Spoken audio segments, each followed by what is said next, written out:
So this is the broadcast tool here, ladies and gentlemen, as you can see in all its glory. You can see the notation.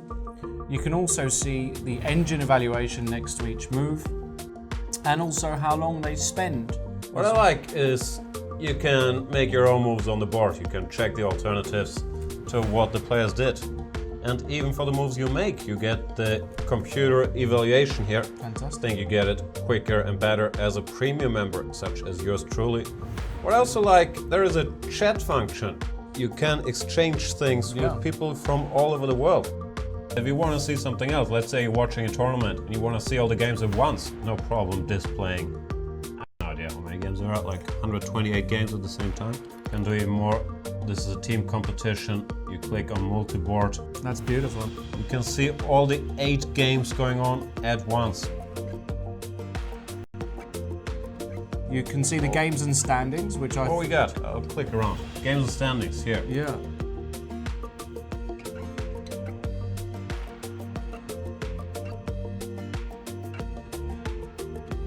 Analysis, if we click on that tab, Let's click on it.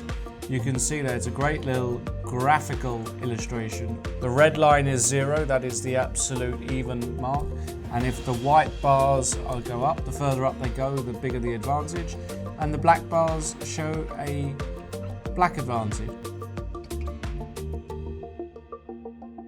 Then there is a database, and here we get the alternatives. And if we click on a move in the database, bam, it gets played on the board.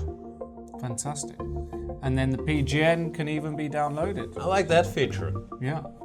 Whatever tournament or game you're following, you click it and you open it in the program of your choice.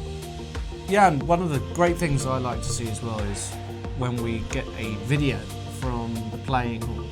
I like to see them in their seats, nervous, you feel the tension, you feel like you're there, don't you? Chess is really becoming a spectator's internet sport. Great that we can see that. I also love to see the fact that we can get in some of our friends to join us during the broadcast, and it's all interactive. That's what we love. And a lot of overview functions there. A lot of great functions there, ladies and gentlemen. Make sure you take advantage of all of them. Let's get back to the commentary. Keep tweeting us, hashtag C24Live. We love to hear from you. Ask us anything mainly about Lauren's life, but if you have other questions, they're also welcome. Also send us anything you like about Jan. Hashtag C24Live. Absolutely. It's time to take control of your journey towards chess mastery. Magnus Carlsen introduces Chessable, the definitive solution for studying chess. Move Trainer uses the science of spaced repetition to identify your strengths and eliminate your weaknesses. There's no need to set up a board, remember which page you're on, or keep track of all the moves you miss. Move Trainer empowers you to go from the opening to the end game with confidence. It's a seamless, effective, and fun way to study chess. Choose from one of the largest online chess libraries in the world, with hundreds of titles ranging from classic books through to our exclusive Chessable courses, including over 100 free courses. Get expert insights from International Master John Bartholomew, Grandmaster Sam Shankland, International Master Christoph Sulecki, Grandmaster Simon Williams, World Champion Magnus Carlsen, and hundreds of other instructors. Get started now and join our growing community of over 100,000 chess enthusiasts at Chessable.com. Chessable, take control of your journey towards chess mastery. Hello everybody and welcome back to Chess24. This is our pre-game show of day 3, actually round 3, day 2 of the Magnus Invitational. Some very, very epic matchups coming on today, but before that, we want to get you updated on all the action that's been happening in this super tournament. And what is this about? It is an 8-player tournament, the best in the world, the strongest online ever tournament with the highest prize fund, $250,000 at stake, a lot of glory at stake, bragging rights at stakes for some of these players who we know have a very, very interesting online-offline relationship. So it's going to be fun to watch. And I have got with me my friend Lawrence Trent to take you through what happened yesterday, what we have to look forward to, and what our life has come to. Lawrence, hi. Hi, Tanya. Well, yeah, I'm glad that we're still able. Our life has come to this, commentating online chess. We're one of the lucky ones where we can still, of course, enjoy the game we love from the comfort of our own home. And we've been spoiled so far. This is, as Tanya said, this is the third round, day 2. We'll get into the pairings in a short while for today. But yesterday, Tanya, we had two of the biggest matchups, two of the biggest build matchups, at least for this tournament. We had Magnus Carlsen against Fabiano Caruana, of course, not an unusual pairing, the world's #1 world champion and #2. They played each other for the Classical World Championship in 2018. They've played dozens of games before and since then. They are the rivalry of the moment, for sure, the two best players. And what went down in that match, Tanya, between these two? Magnus Fabi, definitely the big matchup yesterday. But I have to say that I think even now in faster formats, Magnus is by far the favorite in that match. And he had a very smooth run.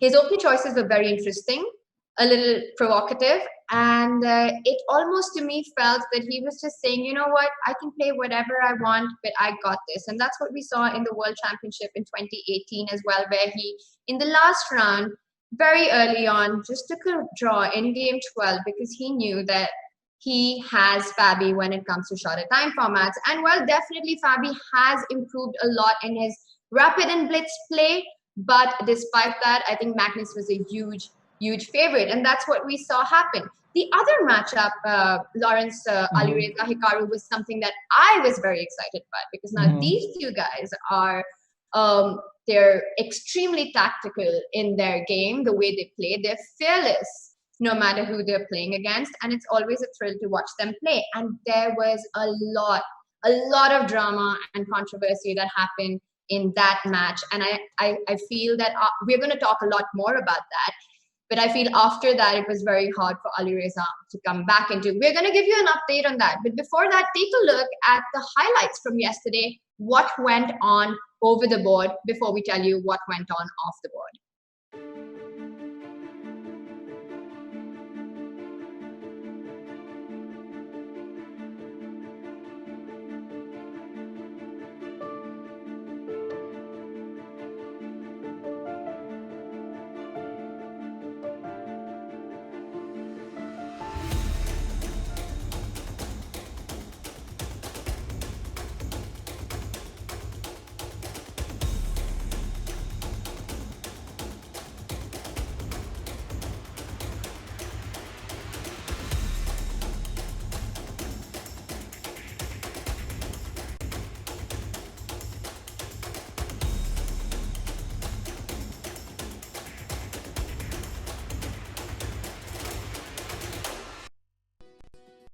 No, if it's the problem of the playing server, then it's clearly what Podies, yeah? Yeah.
Wow, that last game with REUPLOAD was just absolutely a stunning finish by the world champion in that game. But I have to say, I was quite heartbroken for Firouzja. You could see how difficult it was for him to come back. And now for a new, for all those joining us right now, what's going on here is the Magnus Invitational. It is every match is like a mini match between two players. They play 4 games of rapid, 15 minutes, 10 seconds per move. And if there's a tie, which means if the score is 2-2, they go on to play the Armageddon. I think, Lawrence, the most important thing here for the players is to qualify for the top 4, because then they are going to play the finals. And I don't think it really matters if you finish first, second, third, fourth. So lots to play for. Magnus Carlsen in the lead currently, followed by Hikaru Nakamura. But of course, the field is wide open. And as you can see, it's Fabi, Maxime, Ding, Liren, all fighting for these top 4 spots. And today, Lawrence, is a very, very important game, because it's Maxime is playing against Ding, which means that for these players, the points really matter to make it to the top 4. Yeah, they're in the middle of the pack at the moment. So if either Maxime or Ding actually win today, especially in regular time, thereby getting 3 points, they'll have a really good shot. And as Tanya said absolutely correctly, that the aim of the game is to get into the top 4. It doesn't matter if you finish first, second, third, or fourth in the group stage. You just want to get to the semi-finals, because ultimately then you have a chance of getting into the finals and winning. So it's a kind of a Champions League knockout system. As for the other match, Jan Nepomniachtchi against Anish Giri, well, Anish has just been truly very disappointing so far. He has really just not been himself. I don't know how else to explain it. He's an extremely talented player, be it at Rapid, Classical, or Blitz. You could argue that his strongest format isn't Rapid, but nevertheless, he's still an extremely strong player. But the way he's been playing, the way he's been losing positions, and the way he's not been converting positions, perhaps more accurately, has been astonishing. And today, he actually has a very tricky opponent in Jan Nepomniachtchi. Jan is has got the eagle eye sharpness in his play. He spots tactics and sees combinations and can calculate better than just about anybody. And stylistically, this is a big clash. I feel as though actually Jan is a very, very difficult opponent for Anish at shorter time controls. I think at the longer time controls, Anish actually can do very well against players like Jan, where he has time to calculate and time to diffuse some of these rambunctious kind of efforts by his opponent. But in these time controls, so far, Anish has been struggling. So if I had to pick today, and we can do a little prediction, Tanya, if you want, I'm going to unfortunately have to go with Jan. I hate to keep on putting it to Anish, but I think Anish is really going to struggle today. In the MVL versus Ding match, I'm actually going to go with MVL as well, because I think that Ding playing so late at night, it's 10 o'clock in China at the moment, has actually got an effect. And Magnus Carlsen actually mentioned yesterday, he believed that Ding starts off quite well, first couple of games, but then by game 3, it's already midnight where he is, and the quality of play naturally might start to reduce. So I'm going to go with MVL and Jan Nepomniachtchi today. I don't know about you, Tanya. What do you? I've got the same picks as you today, Lawrence. I think it is going to be Maxime and Jan for me as well. And you made a very, very good point about the clash of styles between Anish and Jan, and how in these shorter time controls, with Jan's aggressive play, it is going to be a big challenge for Anish. But what was not a big challenge for Anish was his banter blitz. I don't know if you guys saw that, but that was incredibly fun. He played amazingly well. I think we need him more. I actually saw that right before I went to bed yesterday, and it was a 1 hour video, 1 hour, very well spent. So if you guys haven't seen that already, definitely go check that out. Anish is super funny, but he's definitely having a hard time in this tournament. Now, Lawrence, do you want to quickly go through the games, what happened yesterday? Maybe we can start with the Magnus match, Magnus Fabi. Yeah, sure. All right, so the first game, I think this was very interesting because Magnus actually came on the show later and said he was very happy with the way he played. Extremely convincing day for him. Have to agree, but I also feel that I think out of all the players he's played so far, he's won all 3 matches of his. So it was Hikaru, Firouzja, and Fabi, probably from a psychological point of view and stylistic point of view. Fabi was probably less challenging than Hikaru and Firouzja for him in this time control. And he said the only move that the questionable move that he made in this whole game was one knight f6. You think about that opening choice. Yeah, it was Magnus. This, as I was rightly corrected during the stream, Magnus wheels out the Alekhine defense, which you very, very rarely see at top level. It's a very provocative opening, obviously, because White can just kick this knight immediately. Magnus had used it with some success, however, against Alireza Firouzja in their Banter Blitz matchup. And what was really interesting was that the provocation was real, because what ended up happening was Fabiano played the so-called 4 pawns attack variation, which is a line which on the face of it looks very promising for White because you're gaining this huge space advantage in the center.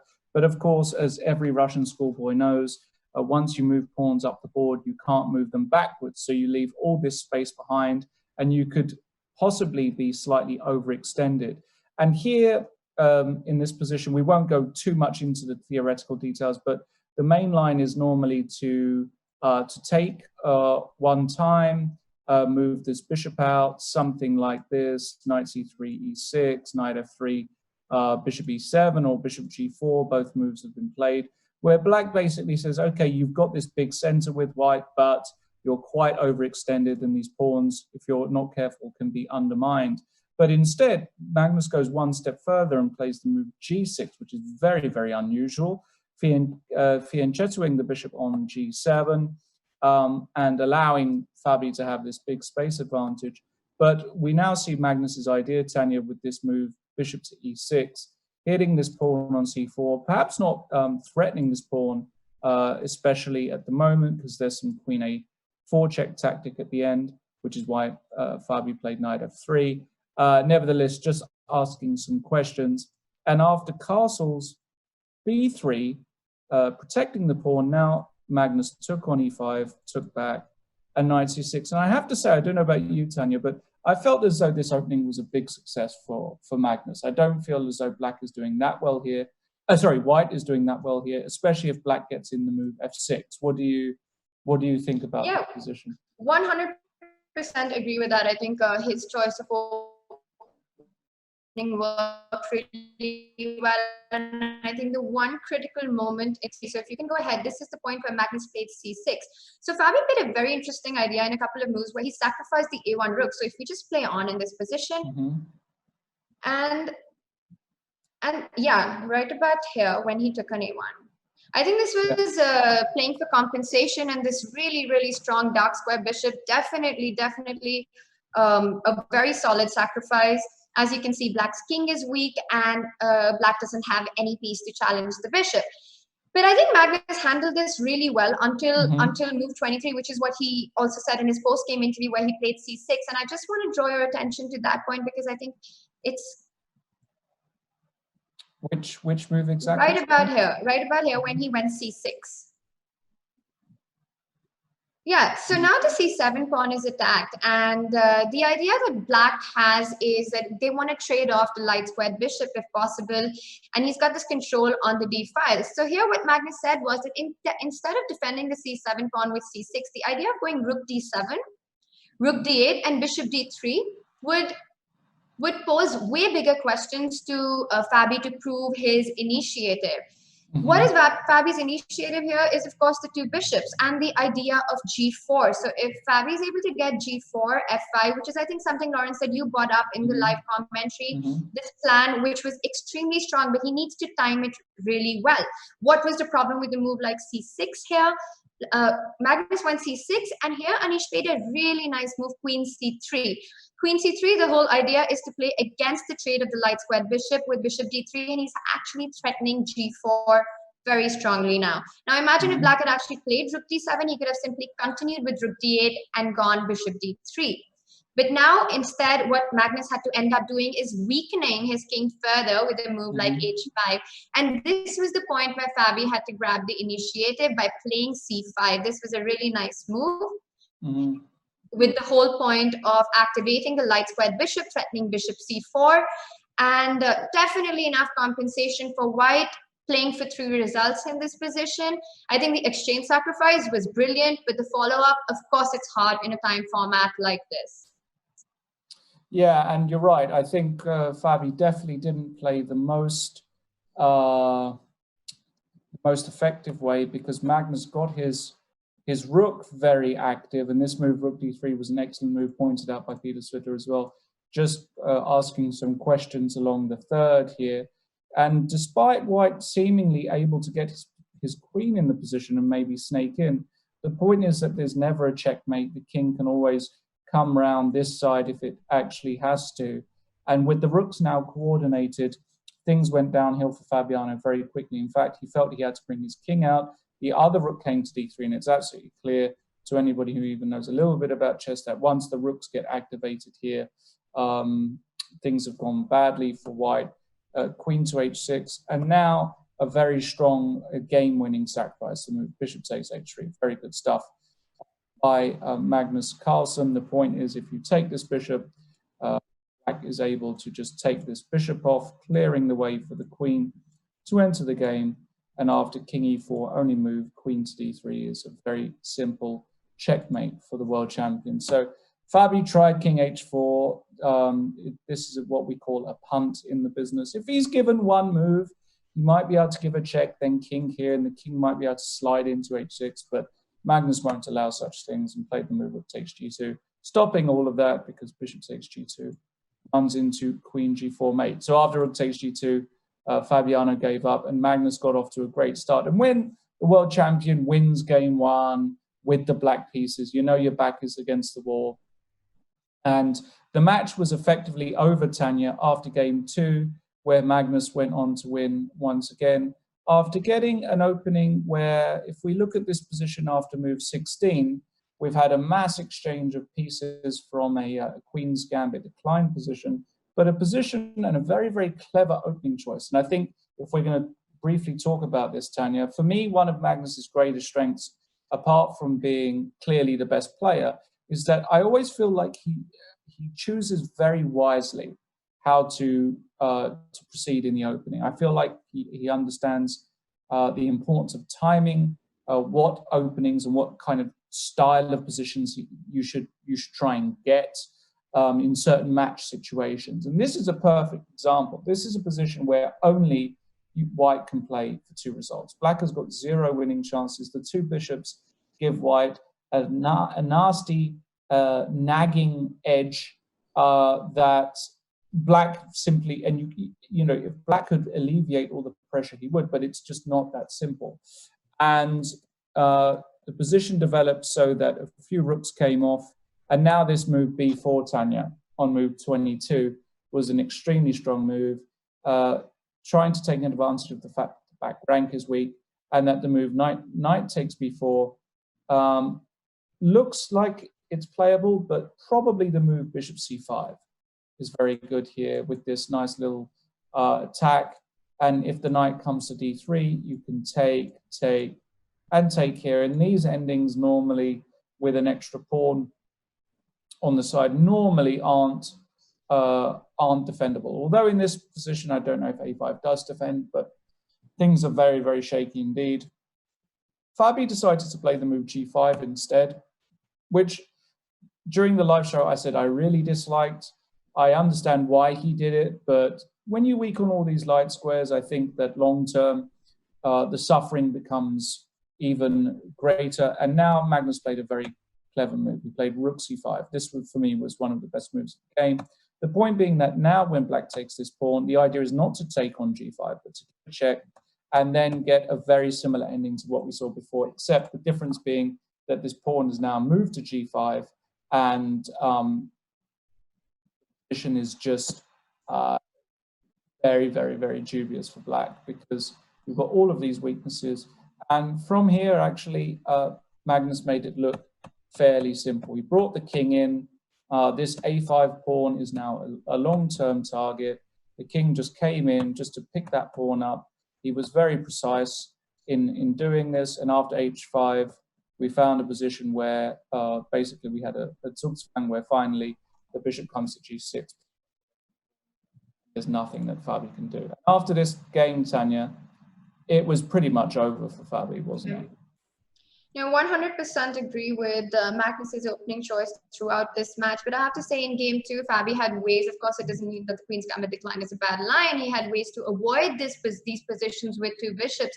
Because the point is that when you get a position like that, you're basically playing for 2 results. And the worst opponent to get a position like that against is Magnus Carlsen. He did make it look like a masterclass after that, just so simple. He made it look so easy once he got this advantage, just the way he played the ending. Fabi had no chances in that game whatsoever. And then game 3 was actually a very, very interesting game. And here he chose the Archangel's, the bishop c5 variation in the Royal Pairs Lawrence, which was heavily debated. About different theories were thrown around. Why would Magnus pick this? And ranging from just to check Fabi's preparation for the candidates, is he just having fun? Is he just being mean? All of that was happening, but yet he was able to create a very entertaining position. Chances for both sides. Of course, when you're up 2-0, it's psychologically much easier to take these chances. And Magnus, I think in this particular game, both players played very enterprisingly, took their chances, played moves that were not safe because Fabi was on a win-on-demand situation while Magnus was just on beast mode throughout the match. And right about here is when I think it was very hard to evaluate this position. And now imagine when the players are down to like 5 or 6 minutes on the clock. It's just impossible. Yet the moves that they made were extremely, extremely good moves. Later on, when I was seeing this game and I was trying to analyze this game, it was actually very, very well played. And this just shows that how world-class players, no matter what the time format is, and I think this is where the big difference is, their difference in strength to their classical games and how they play in rapid and blitz is not that much. Their strength is pretty much the same. So they're making as many good moves in shorter time formats as they are doing in classical, which is something that players, mere mortals, struggle with. Yeah, and I think to elaborate a little bit more on that, Garry Kasparov has famously said the reason why Magnus is the greatest or has a claim to be the greatest is because his level of accuracy when playing rapid and blitz, the decrease from classical, and there is a decrease in the level of accuracy, as you can probably imagine. However, it's much smaller percentage-wise compared to the other players. So if you looked at the accuracy levels of Fabiano, for example, playing classical, which is extremely high compared to rapid and blitz, the gap there is much greater, which is why Magnus is widely regarded as the best ever, actually, by many, because he can play well in every single time format, from bullet all the way to classical. And we had a very interesting position here in game 3, where Magnus, the pressure on Magnus was very little. Fabi, as you said, had to win on demand. And we got this really weird middle game where White has got 2 pieces for the rook, but ultimately there was a moment after Magnus said he missed the move Queen B1 here, by Fabi on move 34, threatening this h7 pawn. But even after all of this, Magnus managed to find ways to simplify down. Eventually, this move here, rook takes c2 and queen takes f4, winning a pawn. And it didn't really feel as if he was ever in danger in this position. The 2 pieces do work better than the rook, but with 3 against 3 on the king's side and so many ways to swap down to very drawish endings, Magnus actually did that. And in fact, one way he did that, as we'll see in the game here, is he found a fantastic resource, which was to actually give up the rook for this knight via the move rook takes f3 here on move 55. Great little idea by Magnus, giving the rook, not allowing white to stabilize, and after this actually checking away and then winning a pawn in the process. And actually, despite having an extra piece here, this position is very, very easy draw. For a start, black can probably win this third pawn by force, after which you'd probably even take the black pieces. In fact, you definitely would take the black pieces, because even queen and bishop versus queen with no pawns is a very, very easy draw, because you can never exchange the queens. But queen and 3 pawns against the bishop is material equality, but the pawns can cause potentially a bit of unpleasant. It can be a bit unpleasant. I don't know. I've never actually had that ending before. Queen and bishop against king and 3. Nevertheless, it's possibly more dangerous for white such positions than it would be for black, because you've got checks coming and the pawns can advance. And so, Lawrence, with this, it meant that for all practical reasons, Magnus had already won the match, but they had to play the 4th game as well, because game points matter. They matter when they're going to be deciding the top 4 players, and in case there's a tie for the 4th spot, then the player with the higher game points is going to get through. So every point is very important to fight for. And I think this game was pretty even, Steven, Lawrence. And for me, the prettiest part in this whole game was the absolute end, how it ended. It was actually a really, really pretty motif with the perpetual at the end. And I think, just this position here. Before this, I don't think white was really able to create any real chances throughout this game. And right about here, when white went rook f7. Yeah, so so we should probably go one move back. So white played this lovely move, king e4, where he's giving up his own rook because he can just take this rook in the middle. The king would be advanced. Black's e-pawn would drop off and he'd have no problems. So black tried the very, very good try, knight d3. Of course, white can't take this knight because king takes g7. So what did white do here, Tanya?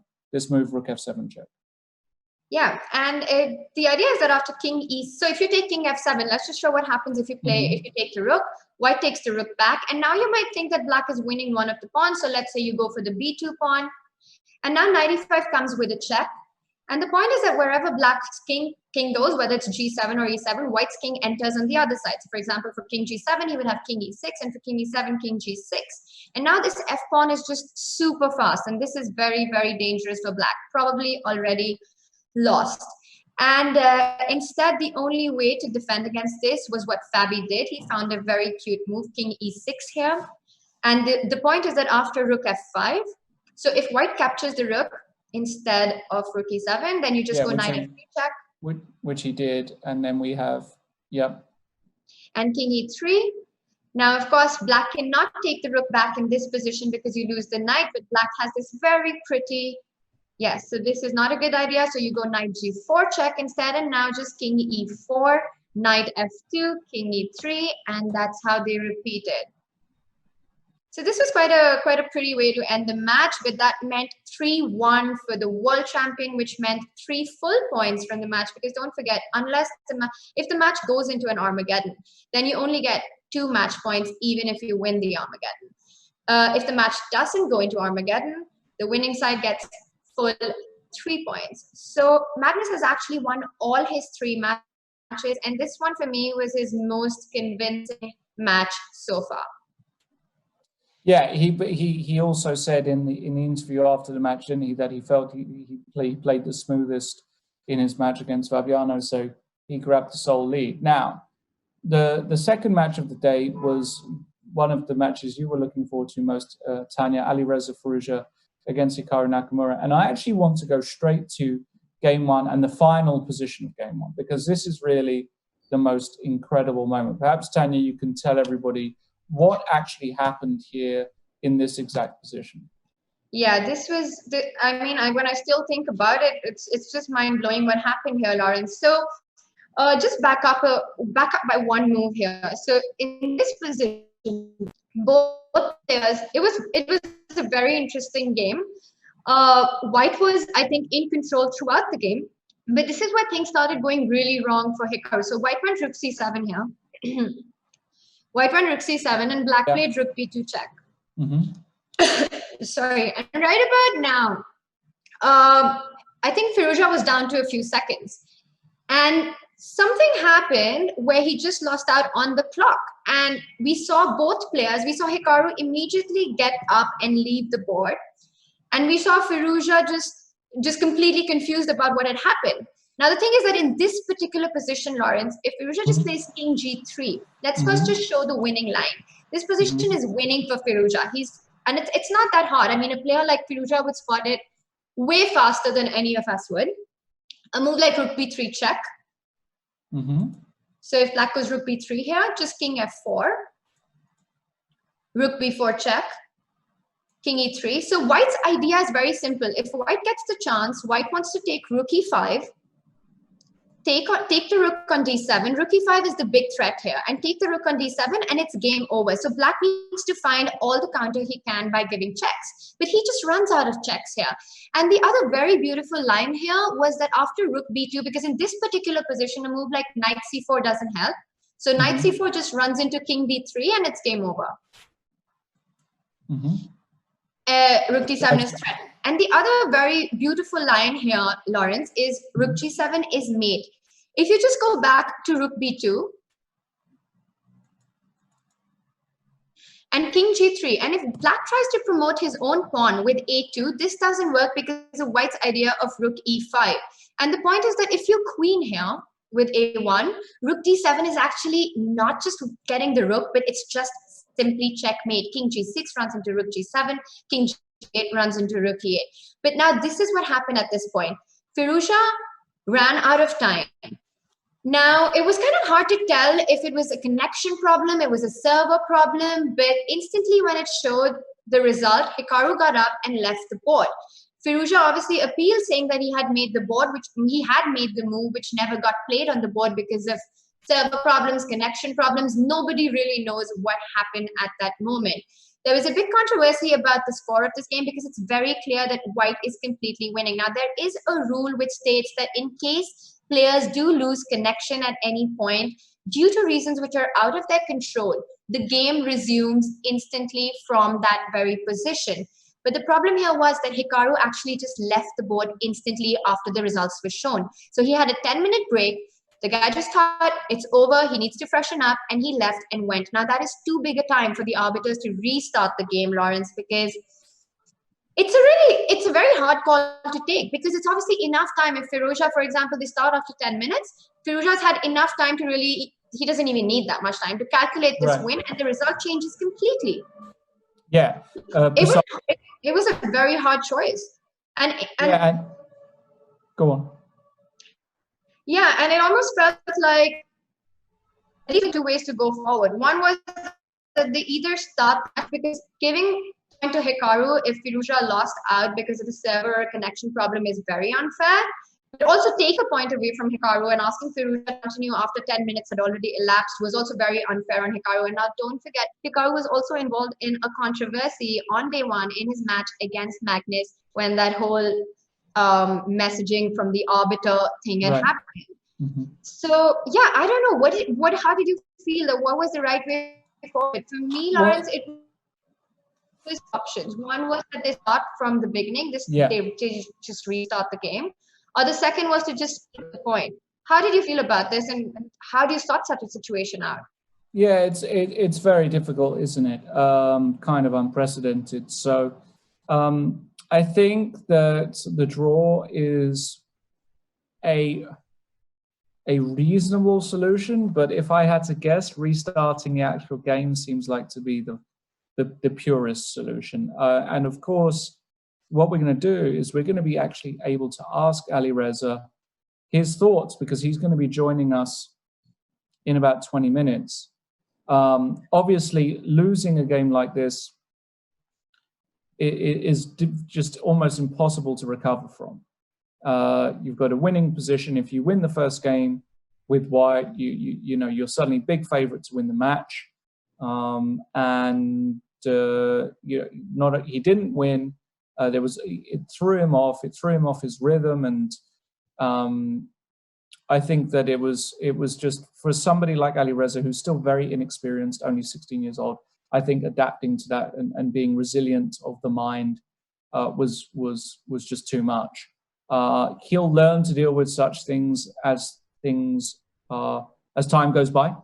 But for the moment, you can imagine why this was just very difficult for him to stomach, especially because his position was winning. If he had a losing position, I think it would be a lot easier for him just to get over. But the fact is, he knew he was winning. He knew he actually played a really nice game. And then to not get the full point was tough. And after that, he really struggled. I mean, in game two, we won't go over game two too much because it was a very interesting game again, but Hikaru really did kind of just find a way to make it work. And game three was perhaps the most interesting one, Tanya, where Alireza showed that he is a champion. He is going to dig deep when required, but we had this most fantastic, I guess we should put this position maybe up after move 35, Tanya, in game three, where we've got a very strange position where White has got this phenomenal pawn on d6, protected pass pawn, but Black has got one of those setups which are actually, as Magnus hates to say, he doesn't believe in fortresses, but as you know, getting close to a fortress is possible, where you can basically sit and do absolutely nothing here with Black and say to White, well, how do you want to improve your position? But Alireza showed he's got, you know, a lot of class in him and a lot of maturity for his young years, and he found a way to do that. And perhaps you can tell us, Tanya, in fact, it looked as though he was making progress. Move 40, this move g4 looked good. You know, he started moving these pawns and exposing the Black king a bit more. Where do you know exactly where he could have sealed the deal? Was there a critical winning moment for Alireza? I think Lawrence, the deal was sealed with what happened in round one. I think just the whole controversy and the way things played out, like you were saying, it's a lot about momentum and with his inexperience, and you know, he's just starting. Everybody says Alireza is the future. Even a very popular sweatshirt says that. But I think he's just starting up to play against these big guys regularly now, and what doesn't kill you makes you stronger. I do believe that these kind of incidents are going to go a long way in, you know, in building that mental strength for him as well. You were talking about how in that game one he did have a winning position, but let's not forget that the format of this tournament, Lawrence, time is a very important factor. It all does come down, like in Blitz and Rapid. Is not an extra component. It is the main component, sometimes even bigger than what the position sort of dictates what kind of moves you're going to play. So it was unfair for Alireza, definitely, but also very unfair for Hikaru because he sort of won a time and then did not get the point. And for Alireza, he lost connection or something where he was not able to move. So hard to say, but losing that position for the 16-year-old, I think it was just impossible for him to come back from that. And this game, which he played so well, and throughout the game was, you know, he got a good position out of the opening and absolutely dominating pawn structure and everything one can dream of, but then just collapsed at some point. And yeah, I think it was all downhill from that moment. It also took them very long to come back and resume play. And it's just sort of hard to do it. I mean, to get your mindset in order. Somebody like Hikaru, who's had so many years of experience, dealt with so many such difficult situations in tournaments and online bits, I feel like he's better prepared to sort of take such setbacks. Yeah, I would agree. I would agree with a lot of that. He's certainly going to be in the future of chess, Alireza. I mean, he's showing all the signs of somebody who can be a great champion, and a lot of the other things you said are true. I just wanted to get back to the position, though, on the board, Tanya, because I think this is the moment where actually after the move queen to g4 here on move 53, queen b7, I think Alireza's clearest shot to win was actually to play The move Queen F3, very simple move, hitting this pawn on F6 and also hitting this pawn on C6. And I think this is already very difficult for Black to deal with, because if you go Knight H7, now you can come into F5, threatening all kinds of D7 stuff, and then maybe Queen E6 and Queen E8. And it looks as though Black is just overloaded trying to defend everything. And in the end, what ended up happening was we ended up getting an endgame where Alireza really lost the plot over the following moves. Even this position here with the d-pawn still passed and protected, he's got fantastic chances and probably shouldn't lose. In fact, Hikaru jettisoned the G4 pawn just to get this construction here, where again, you can't really lose unless you make a howler, and that's what Alireza did here. He can do absolutely anything, but the move Bishop E7, Magnus Carlsen himself, who joined us, couldn't believe that this move was made by Alireza. It's a non-move. It doesn't do anything. The bishop doesn't perform any roles there. If he had just moved the bishop anywhere, let's say bishop G3, if Black now decides to play Knight A6, you can always defend this pawn on B4 with the move Bishop E1, and there's absolutely nothing to be done. But the move Bishop E7 actually allowed Hikaru to play Knight A6, and all of a sudden, you just lose the B4 pawn, and that's a big pawn to lose because suddenly the B5 pawn is passed. And from here, you had to feel, even though it might still be a difficult technical win, now the fact the Black king could come in, you always felt as though Hikaru was suddenly going to win. The swing there and the readjustment psychologically to having to defend this position after attacking the 70 moves is really difficult. And Hikaru, with a bit of accuracy, did go on to win. And he went on to win the fourth game as well. We'll look at the position. I think Lawrence just talking a little bit about this game. The problem with the move Bishop E7 was not just that it was a non-move, but also the fact that it was a move that actually came in the way of White defending his B4 pawn. But if you just go back to that game, I think the real switch and the real swing that you were talking about in terms of the whole game, how it progressed, was the moment when actually Alireza allowed Black's counterplay with F5. So if you just back up a little bit, the whole game that he was dominating with his move Queen E4. Queen E4. And the problem with this move Queen E4 now is the fact that it just changes the dynamics of the game with F5, because Black, who's been on the back foot throughout with absolutely no counterplay, just defending and just playing according to White's threat, is now suddenly threatening White's king. And I think it's very hard in chess to make that switch when you've been sort of in control throughout the game, and then one error and then Black is able to create counterplay, so you change the dynamics of the game, and that's very hard to come from. So I think like it was this moment when things really started to go wrong for Alireza, and Bishop E7 was just the last straw. You know, when pressure keeps building up and things keep evolving and changing, you just go on tilt, and I think that's what happened in this game. Yeah, it was definitely a change in being on the front foot and then having to be on the back foot. It's very, very nasty. And in the last game, Alireza had already lost the match. You have to play the 4 games, as Tanya said, for reasons of tiebreak. And it was an English to please our friend and colleague, Mr. Peter Svidler, who may or may not be listening right now. It was an English batting collapse in the last game. It was, very, very shocking, actually. A 14-move loss, definitely the quickest loss so far.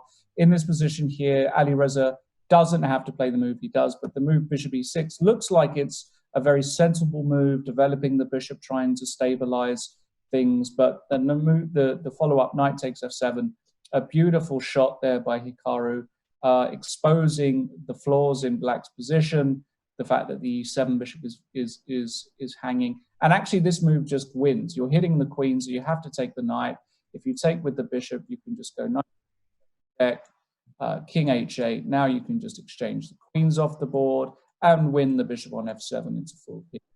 And this was not a premature resignation by Alireza. You can play rook takes F7, but after rook takes D6, you're just going to get punished along that diagonal very quickly. The position looks completely gross. And by then, with the match already over, he understandably had enough, threw in the tower, and was probably threw in the tower in a very, he was probably disgusted with himself, actually, or very upset with himself, maybe disgusted, slightly too strong, having squandered such an opportunity in game 3. You know, he was totally deflated going into game 4.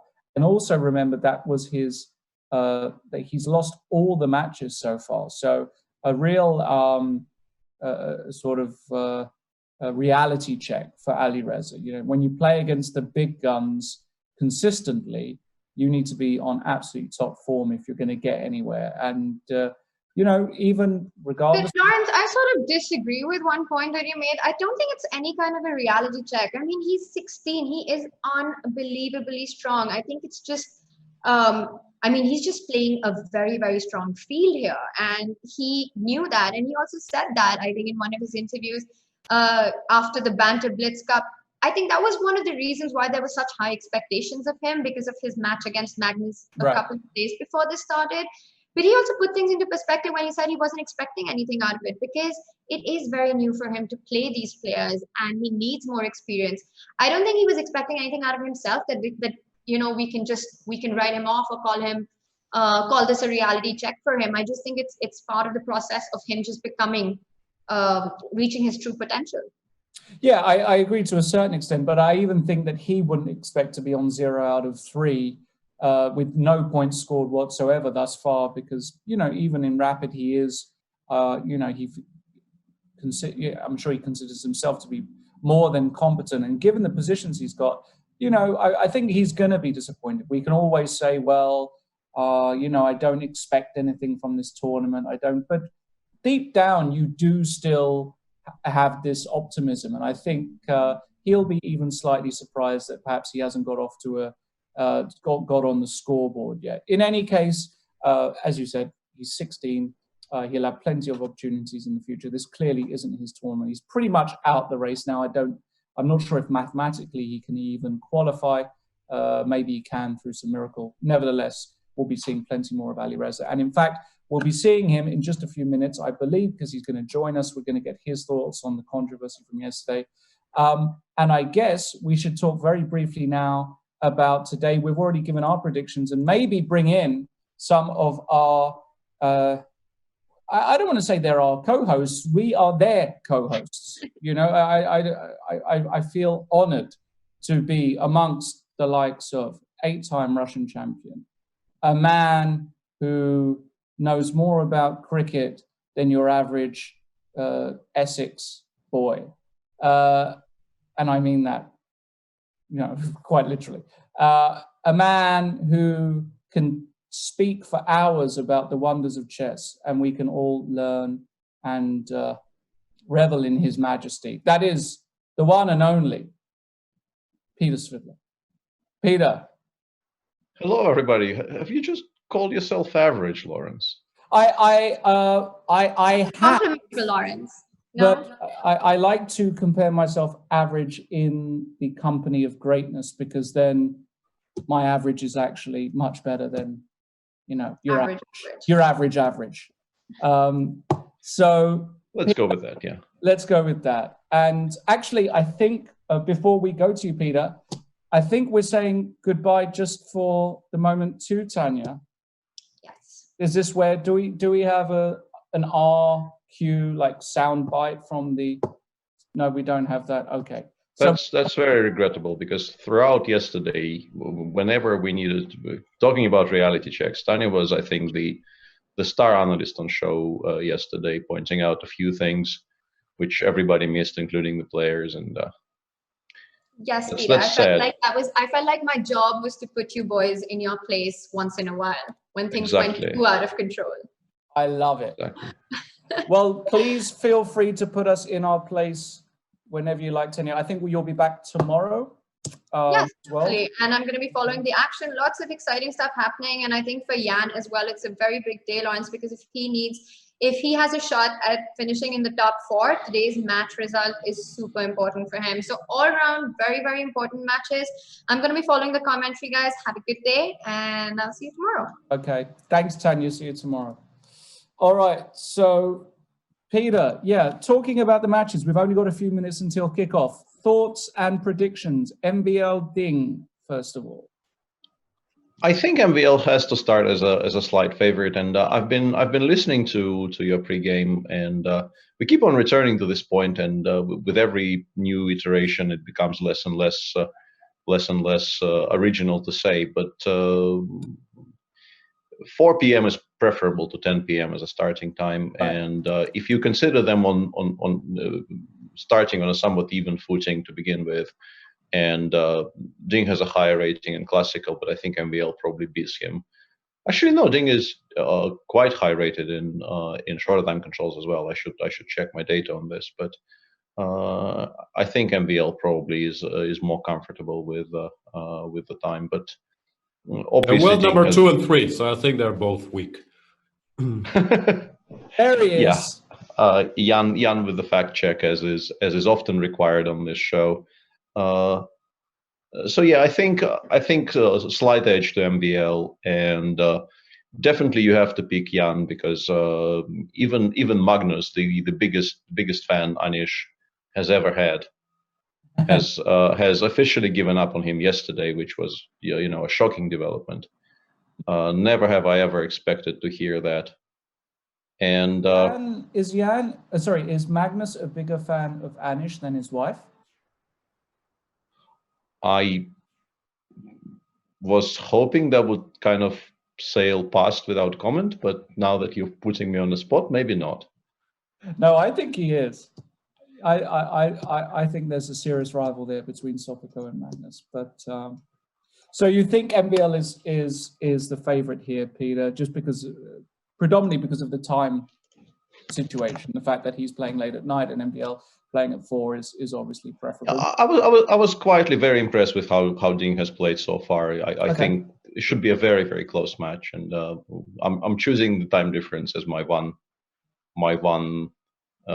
argument for MVL being slightly ahead.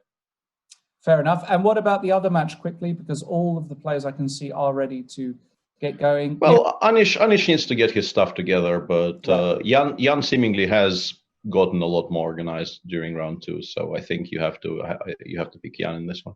Okay. And we have a guest with us. We a very warm welcome to Alireza, who we've spoken. Well, not we. I wasn't there, but you and Tanya spoke at length about Alireza, and it's very nice to have him live on the show. Welcome, Alireza. Hello, Peter. Hello, Lawrence. How are you guys doing? Welcome. Yeah, not bad. More importantly, how are you? Now, I guess, Jan, maybe we should just clear things up now that, we've got maybe a couple of minutes before the game start. Alireza, could you give us your thoughts on the controversy from yesterday? What happened and your satisfaction with the decision by the arbiters to award a draw in that first round? Yeah, strange things happened yesterday. I mean, after the first game, of course, I was completely winning. And I don't know, suddenly a glitch happened in the site because my internet and my computer, they are all very good. And I don't think it was my internet problem or computer somehow run out, somehow glitched. No, I think it was from the site. And the decision of arbiter, it was very strange, and still I cannot understand why it should be a draw, because the worst situation for me should be to restart the game and I get my white at least, the worst situation. But in regulation, it says the game should resume from the from where it stopped, right? But suddenly Hikaru left his chair. And that was very, very intelligent move by him. And the fact that he told arbiter that I thought Hikaru said that I was thinking that Alireza just thought for 1 minute and he lost on time and he didn't notice that he was running out of time. This is what Hikaru said to arbiter, and this is what makes me a bit sad about this. Because if he was saying that I knew that Alireza got disconnected, then he shouldn't leave the chair, Right, okay. So it wasn't a computer problem, it was a site problem. And I said before in the pre-show today that I believe that that also was the fairest solution, that you should restart the game. Yeah. You know, to award a draw there seems very, very strange to me. Because he left the chair. If he was not leaving the chair, then we could have started after 15 seconds because we could have resumed the game, right? So why did it take so long then to play the set? What did you spend? Because it was about an hour we were waiting. So was it you talking to the arbiter? First, arbiter came to me and said the game should resume, and when Hikaru is back, you should play the game. Then Hikaru was talking to arbiter, and he was discussing, and he got upset suddenly, and he left the call, and he came back. I think he told arbiters that I will not play this tournament anymore if we don't make this game draw or make it back, you know? He said, I don't want to continue this game. And suddenly arbiter came to me and he changed all his words that we should make this game draw, and you cannot, and if you want to complain about this, you should complain about it after the match. And I had no choice to continue the game. And he said, we start in 5 minutes, and if you don't start the second game, we put you lost in the match. Well, that doesn't seem like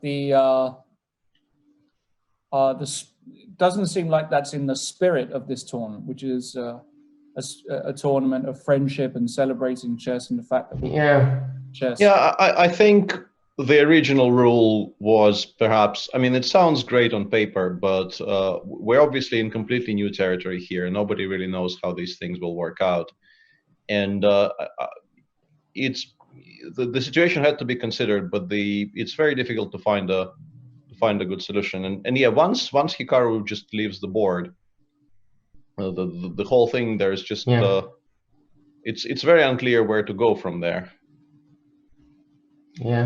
Yeah, that's very unfortunate. And obviously then after that, it was very difficult for you in the match psychologically as well, even though in game 3 you did have a great chance to. Yeah, because I had two blacks and one white, and especially his opening with black, he's very dubious. So yeah, I could have used. Yeah, that's very unfortunate. If we could talk about chess for a second there, I understand the whole situation is maybe your mind is not specifically on chess right now, but we were very curious that you continued discussing this line that also Magnus played 2 games against Hikaru in this particular line, and now hearing you say that you think the whole setup is very dubious, is that the general understanding now that this is not how you're supposed to play with black? I don't know why he plays this black. I will never play this such thing in my life, because the worst situation, the best situation that you can get is to make draw after 100 moves. So I don't know what is his idea, and do you understand this? I don't know. I agree, Ali Reza. I totally agree. This is not how chess works. To quote very strong grandmaster. You were never in trouble. You were pressing both games clearly, and I was winning both games, I think. Yeah, winning both games. So it's very interesting. Maybe we should move on to today, because the games have already started, and MVL in the first game with White against Ding. And he's playing once again d4 and c4, Peter, which he's maybe starting to even, dare I say it, mildly enjoy. Yeah, there's a lot to enjoy in trying out new things. I think apart from the fact that obviously 1d4 is not a bad move, there's also an additional satisfaction of trying to learn new things, trying to expand your horizons. And I know for myself, this is a very large part of how I motivate myself to continue playing and continue studying, even when I do continue studying, is not just repeating what I've always done, but trying to look at positions I've never looked at in my life. Agreed. And what we have is a Another, it's not strictly a Rogozin, is it? It's a classical Nimzo Indian with Queen C2, which, by the way, if you want to learn all about this opening, what do? You go to Chess24, become a premium member, and check out Mr. Jan Gustafsson's series on the classical for Queen C2 Nimzo Indian, which will discuss all of these lines, and I'm sure this position as well has been featured at some length, and Jan can confirm that. I think this is my recommendation, C, D, E, D, and bishop to F4. Hi, everybody, by the way. Hi, Peter. Hi, Ali Reza. I can't recall details after castles E3, C5, DC. I have a feeling bishop C5 is not the main move, but maybe go knight E4 or knight D7. Knight E4 looks quite logical. No? I'm not sure. Anyway, it's fun to see MVL expanding his horizons a little bit.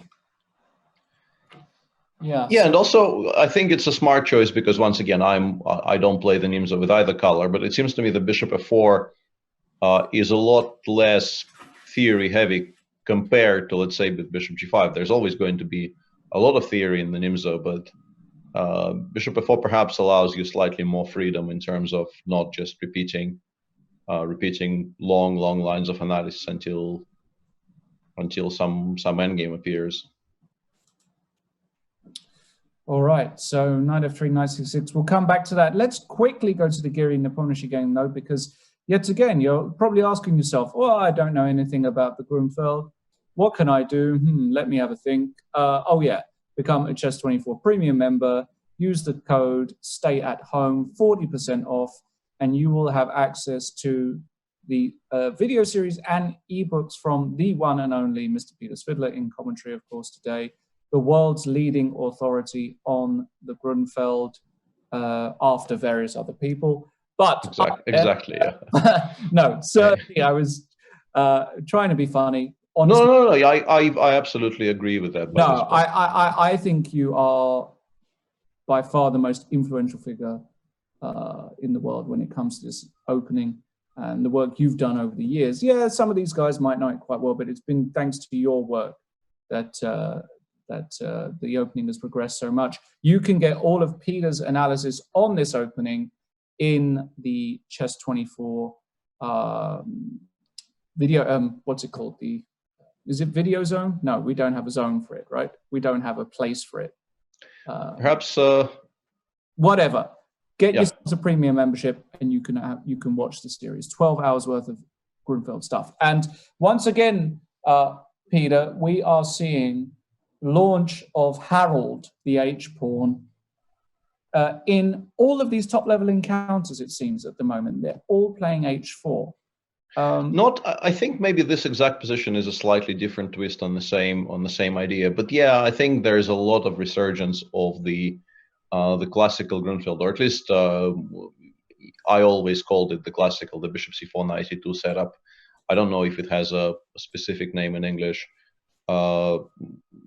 And it seems to be connected exactly with this, with the idea of pushing h4, h5 in almost every single line, and then often even all the way to h6, trying to get good endgames. And in particular, if you can force somehow black to play bishop h8 to h6, the bishop often ends up getting completely locked up in the corner.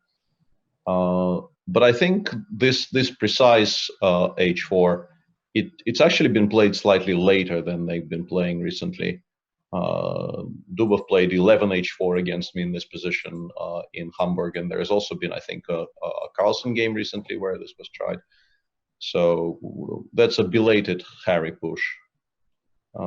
Shouldn't be like my years of playing the Grunfeld tell me that this should not really be that much of a problem, but clearly this is the cutting edge concept. It's not even a cutting edge line as such, it's a cutting edge concept in this entire branch of the Grunfeld. Yeah, and the concept being, of course, that you're not actually using the h-pawn necessarily to open the h-file, but rather to run it all the way up to h6 and actually create a kind of box around the black king. and suffocate it slightly. So yeah, and interestingly, Anish just now avoided the queen trade, because I think in many of the previous games where this has been tried, White actually welcomes the endgame, because he feels that in the endgames those advantages perhaps are even larger. But here he meets queen b4 with queen d3, saying for now that he would prefer to have the queens on, which we clearly welcome as viewers, because I think the position has a lot more potential to become sharper with the queens on. Alireza, are you a Grunfeld player as well? Do you play it from the black side, or I like to play it against black. you like to play on the white side? You Yes. like to play against the Grunfeld. Okay, interesting. Very good. But this position, rook fd8 by Nepomniachtchi, this all looks acceptable for... Yeah, I assume Anish wants to play 3 just to kind of solve the issue of this annoying queen on b4 and stabilize a little bit, because with the queen on b4 currently, for instance, knight c6, e5 is a lot more annoying than it would be without the queen on b4. So something like a3, queen e7, h5, if that doesn't lose any material, which I'm not entirely sure it doesn't, but that would be my first guess. She seems logical to, and also a3 has an added advantage of you no longer have to think about knight b4 jumps. Having put your queen on d3, you now have to safeguard yourself a little bit against knight jumps. The one drawback of that move is that after queen e7, perhaps black in some positions could think of playing bishop f8, and that pawn might hang. But that seems not a very pressing matter right this moment. a3, queen e7 on the board. Yeah, I think the issue with h5 here is that it might allow knight e5, knight g4, which I suspect black would quite like to play. And yeah, this is, yeah, bishop g5 makes a lot more sense. Black generally hates playing f6 in the Grunfeld, and the pupils of the great Ben Feingold know that just generally playing f6 is a very large mistake. So Jan instantly replies bishop f6. I think queen e3 is very logical here. You sidestep the x-ray along the d file, and also you ask black if he wants to trade on g5 on our conditions, improving our structure and creating his king. So definite issues for black on the king side. Which match are we fired up about today? Somehow I don't care about either. True story. Anish has not entered the competition yet, so it's hard to be too fired up about Anish versus Nepomniachtchi, because it just feels like Anish is not in this tournament and things are going to go horribly wrong. And MVL against Ding, they're both incredibly strong, but they both don't have a lot of natural enemies. I'm not sure who to root against in that matchup. They're both nice guys. I don't know. Alireza, give us some dirt on MVL. You must have some. I think in Ding MVL match, MVL is favorite, right? I don't know. Ding is number 3 in the world in Rapid. No, he had some good results, so I'm not that sure. I agree. Normally, if he's not playing Magnus, yes, he also won the Grand Chess Tour last year, right? Who won the Grand Chess Tour? Didn't Hikaru won the year before? Didn't MVL win the final, or did Ding win the final? No, Ding won the final convincingly, I think. Yeah. There you go. Yeah. So I'm not sure who's the favorite.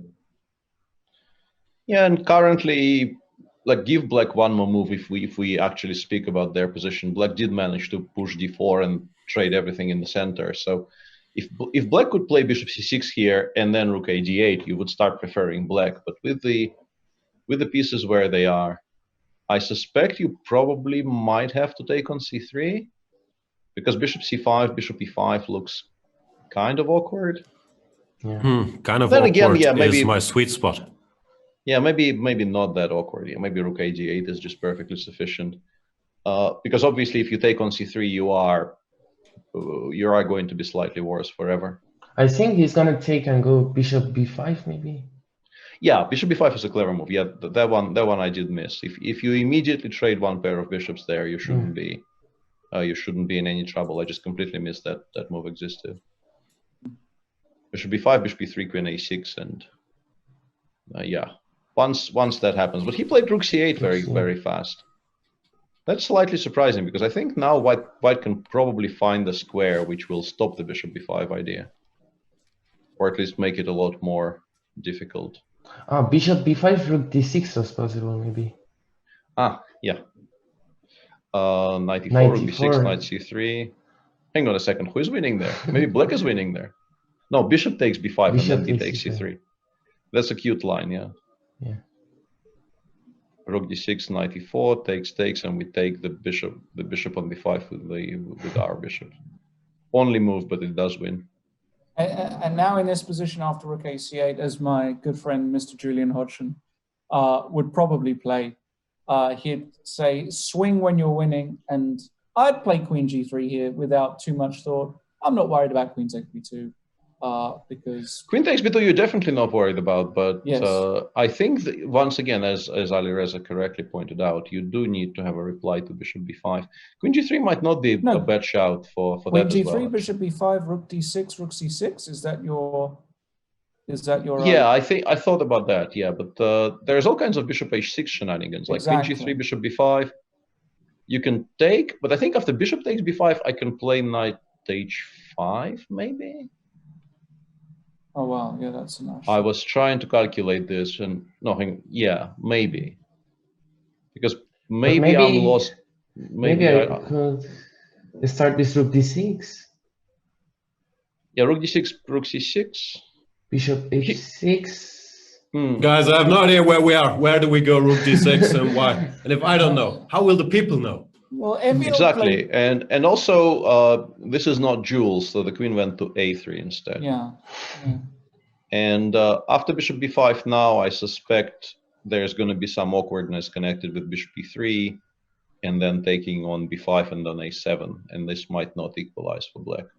And if black goes rook c2 right now, I guess MVL just wants to play rook d2. Quite simply because you don't want to be giving up on b2, but I think this preserves the material. Fascinating. Let's move on to Giri versus Nepomniachtchi. Just in case you're wondering, I'm in a horrible mood again. If you thought I was cranky yesterday, it's going to be much worse today.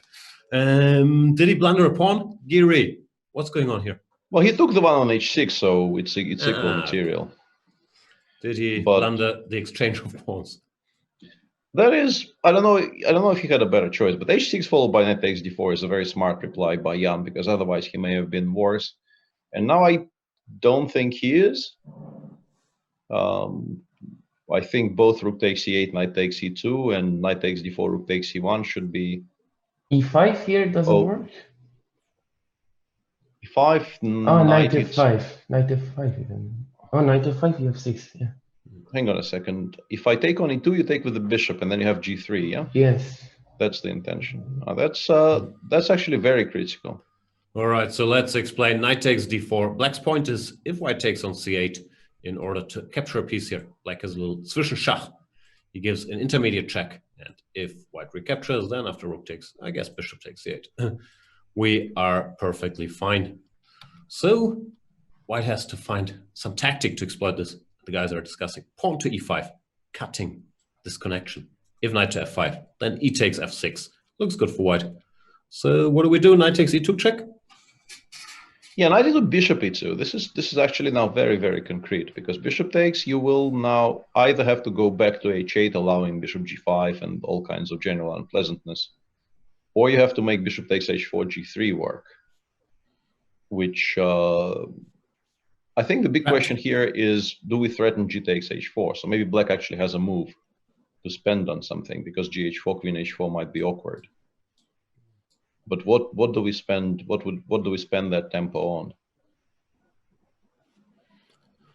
I don't know. Yeah, I can't find anything useful black can do actually, which is a bit surprising. But probably king h7 maybe. But yeah, king h7. But maybe we can even play. Yeah. Let's take on c8. Yes. I guess black has to take with the rook. And now let's make a clever move of some sort.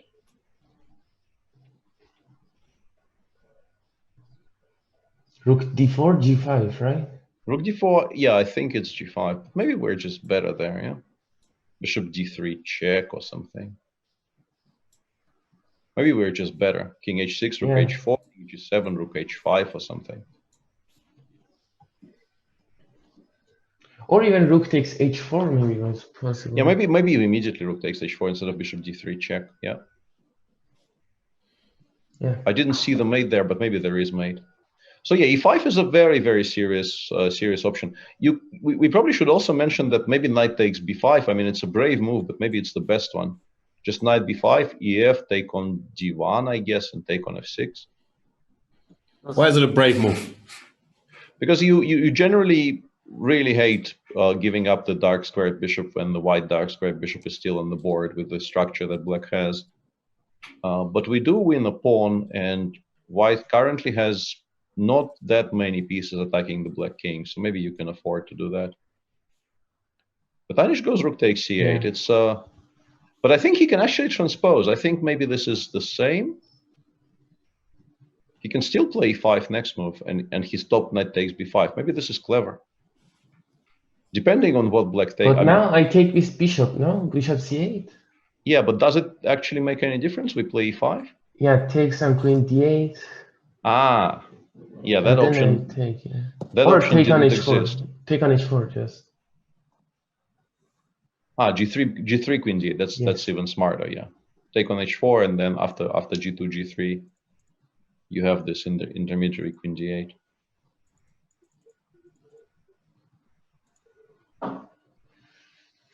Yeah, it's just gonna be a draw. He's gonna go bishop g5, and they'll exchange a bunch of pieces.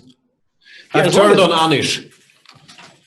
Yeah, as soon as black goes e6 e5 himself, he is never going to be much worse or even worse at all. So yeah, I think Anish, if he wanted something out of this game, he should have. I think he should have tried e5, and he clearly wanted to. He spent quite a lot of time in that position, but probably convinced himself it doesn't work somehow. What's the story with Anish? I just feel so hopeless. In the fantasy, did you take Anish? I'm sure you were getting great odds, but somehow I've lost. Nope. I've lost faith. I don't think so. No. Just wasn't able to do that. I'm really rooting for him. So he needs, yeah.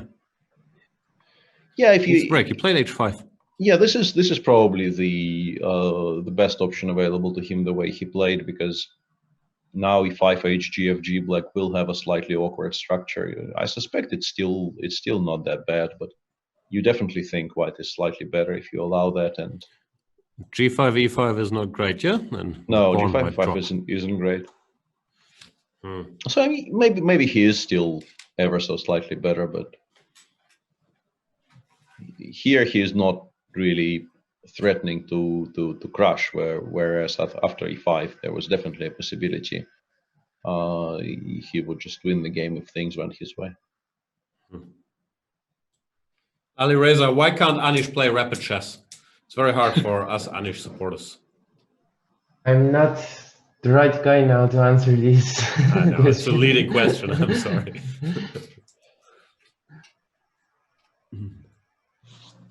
All right. So what about the other game, MVL against Ding? Not the most exciting of positions, but one of those positions where, again, how much worse is black? I mean, if you gave this position as white to Magnus, would you be that excited? No, I think it's going to be quite annoying to hold, even though eventually black probably goes bishop e6. He could have done it on the previous move already, but he chose to go bishop g4 first. And I think bishop e6 gives white a very annoying choice of playing b3, which gives the knight on f6 a very nice square on c3, or playing a3 and trading the quote-unquote weakness on b4 and generally just reducing the number of pawns on the board. So, or bishop b1, obviously, which is what MVL opted for. I know MVL. He thinks he's close to winning here. He really believes in the two bishops.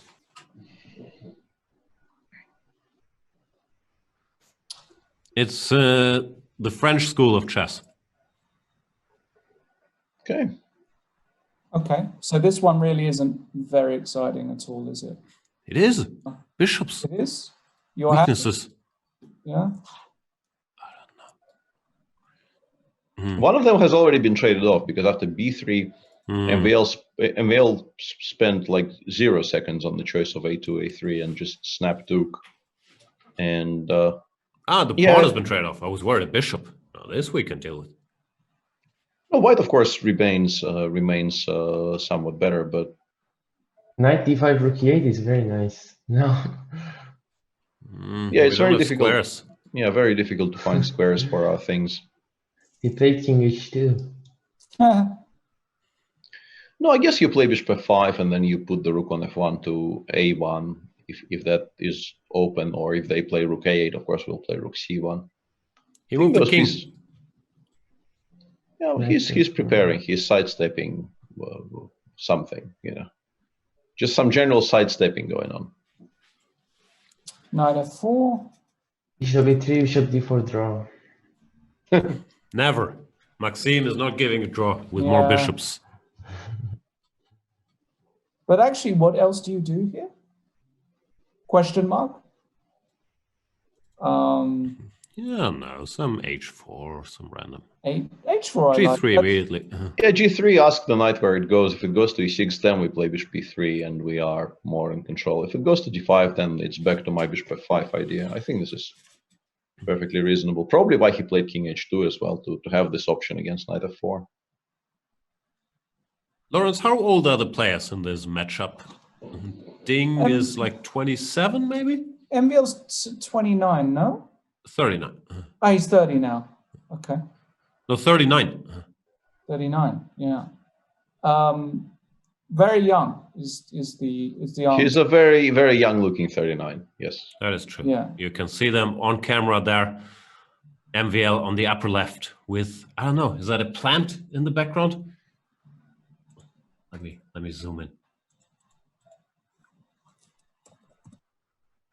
No, I think that's just a tree outside. Tree. Judging by that tree, can we determine what floor he lives on? 3rd floor? Why, are you thinking about some kind of operation? No, I'm just curious. Trait? Okay. Yeah. Ding, however, where does he live? -1 in the Keller, as we say? I don't think so. I think Ding might just be playing by the rules, because I think originally the players, Ali Reza probably knows this, were asked to get some dark screen or something, so everything looks the same. I think it didn't play out, as we can see. But wasn't there such a plan, Ali Reza? I heard something about that. My delivery got cancelled. There you go. Yeah, I think that happened to many guys, but I think there was a plan that everyone is in front of some dark background or something. Yeah, I think Ding is actually, not only did he get a chroma key, he actually got it to work, which is, I think, the tricky part. Yeah. How do you get stuff these days, Ali Reza, with the Corona situation? Do you get stuff ordered to your place, or do you have to go out? How do you live? For cooking, my mom cooks, so this is not a problem. Nice. We don't buy a lot of things these days. How do you get groceries? Do you get like a once a week delivery or something? Yes. Oh, that's smart. Lawrence, what about you? What have you been surviving on? Because I'm worried about you. Borscht. That's the borscht. I haven't actually had borscht in a long time. We normally get it from the stepmother, and unfortunately not been able to get any. So there's been a lot of cooking. I have a very classic signature dish, lasagna, homemade lasagna, which I can cook expertly. It's my when I need to seal deals, that's been the dish of choice in the past. And in the meantime, you heard it here first, ladies. Never join Lawrence Trent for a nice lasagna dinner. Yeah, they found the repetition in the second game, so okay. Yeah, not surprised. Yeah. I'm not even angry, Anish, just disappointed. But Iranian food, I really like. I like the the salad, the sabzi salad. Ali Reza, sabzi. Yeah, we have many salads, so I don't know. Sabzi, yes. No, is that not what it's called? Oh, sorry. Sabzi means vegetable. It's like this green. I think the vegetable salads are the best too. And Yeah. is tabbouleh? No, tabbouleh is Lebanese, isn't it? I think. Anyway, big fan of Iranian food. Shout out to my boy Ali if he's watching. I think he is. He'll be disappointed. A citizen of the world. Yeah, he'll be disappointed in me now. Anyway, the remaining game also is not looking. Yeah. No, I wouldn't say that. The pawn on h5. I mean, Ding played h5, and he is now being asked some questions about that move. But he is doing the right thing. I think he's very actively trying to give up a pawn there to force a pair of bishops off the board. And yeah, if Maxim feels he has to take on c6, this will be a draw now. Why? He's a pawn up. Quite comfortably. This is a kind of a come on, Jan. This is a Marshall. We know this is a draw. I don't know. I'm even in the Marshall. I'm terrified of getting this endgame. But yeah, I do agree that because of the opposite color bishops, as we say in the chess business, the bishops can't capture each other, and that often increases the chances for a draw because the attacking side can't really shift the defender's bishop from wherever it's standing. Yeah, so and also quite drawish. The second rank is now quite weak, so rook f2, bishop d3 just more or less takes the rooks off. So you kind of have to play g4, and I suspect even g4 h4 is playable, although that would be a bit risky. So I assume Ding will, at the very least, seriously calculate before going for h4. Because if you do play h4, some of the bishop endings will not be one pawn down; they will be 2 pawns down, because that pawn might never return. Also, I was told that if you're the defender, you want to exchange pawns as a just random rule, no? Absolutely, but h4 keeps the king in the box. I think not letting the king get to g3 would be extremely beneficial to black. It's just that you have to be sure you don't lose that pawn more or less immediately. h4 is a very risky move to me. Yeah, that's what I was saying. Yeah, h4, even rook e1 becomes a move in reply, for instance, because no you one's now on board can with your h4 move. Yeah, so I guess he just goes. Check. Or check first. Yeah, you could go check first and drive the king to h4 and then play f6 and say that it's not going to be that easy for white to actually extricate it from that square. Even f5. Is f5 bad? Probably not. Yeah, just keep it. Yeah, after g5, king f7, the king really is very stuck, and we have to consider bishop e2, g2, bishop e4, g2 shenanigans and so on. It's your king in a box. Yeah, he goes bishop d3.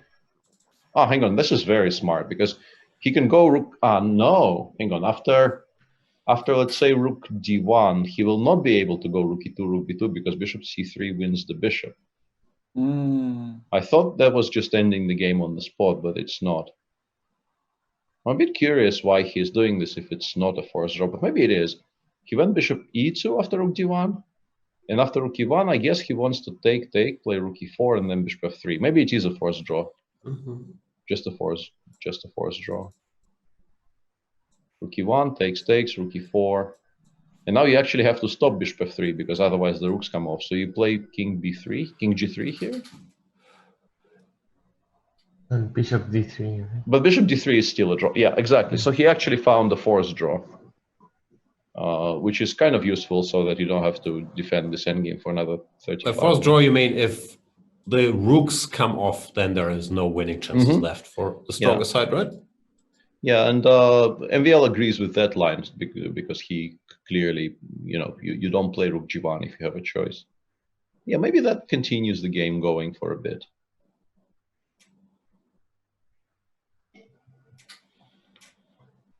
But now we can go after rook e4, bishop d6. Yeah, you can go hg, hg, g5, get some more pawns off. Yeah, very cleverly done by Ding. Yeah, Yeah, Ding will hold this. Is not enough attacker. In general, as a defender, you want to exchange pawns. As the attacker, sometimes you want to exchange pieces, even though here the exchange of rooks would not help you either.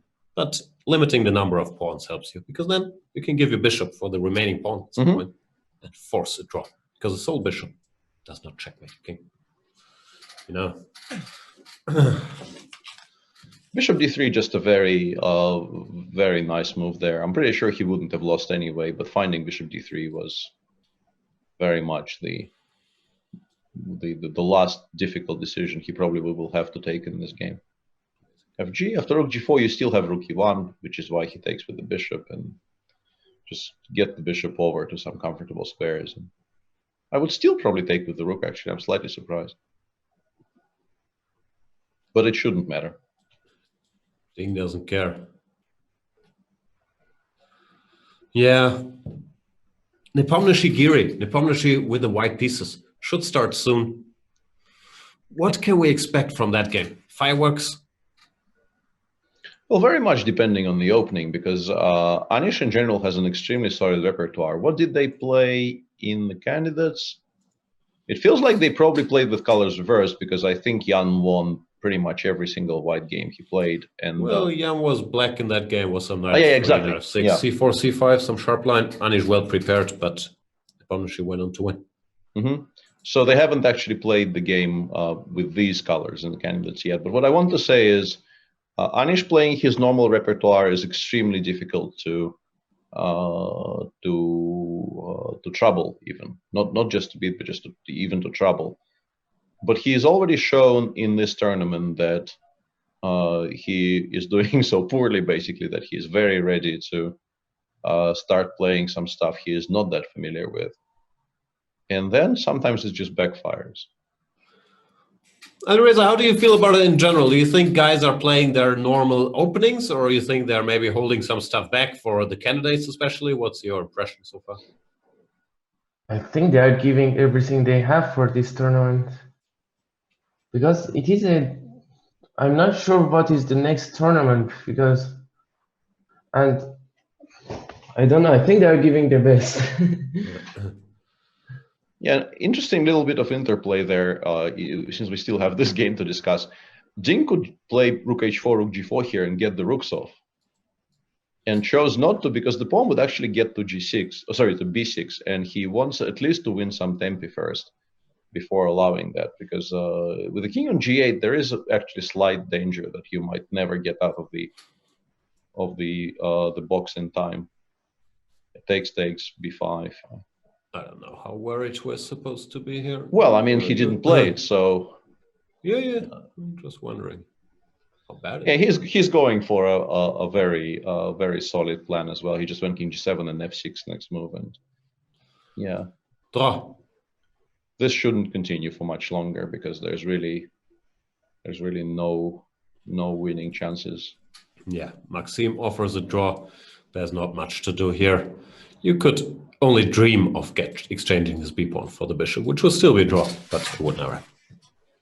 I like the queen c2 Nimzo for the first game. The Maxim opening is very good now. I think queen c2 is a very good choice for the first game of the day, right? Because it is a safe line. It is very safe. I feel he's shown it in his tournament already against Anish. And with queen c2, usually the problem is if you study it deeply, you find ways to neutralize it. So I'm curious if he will stick with this. No, but I think, Alireza, if I understand you correctly, the point is first game of the day is the one, I think games 1 and 2 generally were the Ding's best rounds. Yes. And the closer it gets to midnight, the riskier the opening you can play against him. So for game one, queen c2 is perfect, and for game 3 you can play something slightly sharper. Poor Ding getting sleepy. And possibly also hungry, but we don't know that for sure. I think he's well fed before the games, but I don't know. All right, we are waiting. Start of more events.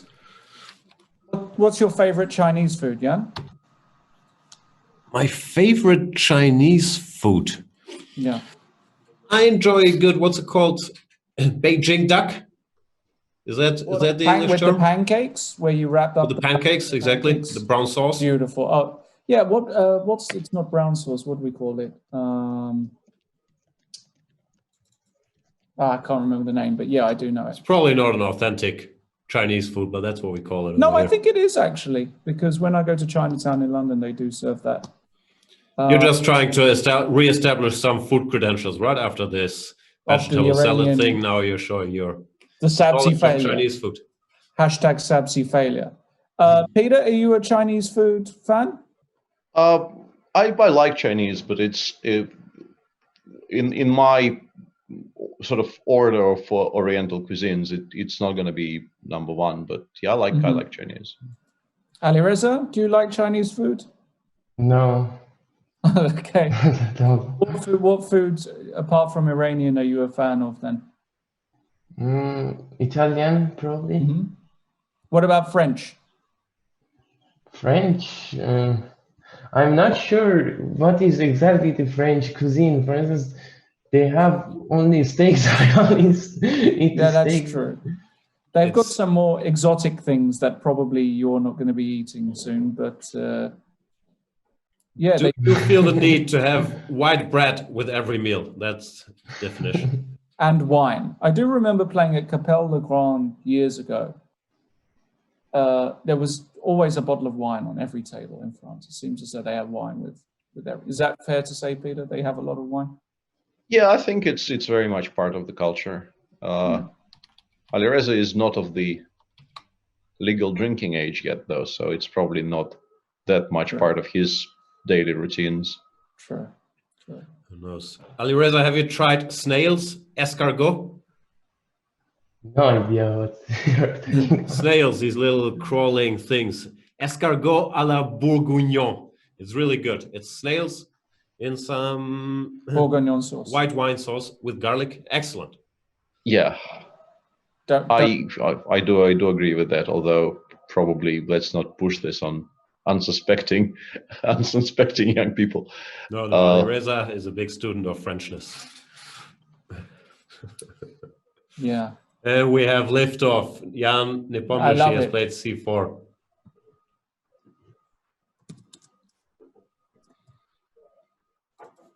Yeah, very curious to see what will happen here, because all kinds of weirdness starting from the c45 4 knights is now part of the conversation. But Jan goes for probably the least weird line right now.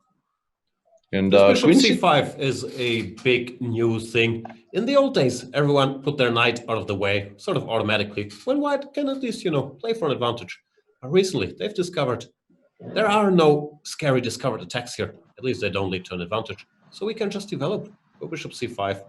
This was featured heavily in the Carlsen Caruana World Championship match. Giri also had a game against Carlsen where he equalized, but it didn't go so well. Repeats the line, and Nepomniachtchi deviates from the main line with Queen c2 here. Yeah, Queen c2 is a very curious little move, because it kind of attempts to disrupt the black development. Black would very much like to play something like castles and then rook e8, not really committing the knight on d5 to any squares. But yeah, here, that probably just wins on the spot. And there are other problems with castling as well. Knight takes e5 becomes much stronger because knight takes e3 no longer attacks the queen on d1. So you need to make some kind of a forcing move. Knight db4 comes to mind first, I think. Bishop e6, knight e5. You take it. Yeah, I'm wondering if I can just take on e5 here. I think this is the current threat without you weakening the pawn on h7. This is the threat, I think. And it has to be dealt with, and it's really not that easy to deal with it comfortably without knight db4. And knight db4 I wouldn't describe as comfortably either, because now you've misplaced your knight a little bit, and you need to be sure it will be able to return. Anish, however, cannot be surprised in the opening. That's one thing about him. He knows all these things. Bishop d7 played. Now the threat, of course, is knight c6 d4, which would, for instance, be played against a2 a3, which would otherwise be extremely strong. So I suspect you play queen d1, and at first glance, it looks kind of bizarre to spend 3 tempi on this, but we do create a threat of a3 because the knight currently cannot return to d5. So because castle now, knight d4, knight f3, bishop c6 is probably or fine, castle, right? yeah. But as Alireza says, it does allow black to maybe take on f3 first, or maybe not. Yeah. Yeah, queen d1 played, and now the bishop probably has to go somewhere from d7, because allowing a3 is clearly not something that black wants to do here. Yeah, that would just probably lose a piece. Apart from being poor positionally, it also just loses material. So you have to start considering moves like bishop e6, bishop f4. All bishop moves basically make some sense.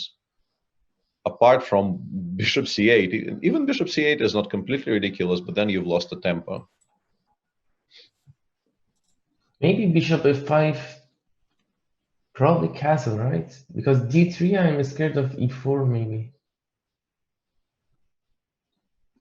Yeah, it's very possible we might have to, but after castles we can play bishop c2, bishop g6, right, with an immediate draw. Yes. Or something like that. Yeah, so d3 is the move. I think we probably have to play d3 actually. Yeah, I think castles just doesn't work. Yeah.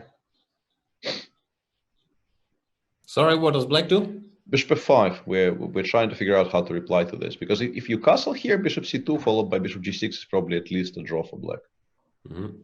So I guess you play d3, and then Alireza correctly pointed out that e4 at least looks playable and is kind of scary, but maybe there's nothing bad happening. Maybe we can take with it. Knight h4. Knight h4 is maybe very smart. ed3, knight f5, knight c2, king f1 probably works out well for white.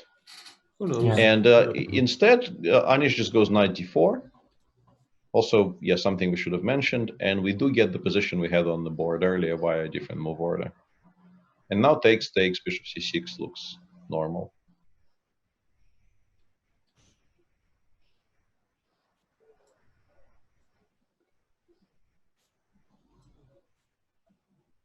White can play, he even played knight c6.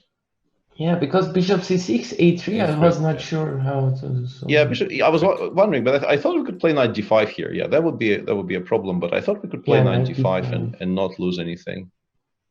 And I think generally black would be quite happy trading those bishops off the board, the light squared bishops. So I'm surprised Anish didn't give it more consideration, but I suspect he just is still very much in book, so.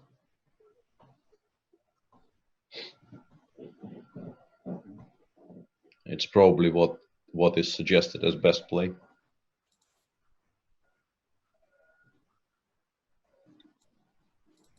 But I mean, black must be doing all right here, right? I mean, how about it's a typical English position where if you give white some time to play, I don't know, rook c1, knight e4, knight c5, he will start liking white. But Anish is playing very concretely. He is now giving up on b7 to, I guess, just win the pawn on b2 back if that happens. And if bishop just goes back to g2, he can play, C6. I guess, just c6, yeah. And if black establishes this knight on d4, he is never really doing poorly in these types of positions.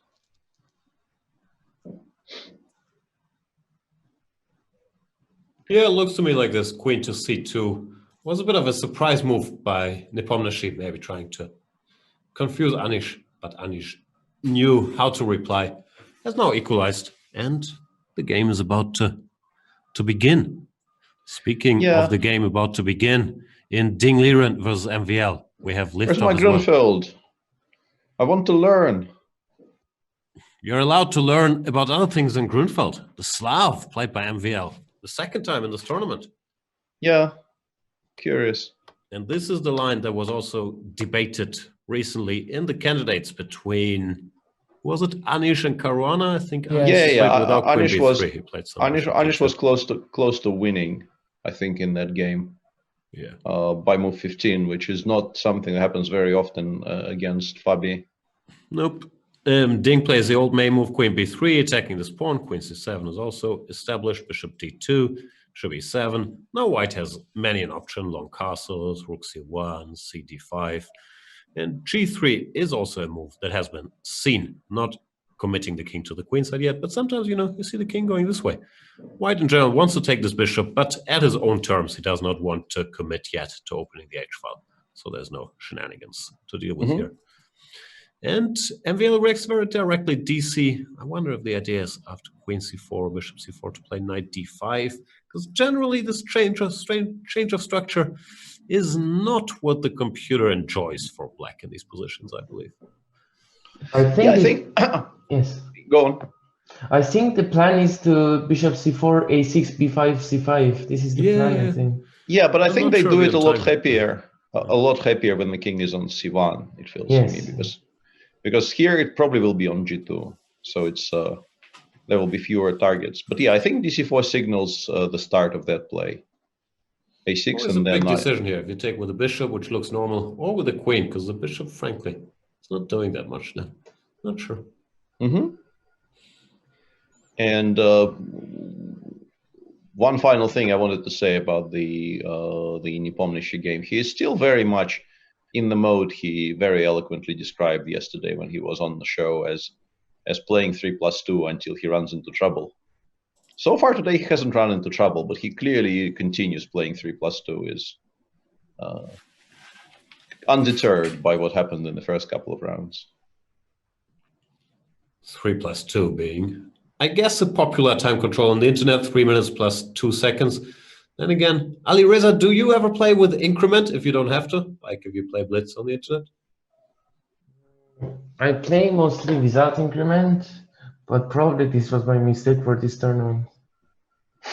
But I feel most people do. No, I don't know anybody who plays like a lot of 3+2, let's say. I know many people playing 1-0, 3-0, 5-0. It's because it's not spread, If that game was spread wider, like for me, I feel like a 3-0, I'm a dog to more or less anybody, and a 3+2, as recent events have shown, I actually have a shot.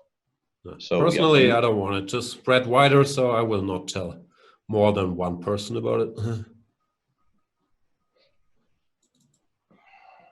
Yeah, somehow. Yeah. Like COVID-19 jokes don't hit home. Yeah, I got the reference. Yeah, it wasn't great. Apologies. DC bishop c4 played, none of my queen c4 nonsense. a6, as Alireza indicated, he goes for b5 c5.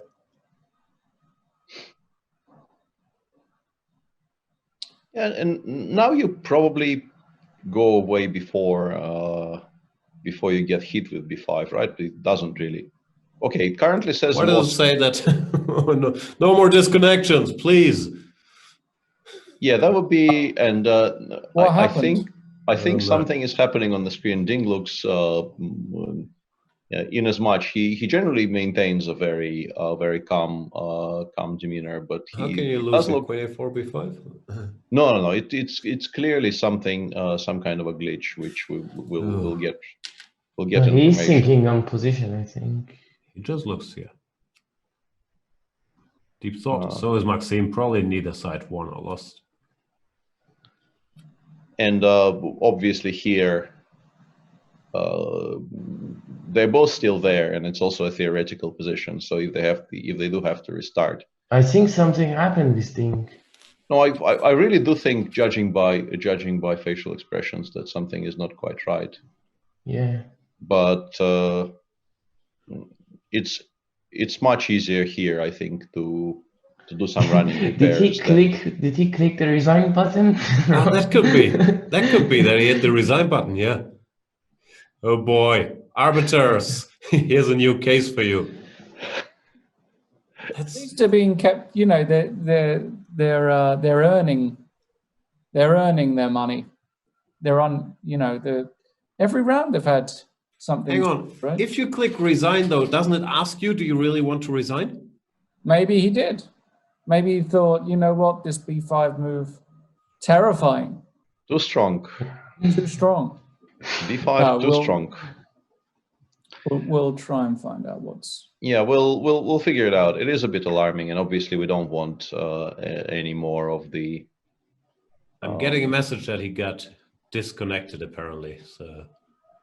Yeah, no, but We'll see if there's a new that should be protocol able. in place for that. That it should be possible to resolve, considering they both have oodles of time, and neither of them have left the board and so on. So.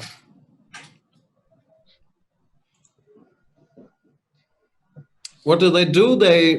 They established some new rules or something that the players can't leave the call after the game is over, or there was something like. They should not leave when they won the game for 1 minute. So. All right.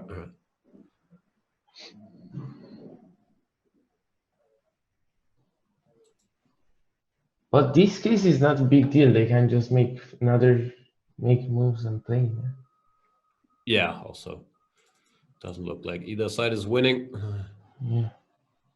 Yeah, it feels like once again it's very difficult. We only see Ding's face and not even the background to go on. But it feels like he is now trying to get the connection. How is he still on the call? That's a mysterious thing, right? Because we can still clearly see him on the call. His webcam still transmitting perfectly, and.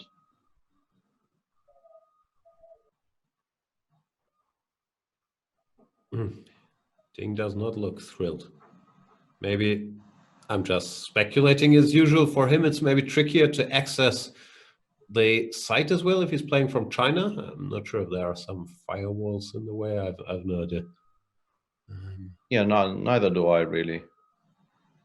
Last time I was in China, I don't think it was much of an issue, but it's been a couple of years, so my memory is fuzzy.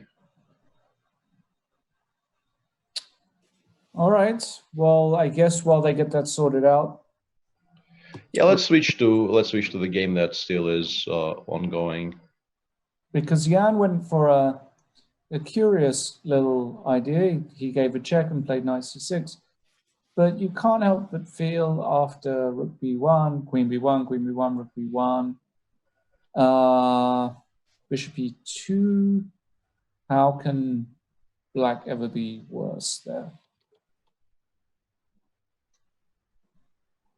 Yeah, it doesn't seem very likely. d4, ed4. You can also, as I was kind of wondering if you are even obliged to do that, you could start with queen b6 and ask if white has anything smarter than taking on d4. Yeah. That's what he did. Nice. To be honest, I completely failed to notice rook takes b1 existed. Yeah, I cannot understand why black should be worse. No, but maybe he just didn't have anything better to do after rook b1, queen b8. If we go 3 moves back, we left it after rook b1, and queen b8 seems logical and very consistent with previous play, and maybe white just has nothing smarter, because it's very difficult to tolerate this knight on d4. It's just such an annoying piece. So he took, he played knight d5, which is like it's a normal square. You want to play e3 next move. And bishop g4 is very concrete. And now knight e7, knight c6 does look logical, because you need to get rid of at least of some of these pieces.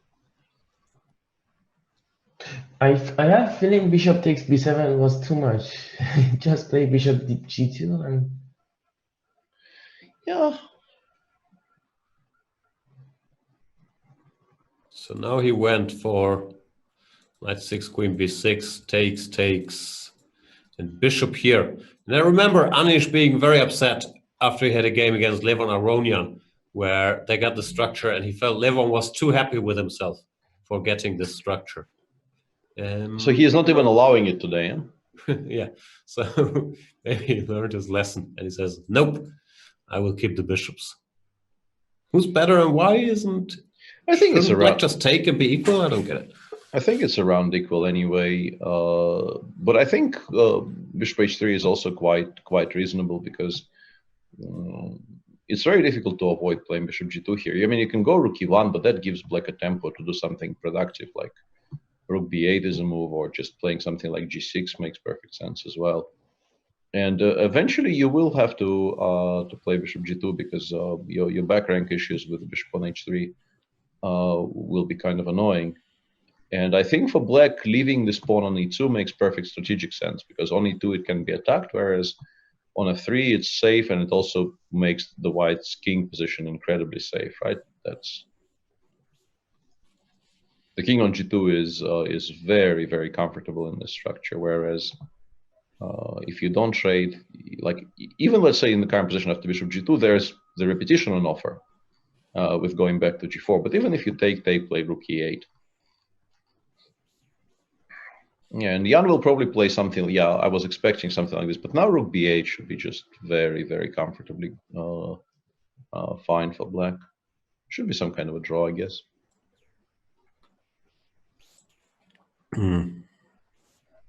Not really fireworks yet, ladies and gentlemen, has to be said. Not yet, no. No, they're not really setting the world on fire compared to the first games of yesterday. You know, if you can imagine comparing them, this has been, well, just very solid chess. Not bad chess at all, just very solid. No, not at all. No, it's all perfectly sensible, but yeah. This is generally the experience of playing against Anish when Anish plays his main repertoire. I'm wondering though. I have a question: if rook b8, queen c7 is possible. I was about to ask that as well. Yeah, maybe this is the way to play for a win, and maybe this is why Anish hasn't played rook b8 yet. It might not be bad at all. Rook b8, queen c7, bishop f1, king f1. Yeah. Because you probably win the a7 pawn, and then the bishop on f3 is a monster, and white is never really risking anything, and the a pawn might start running. This is quite smart by Jan, if we assume this is what he's intending. Yeah. By the way, big shout out to all of my fellow Englishmen. St. George's Day today. 23rd of April. So if you are back in Blighty, have a good day. Probably can't celebrate like you would normally do, given that it's lockdown, as we say. But yeah. Yeah, and we do have back. a restart. Yeah. Excellent news. Restart?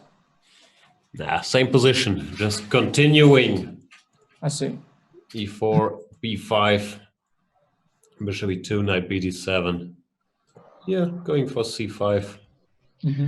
I'm a little bit surprised with e3, e4, I'll be honest with you. I thought sort of securing the king position is priority number one, and e4 is a bit double-edged because it kind of weakens your dark squares.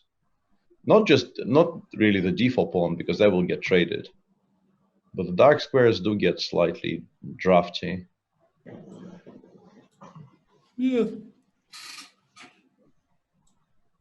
General, if white is not in time to meet c5 with e5 or d5 and has to take on g6 and play bishop e3 or whatnot, then he can even end up in trouble in these positions. So I'm also a bit curious what Ding has in mind here. Mm-hmm. And Jan instantly sacrifices the exchange that we were mentioning. Mm-hmm. He might sacrifice. Quite cleverly played by him. Yeah. King is untouchable on g2 now, with his loyal servant on f3. If the king was still on g8 in this position, black would be playing for a win. Even that would not be easy to win, but black would clearly be playing for a win because he wouldn't be losing one of those two pawns. But with the king on h8, yeah, it's awkward actually. I quite like this for white. Mm. Yeah, at least it's easier to play. Maybe it's bad too, who knows? Risk-free as well, right? I mean, even imagine a scenario where you lost the a pawn here as white and queens were exchanged. Even that ending, I'm not even sure is losing for white with this.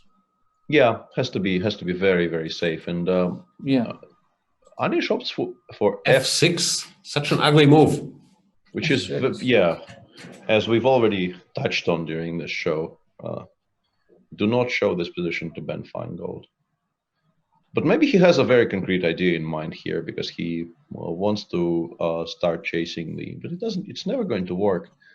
And now, how do you solve the issue of a very weakened king side that you have? Yeah, this is very unpleasant for black. Yeah, Bishop b4, queen h5 ideas start happening, and just generally it's just a very, very difficult position to play. Look at all these arrows I drew. I didn't draw a single one for black because he doesn't have any plans. Yeah.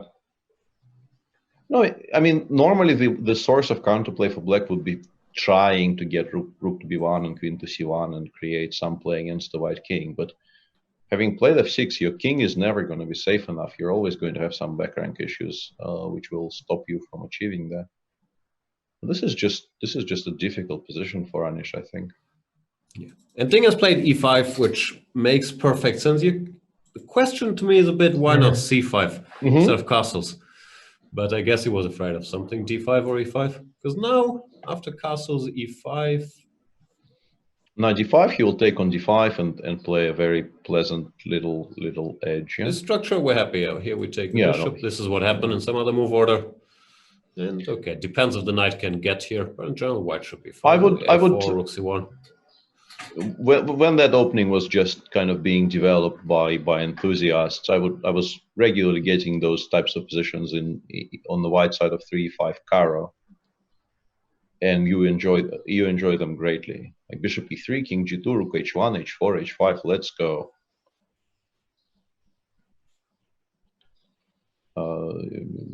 Maxim maybe showing his inexperience with this type of structure a little bit here. Because he's been a Grunfeld player and a Knight of player for the last, I don't know, 15 years, and you don't get the structure very often, no? No, not in those openings, no. Or maybe it's just... Good. Go on. I forgot what I was going to say, but it was probably not very wise. I mean, it's probably not that horrible just yet, but I think white has a lot more scope for improvement.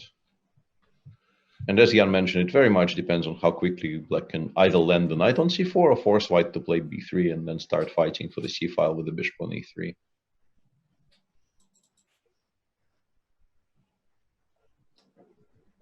I'm just sad to see Anish go down because it feels like he's in big trouble. Yeah, I think pushing f5 does make a good amount of sense because at least restricting the bishop from coming to e4, I think is a good idea. Of course. But it's still such an unpleasant position. And Jan, for now, refusing the trade of the d4 pawn for the a2 pawn. Those positions would also be, I think, quite nice for white, but they probably are harder to win.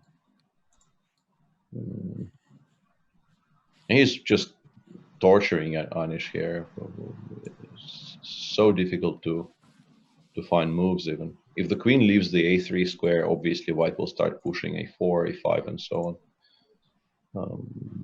But with the queen stuck on that square, it's just very difficult to play moves. Yeah, rook f6, bishop d5. Now, something like bishop f7 is an extremely annoying. I don't know if you can call it a threat, an idea probably. Now he goes queen c3, but queen b5, I guess, is very logical. Now queen e8 is actually a huge threat. It feels like his blockade of the a pawn is about to get shifted. Yeah, he goes queen c8, and now we can start. Now we can start running the a pawn down the board. Yeah, he's just completely. I don't know what to say. I mean, he's just absent, isn't he, at the moment? And it's not going well. And he needs to do something. He needs to, eat something different. Change his shampoo. Do something different because it's whatever. Lauren's giving away the all important trade secrets here. Yeah. Are you a believer in this, Peter, that you've got this daily routine playing a tournament, it's not working, you're playing miserably? Do you try and change something? Do you go for a run at a different time, or do you do something? Do you know what I mean? Yeah, I was, making fun of whatever you say is very much part of the show, but I do agree. I think shaking something up is often not a bad idea at all when you're in a rut like this. And How do you shake things up in Corona times, though? We're all sitting at home staring at screens. What's there to shake? What food should he have, Lawrence? Shake what your mama gave you. Maybe that's it. Some kind of online, but they're doing a lot of dance lessons online. You think he should shake it like a Polaroid picture? Is that Outcast? No, that's yeah, it's Hey Ya. Yeah, that was something like that. Maybe you should, tonight him and Sopico do some online salsa lessons. Yeah, come in. I'll let him know that's your recommendation. Yeah. Yeah, Queen f7, Bishop d5 was a large threat, so Anish goes Rook d6, and now is g4 already very strong right now? Yeah, why doesn't g4 work? Rook f6. G4 looks like it might be Rook f6, Rook f6, Queen d7. Or Queen e8. Or Queen Jan e8, thought about it for 7-8 seconds and he decided against it. Yeah. No, I guess he just wants to lure the rook to f6, where it could have gone on the previous move as well, and then he goes to Queen d7, and it once again becomes incredibly awkward because the d4 pawn will actually start hanging. And if you protect it with the queen, you probably allow either the a pawn push or bishop d5 or something. White will get further improvements. Yeah. It does feel like Anish will eventually just allow something here and lose. Looks bad. Ali Reza, let's talk about more pleasant topics. How was this Banter Blitz Cup final against Magnus Carlsen for you? We haven't talked since. Was one of the more exciting matches I have seen online in the recent past. Yeah, okay, for that match I had a lot of training. I played my whole life this 3-0, so probably I had more experience than him, and yeah, I got lucky at some point. He also mated me with 0.2 seconds. Yeah. So yeah, it was a very exciting match, and I think we were 50-50. I don't think I was weaker than him, and because of it's of course 3-0, right? And it felt like, I'm not sure if you felt that way, but it felt like when you're both down to 30 seconds, you had a bit of an edge. Well, I always thought Magnus was incredibly good in bullet as well, but it felt like the lower the time got, you were maybe faster or at least more comfortable with it. Is that correct, that impression? Yeah, probably. But we were also very close in the match, so it was only one game, so I don't know. No, I'm always amazed when I see you guys play and you have 20 seconds and you still make 40 good moves. Well, okay. With Lawrence and me, we pre-move stuff, but there's something hanging every move where you somehow make sensible moves still. I don't know.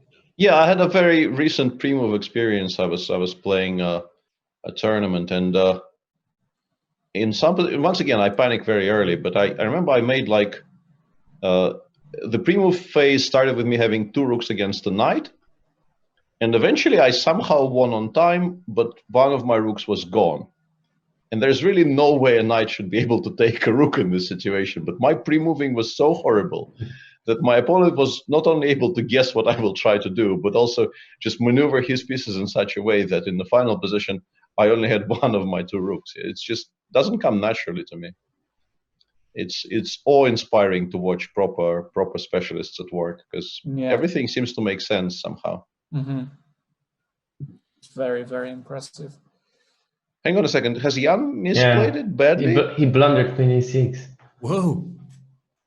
Why he's playing very fast, I don't understand. As I've always said, I have never stopped believing in Anish, and his resilience, especially with his time control, is what makes him. Yeah, and now, I mean, he's still worse, I suppose, but it's a lot easier to imagine Black not losing this, right? Sure. Yeah, now Rook E8. Rook E8 could... Rook E8 even exists. Yeah, that's a very smart move. Wow. Yeah, I mean, White never loses this, but but he probably also never wins this anymore. Jan will be really upset with this. Yeah. But he had G4 and he didn't even consider G4. This is incredible. Yeah. And after Queen C8, he played... When G4, Ali Reza? instead We of liked queen G4 E7. move 41, I think, or yeah, here it felt like it might just be winning. G4, yeah. Queen Rook E7 F6, can't be Queen too E8, bad, no? right. Still Yeah, possible, I exactly. guess. Bishop C6, King H8. No, but even here, like I think he was very disappointed. He wanted to play Bishop E8, and then he realized it allows Queen A8 Oh, check. Queen A8, even, yes. Yeah, so this is why he played King H2. And then Anish found Rook C8 to have Queen C5 after Bishop E8. Once again, Bishop E8 no longer wins on the spot. And yeah, Jan kind of got upset with all this and made one move too quickly, and now the queens are gone. And Let me see the camera. Is there head shaking? Yeah, normally. there's definitely been there's been some head shaking already. Yeah. Showing his feelings. There are Alireza, some- can you see your opponent, or is it optional, or do you have to watch him, or what's the story with that?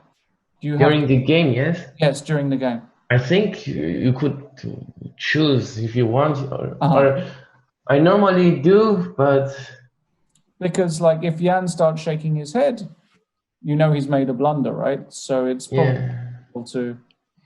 to watch his face. Sometimes it helps. Sometimes it is maybe not good to. Right.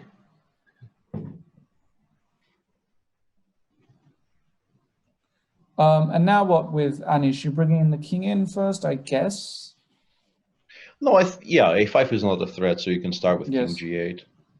And King importantly, White F3. is always in time to play something like Bishop D7, Bishop D5 to keep both the D3 and Yes. A4 pawn under control. So yeah, this should be quite level now. And after I king, assume. important is to probably not go Hang on a second, is MVL better now? MVL. That's quite striking. I think Ding maybe made a big mistake because he is now not in time to protect the default pawn. Oof. Oh wow.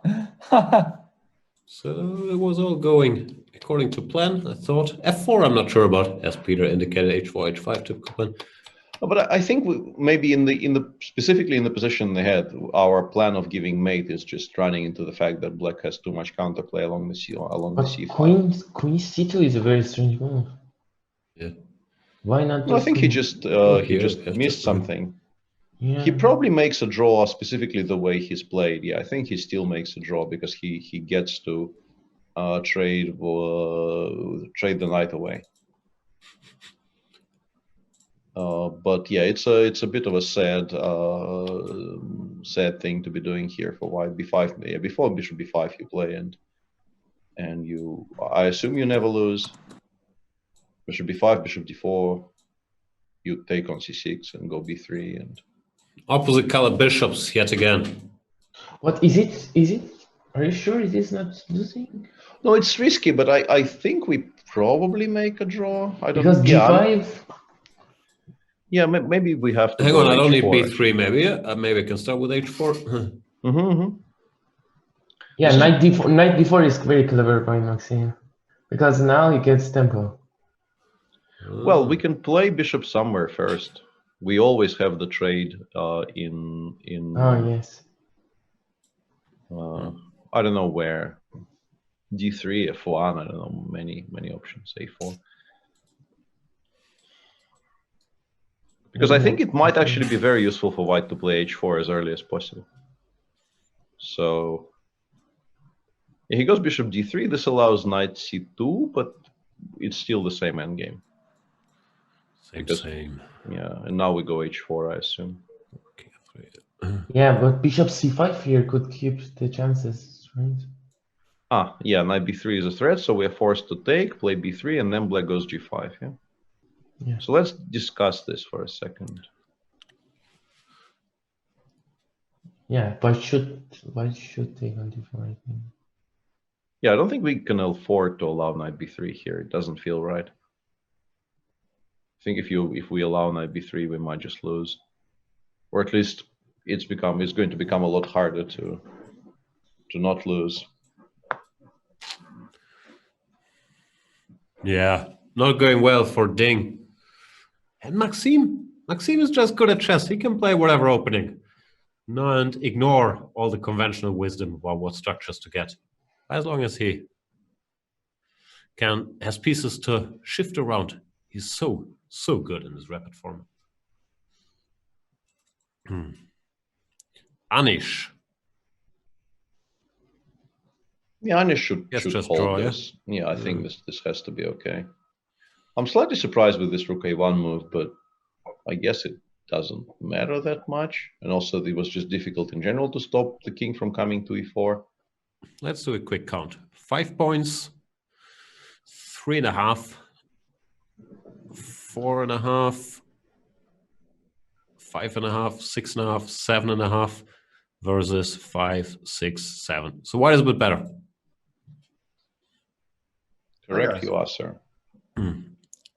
Alireza, do you have a system? I'm half. Oh, I was just gonna ask Alireza how much a bishop is worth, but maybe Fabiano Caruana also knows.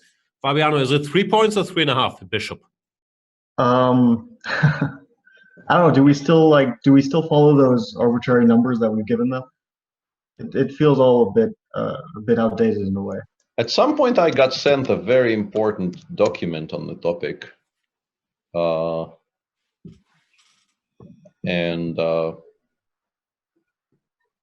think the argument being made in the document was that it's something like 325, but it's all so confusing that I never really. But I think we can generally agree that bishops are usually worth a bit more than knights. Yeah. I think that's a general thing. I mean, I don't know if we can put an exact number on it, but usually it feels like on average, a bishop will be a bit more valuable. But it's also not something that you really use as a general consideration. I mean, you look at each position independently and you have some sort of feeling on where one might be, where it might be worth trading a bishop for a knight or vice versa. Feels like with many topics, when you start out, you don't have a clue. Then when you're at my level, you know that this is 3.5, this is 5, a knight is 325. And once you reach one further level, you don't know anymore because it all becomes way more complicated again. So there you go. Anyway, this position should be a draw. Well, I'm wondering, if white starts pushing now, a5, take, a6, black has to play rook g7, right? And then we can put the bishop on b7. Well, I think maybe we go king d6, king c7. Right now, king d6. But Yeah. then maybe I could play f5 check first, because then I guess you want to put the king on f6. And now bishop c6. Yeah, that sounds fair. I don't know if it'll work. You also have, yeah, it might work though, because I don't see how you're avoiding. Yeah, this doesn't look fun. Yeah, I have a feeling king takes d4 might just be winning here. Yeah, I think this is just resigned. So I don't see how you're escaping this one. He played bishop a6 instead. He's tricky. not enough faith in Anish. He thinks rook g4, bishop c8 might actually happen. I found the document, by the way, as you were, I'm sure, breathlessly awaiting those discoveries. It's apparently 1 for the pawn, 345 for the knight, 355 for the bishop, and 525 for the rook. That's completely wrong. Everyone knows a rook is 5, and also 0-10 between a knight and bishop is not enough. No, I think whoever it did exactly that document. Right. I think it sounds exactly right. There must have been a lot of deep science behind that one. Yeah, absolutely. Yeah, it's all very, very scientific.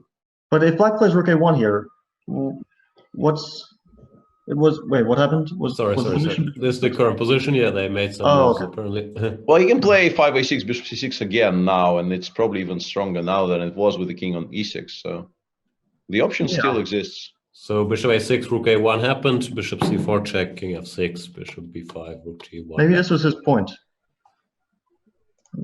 Maybe it's very clever to do it this way. To me, a5 looks really strong. I don't see what black will do.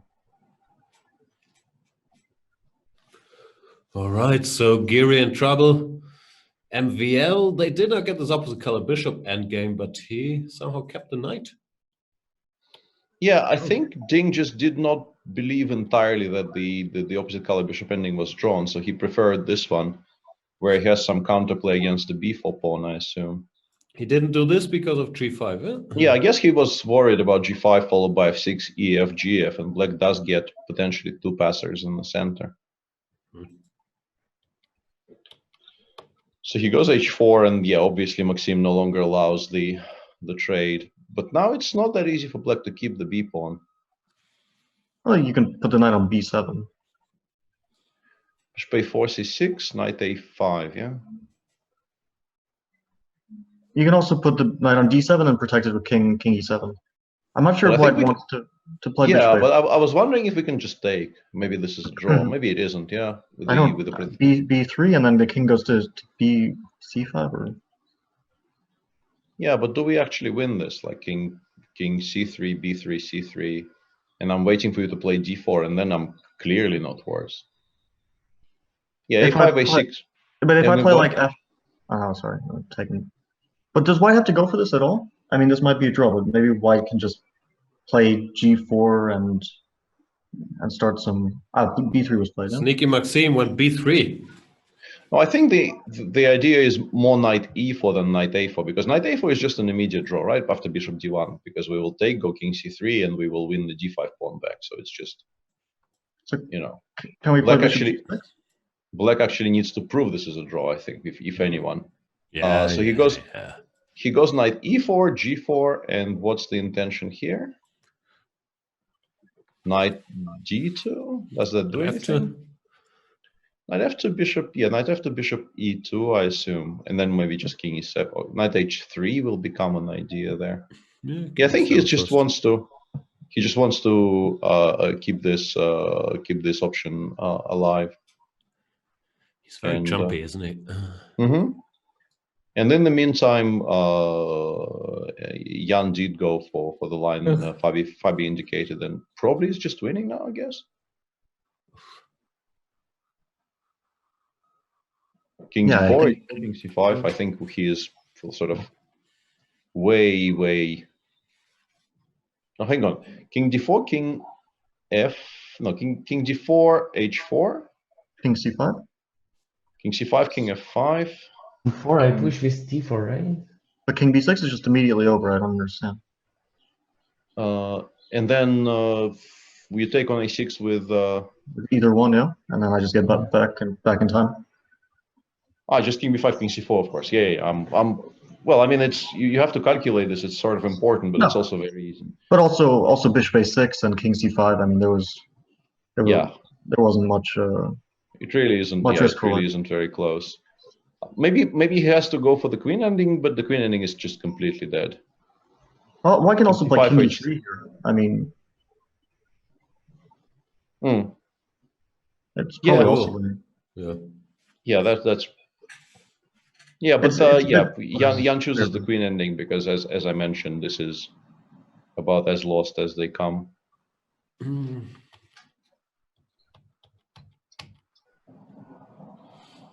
Yeah, no chance, right? Yeah. So only like a horrible blunder, but have to go king f7. Queen f5 check was forced queen trade, no? How? Queen f5 check was forced win.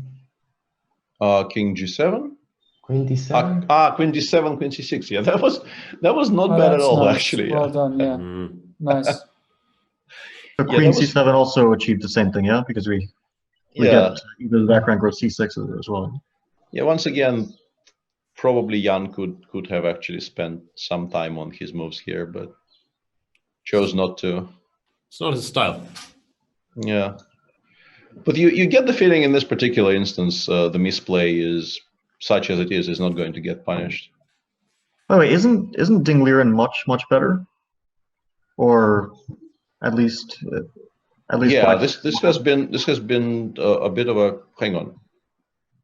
Yeah, g5 take knight. Do you go to h3 or? I guess we go to g6 and then g6. Yeah, I don't know. Yeah, Maxim has done things to his position here, which are. Has he bungled this? Well, I mean, Yeah. He is the side fighting for the draw here after bishop d1, and I'm not sure he gets it, to be honest. Wow. Do you Can he see go for Anish the- yesterday? Frenchman. He kept calling Maxime Frenchman. It was very tough to watch. Can he go for knight d5? Yeah, this is the big question. If the pawn ending there is a So draw, G5, yeah? well, we It's very take difficult. take king d4. I mean, it's Yeah, king d7, king d7. king d5. Yeah, I guess you. Maybe this is a draw, but like I'm not entirely sure. King c4, king b3, king c4. Why is this a draw? Yeah, and f5 there. F5 we ignore. I think we just go like king d3 or something. You ignore it. Yeah, this is important. If you Yeah, do anything, I don't think I touch it at all. I think I go king d3 and then I start pushing. In the meantime, Nepomniachtchi has indeed won the game against Anish. He's changed queens a little later, and here, even though it's only one pawn, it's enough to become a beautiful new queen on d8. So Nepomniachtchi takes the lead in that match, 1.5-half. Back over to Ding Liren versus Maxime Vachier-Lagrave. First game ended. I was just thinking about this again. Like in the pawn ending we were just looking at, if I don't do anything with my pawns, I don't see how I can make progress. That's maybe a very good point. Yeah, let's have a look. So we pick up on d5, you go king d7. I wanted to play king c4. You need to pick up on e5, right? Yeah. And I go back to c4. And you want to just play king d6, king c6. Yeah. Because even if you have all the time in the world, you can't get to e7 because I'll have f5 and I'll create my own passed pawn. That's a very good point. Yeah.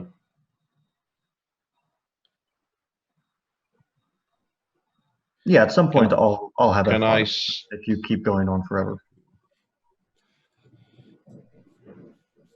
Yeah, I think this is just a draw now. I mean, also f4 should be just making moves. Yeah, like is easily in time. Yep. Then I think you probably have to go knight d5 because the position MVL has forced upon himself now is. Did I manage to lose? How did I manage to lose? I can go g6. Yeah, that's a good move. That's probably not a bad idea here. Maybe what he did is also a draw. Maybe, but I think you're a lot less sure of it. Yeah, it's very unpleasant. But he'll keep attacking these weak pawns, knight f7, knight h6, or knight d8, knight c6. But then again, the bishop probably holds everything together very nicely. So, like the bishop on f3, for example. Yeah, this is not going to be much fun somehow. No, knight h6, bishop d1 does nothing whatsoever, and then we start pushing the b pawn. Yeah, this is actually extremely unpleasant.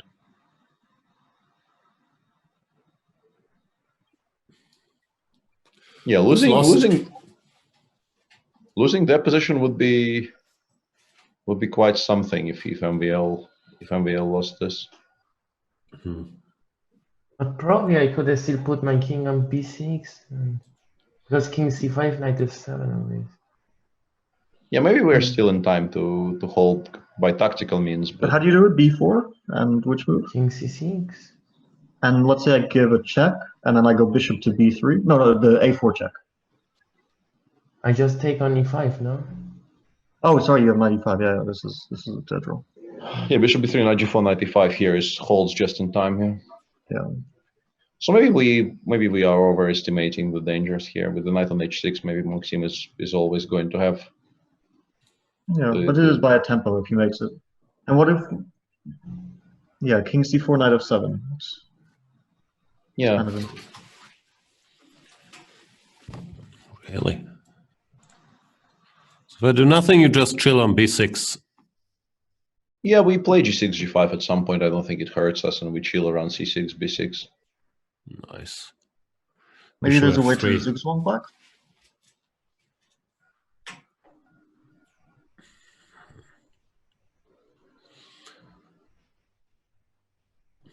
I do not have any clue.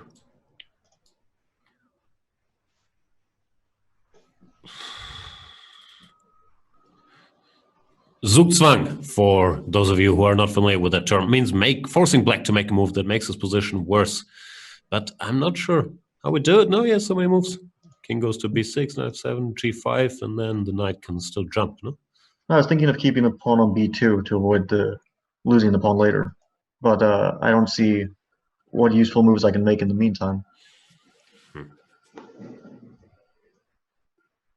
Maybe I can play king e4, f4, g5, and then bishop on b3 limits your... Does g5 ever hurt me? Like if I go king e4, I go g5, is that a concession? Probably not. I don't see why it would be. Yeah, he played g5 already. Maxime, slippery as he is. But can I go b4, king c7, b5, king b6, bishop e2 now? I think we pass with, we go knight f7 and we pass. Bishop c4? Bishop b5, bishop c4, yeah. The knight d8 is probably, white has no... Yeah. Then king c7 with it. But white doesn't have a useful move, yeah? I mean, it's a mutual Zugzwang, I guess. I'm saying we can still play king c7, no? King c5, knight b7. King c5, knight b7, yeah. Sure. But then I can maybe go king c5, knight b7, king b4, and go to a5. King a5, yeah. And, although that's probably also a draw. You play knight f7, put the king on b8. Yeah. Oof, just so complicated.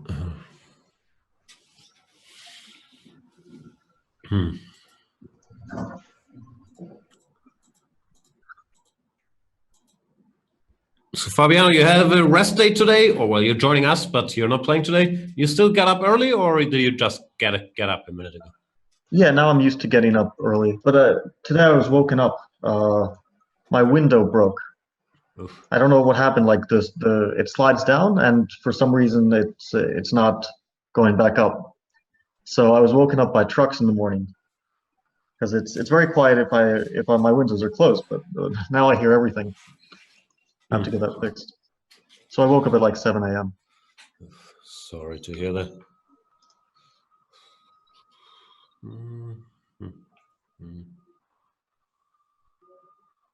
Ali Reza, what's your routine? Do you try to wake up late to be fresh for the games? Yeah, I wake up normally at 1.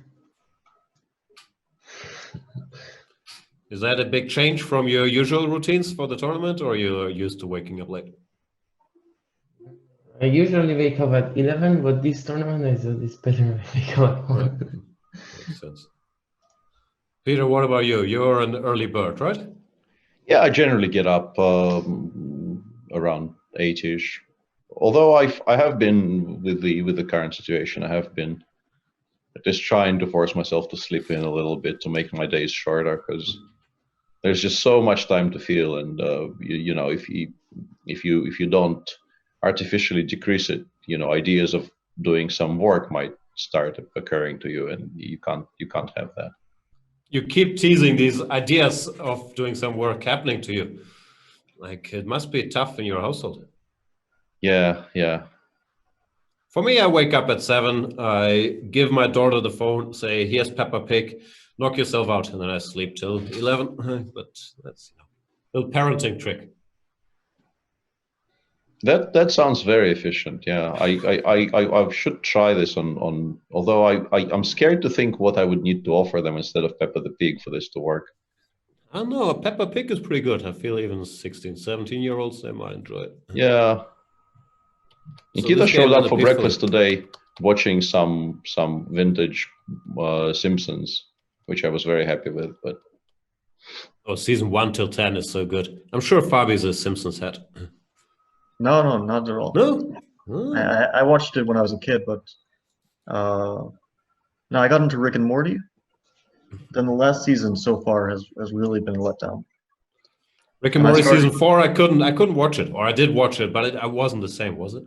No, it was really disappointing. But before that, it was just pure genius, I think. And it was very, very good. I'm currently binging BoJack season 6. I'm doing a speed run of BoJack season 6, and it's really excellent. But that's really not a surprise. It always is excellent. Alireza, don't do any of these things. Will not make you happier or smarter. That's not true. I think 50% of that statement is not true. But which 50%? I agree. Bojack made me much happier.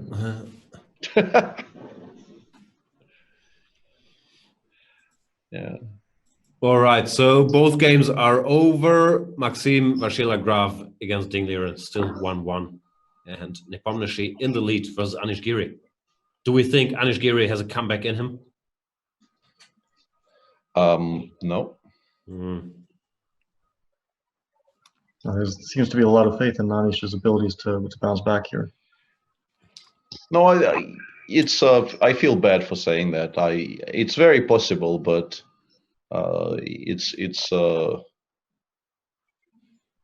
I think this is the current iteration of the running Anish joke we have on this show. This one is much sadder though. To troll him for draws is kind of fun, but to just give up hope on him, like winning even a game in this tournament, it's sad. Yeah, it's not fun, but really, it just goes from bad to worse somehow. And I hope that he bounces back in this game, because then we'll likely see an Armageddon, and that's always what I'm rooting for. Basically, whenever I watch these matches, I want to see Armageddons in every single match. Yeah. No, of course we want this one to be closer, and if Anish is to strike back, it probably has to be with the white pieces, because his repertoire with black is very solid, but not really geared towards generating very many winning chances. I don't know. You keep saying that. He's playing all this exciting stuff like the Najdorf. Has he been playing in this tournament? Maybe he hasn't faced very much 1e4. I thought it's his main opening, no? Maybe not. I'm not sure what his current main opening is. He's very versatile in opening, so he does. At some point, he was playing a lot of Najdorf, but he always can play other openings, which makes it kind of annoying to play against him, because you always have to be ready for the Berlin, for the Marshall, for the Open Spanish. I mean, he also tends to play the most annoying openings to face, where you really have to know or really show your knowledge. But I think that it all comes down to this white game, because I don't see him ever winning with black in the last game. But he did play the Sicilian against MVL in that game where the match was already decided, and it was an Alapin. So yeah. But he could definitely put some pressure on his Grunfeld now. I have a feeling with Anish that obviously I have no proof, but I have a feeling that he might be saving his best Grunfeld ideas for the candidates, which of course is a consideration for all you guys who are still in the candidates when that resumes. Like, what ideas do you want to show in this tournament? Grunfeld, of course, an opening that MVL is very capable of playing. Nepomniachtchi is very capable of playing. Many players are capable of playing. So I'm not sure if he will show us what he's got, but I could be very wrong. He already had 2 Grunfeld outings in the candidates where he played 1 knight f3 and 1 bishop d2 game, so maybe it's not such a big consideration.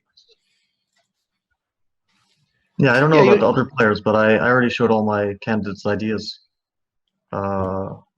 I mean, d5 knight c6. That was my main one, and now it's all gone. Yeah, but that was an amazing game, by the way. How long were you in book? Because both of you guys blitzed out some nonsense here very quickly. No, I mean, I knew a little bit about the line, and I assume he did too.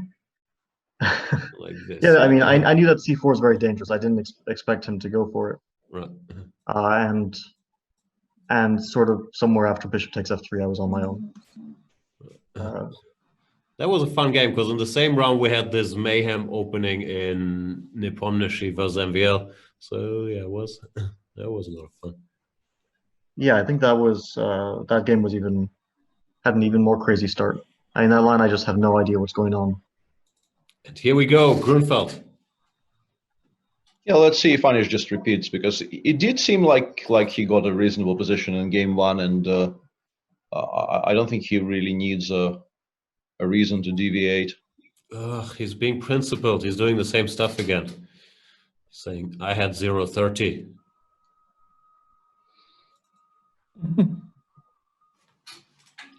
The 0-30 is, the new +1.5, so. Well, it depends on which engine now, because now you have two different types of engines, and they give you basically drastically different evaluations in any position. And sometimes the difference is like between winning and losing. Komodo and Houdini, they're really different. Which do you prefer, Fabi? Rolls-Royce or Bentley or? Well, it's hard to say. I mean, sometimes Leela will show you something, and you'll think, "Wow, this engine is a genius," and then it will sometimes blunder mate in two, which happens more often than you'd think. Yeah. And then you realize you can't really trust it, but you should always listen to it. I love him though, or her. It's like an old guy or old lady with great understanding that just sometimes blunders a piece. I mean, I've had positions where it legitimately blunders like Queen D8, King D8, Knight E6, and Mate in 3. It just misses very basic tactics, but sometimes it outperforms Stockfish, which is incredible. It's a bit like Lawrence. Like the touch is there, just the execution sometimes. Basically similar levels. And the Grunfeld has already become very interesting, because Jan avoids playing Queen D6, which he did in game 1 on move 15. All of this we've already seen in game 1, and here he goes MVL for knight, as we call it. Yeah, he goes Knight A5, and Anish blitzes out, takes Bishop G5. Anish knows. Which is extremely sharp, yeah. And like, I'm instantly very drawn to the idea of just sacrificing this exchange, but you probably don't have to, and you probably don't even want to. There's Rook C1 as an intermezzo there. I mean, first Bishop E7, then Rook E8, Rooks, if you want to. No, I wanted to give up. I wanted to pick up the other. I want to play Queen B7 here, but I think the issue is that my Bishop on E4 actually gets traded after Bishop F8, F3. Yeah, I go Bishop G5, and I'm one tempo short from securing it, because Knight C3 just picks up one of the bishops here, or Knight F4, Knight F4. Yeah, I thought Bishop H6 actually. I don't know which one is the more correct option, because I think if I could like play A6 and in particular A6 B5 Knight C4 here. Let's say I played Rook C1 here. What do you do? I mean, you play A6. I play Bishop D3. I don't see your next move.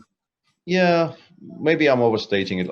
Even that, let's say A6, Knight, Bishop D3, Bishop G7, and hope to play Knight C6 next. I think I'm maybe a tempo away from having very reasonable compensation, but I probably will not get that tempo here. I don't know. Probably Bishop E4 is very strong. Also Queen F4 and then Bishop E4. Yeah, it looks a bit.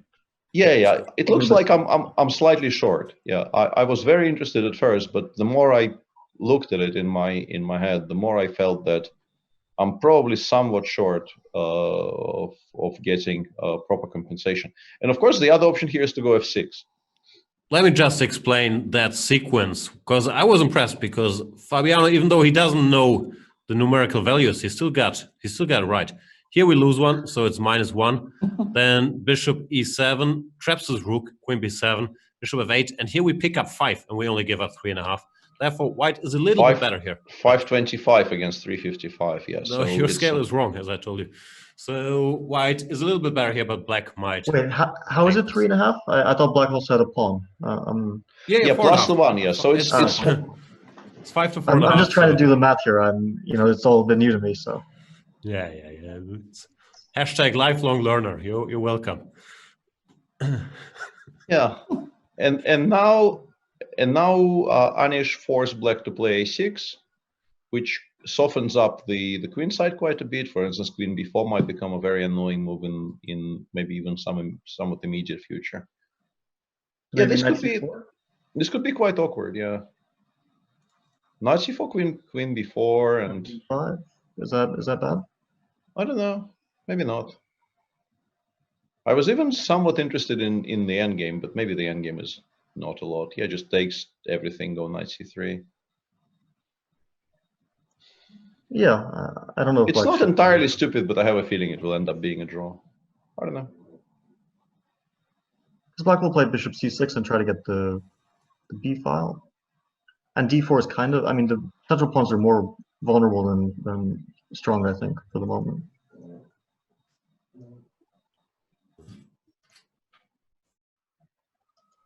All right, and the other game has yet to kick off, it seems. MVL against Ding. Been a bit of a weird affair so far this match.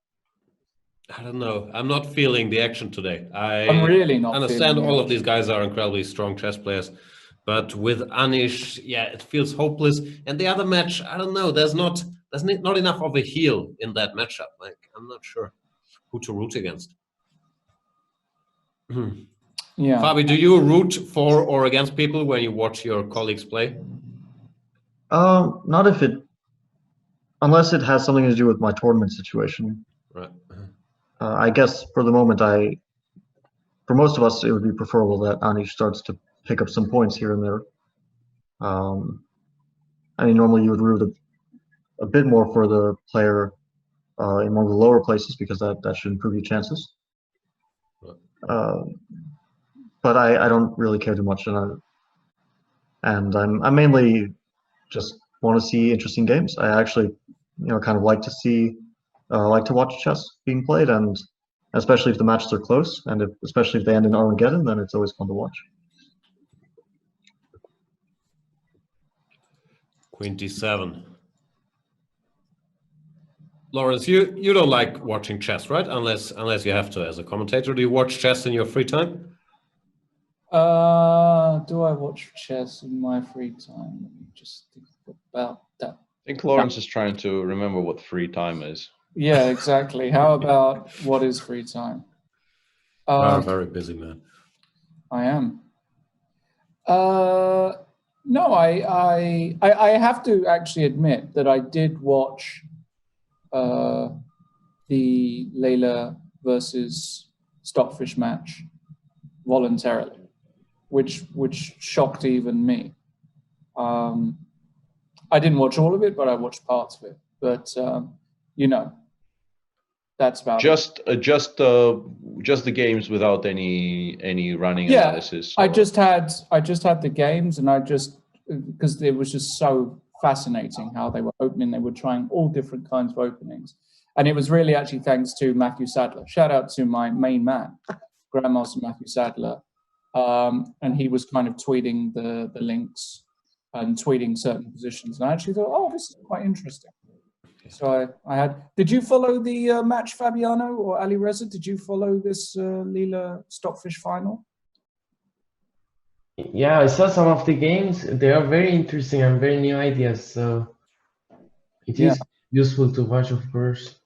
Yeah. And the difference in approach is really, really striking in many cases. I didn't watch much of it, but I watched some in particular because my friend Miro was at some point started doing commentary on it, which made it sort of doubly attractive. And if you remember, there was this game where they started from a position of queen down. I think based actually on Ali Reza's game, not probably a very pleasant memory for Ali Reza, but that game that somebody played queen takes c3 against him. And Kartikian. Yeah, and Leela with black played a beautiful positional game, never winning any material.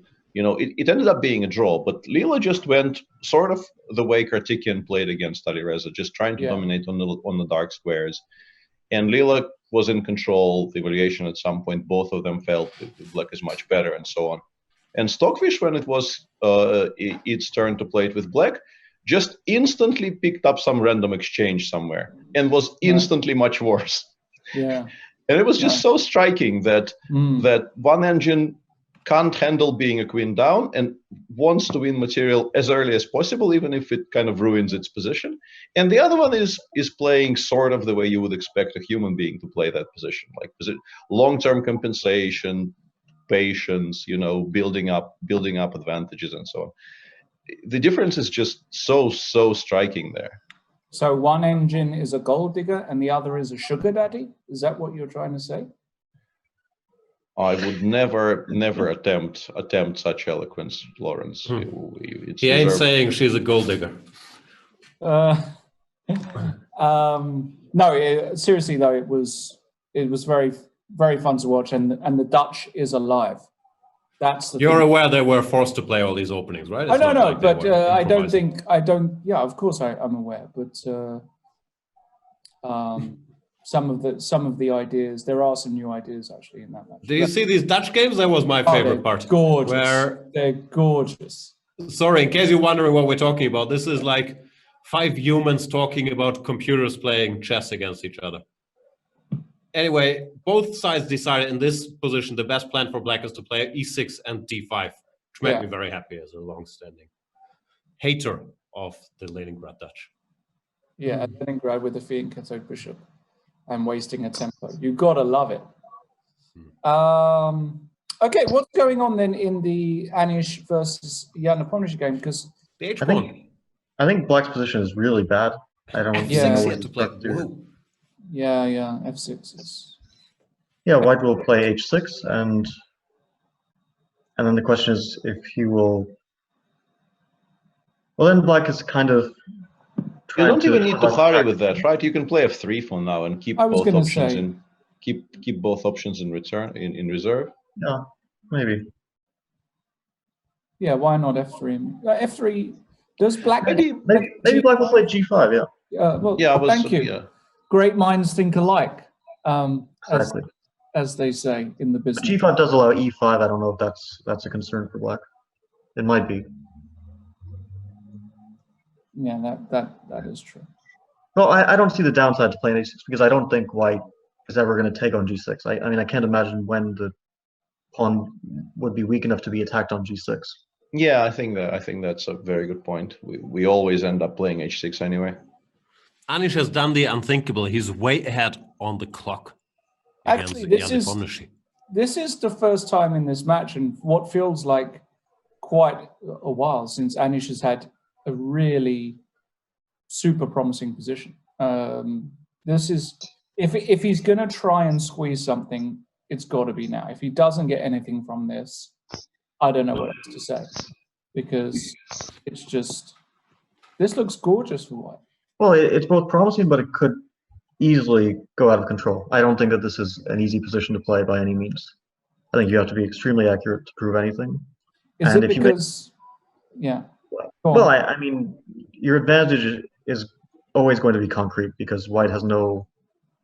I mean, white's advantage is purely based on some slight vulnerability of the black king. I mean, endgames are obviously bad for white, so you can't trade queens, and at some point, you will have to attack black, I think.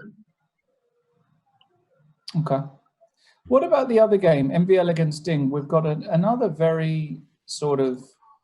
Yeah, they keep discussing this. Yeah. MVL has decided that Queen C2 Nimzo is the only line he needs as a new 1d4 player. So they keep going here, and this time around Ding goes for a sharper reply, c5, knight c6, followed by all this stuff. Yeah, I guess equal. You guys tell me. Very, very dull. Very dull. I say we stick with 3. I don't know. Dull is not a word I would use here. Cultured eye. Well, black has to find the next move, right? Some sort of h6, queen e7, I guess, just to. Yeah, you can also kind of pass, I guess. Yeah. Let's go back to the Giri game because I'm very curious, and we've had a move here, very interesting move by Anish, queen e3.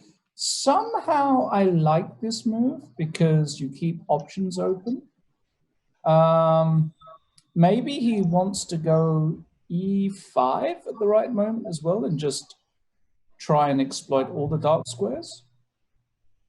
Maybe he can think about d5 at the right moment as well. Also interesting. By the way, just a small interruption. Thank you so much, Ali Reza, for joining us, for being on this program for sharing what happened in that incident and still lending us some of your expertise. Best of luck in the rest of the tournament.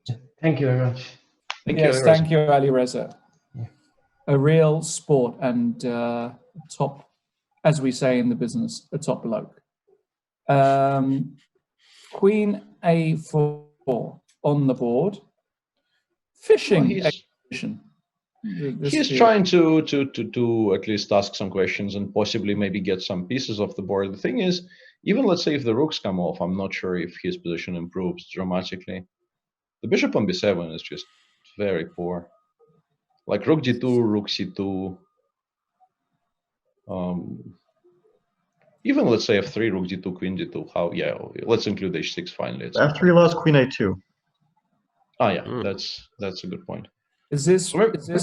Can we go Rambo here and go rook d3 and just say, okay, time to give checkmate?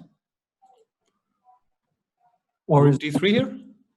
Well, I mean, I understand I'm giving the pawn on a2, but I'm trying to checkmate the guy. You want to take on a2? What do I do? e5 there, I guess? Knight c3 is maybe not... Yeah, I don't know. Knight c3, rook c1 check. Rook c1. King h2, queen c6, I suppose, yeah. And then rook d3.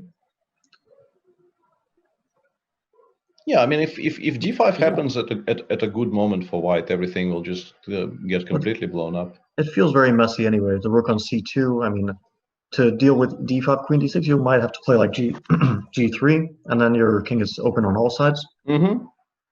And I think this could also turn around. Yeah, rook b1, I was wondering. He played rook b1, but does he have a good reply to queen c2 now, is my question. Rook b6?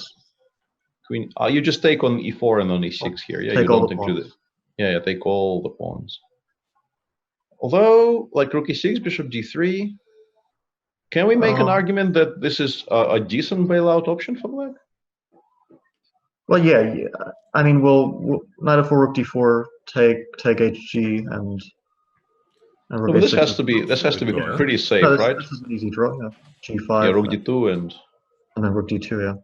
Yeah. So I mean, Jan probably is not the first person in the world to consider just completely abandoning winning chances of any kind and go for a pawn down ending, but his position is dangerous, and I'm sure he appreciates that. So he has maybe this we can option play h6, king f7, and I was wondering about queen g3, but I'm not sure. Yeah, but it probably won't work out very well. Like the bishop will move somewhere, and I don't actually have any checks. Maybe g6, g5 even to add some squares to my. G5 is a good intention. Yeah. No, this is, yeah, I mean, if white avoids the queen trade, it actually becomes double-edged, so... honestly, I don't know exactly what's wrong with b6, b5 right now. I just wanted to mention... Point, right? I don't see any other idea. d5 must be the point. Rook e4, queen rook a7. e4, h6, and then queen a7. Ah, yeah, that is clever. And if d5, queen a2? Where does the rook go? Somewhere safe, like e1, I guess. Yeah. e1, queen a5 is still. Oh, then knight f4. I want to go knight f4. Yeah. This is very annoying. Kind of what I was hoping for. Yeah. No, I think playing b5 is extremely scary for black because you switch off your own queen from the defense of all the weaknesses, and you might just get mated. So, which is why I was kind of invested in trying to make queen c2, queen e4 work. Oh wait, there's actually one other idea. I can play rook b6, queen e4, and knight f4. I just realized because yeah, I protect against mate. Queen e3 is rook b. I can maybe throw an h6. I'm not sure. This wins. And knight e6 is a threat. This actually looks extremely dangerous. Yeah, this looks bad. This is a very important detail. Yeah, this looks bad. And queen c2 played, so Jan generally agrees with the assessment, but after knight f4 he will be, I mean, assuming this is played, he will be in a lot of trouble. Come on, Anish. It's now or never. Come on. We actually want Anish to win. I mean, Alexander Grishuk said, you might not win a game in this whole tournament. This is the time to prove him wrong. So after knight f4, I'm wondering about e5. I mean, it's probably losing, but Knight e6 check, I think, is yeah, and close king to. g8 I have to play because king f7. Yeah, you have is to play king g8, and then like somehow I don't see how I give mate, but it just feels unfair that I don't. No, I agree, but it's. But I think black is actually, already. just takes and d5 is just bad, I think, for black because you cannot take on e5 because rook b8, knight g4. Ah, bishop is not hanging now. Yeah, Damn. but I do maybe lose the other pawn. But king g7, maybe it's okay. Yeah. These endings could also be very drawish, even if I do lose a few pawns. Yeah. I might No, I win thought I a- was winning. I thought I was winning a piece, which is why I got so excited, but I'm not. Hang on. Yeah, let's start with g. Fe, rook takes b7. King No. hides on h6 and there's no checks. Yeah, there's no checks, and then black will actually start generating counterplay. Also on f7. Oh no, f7 is e6 now. It does feel winning. Yeah, it feels fair. take. No, I think we go king f7. Yeah, taking is queen h3, I think. Not winning. Must be queen b3, rook c1. Yeah, no, that's not a legal move. That's good. Yeah, this looks like. Oh yeah, this looks excellent. Jan is. I don't know. Bishop d5 doesn't work. Why? Knight takes. Ah, yeah, knight takes and queen h4, queen h3. Yeah. Like knight queen e1, king h2, rook h4, king g3. It hides, or rook c1, and I have queen h3 holding everything. Yeah, strong players and your calculation ability. Yep, looks good. Anish, take a moment. Yeah, he's taking a moment. Calculate.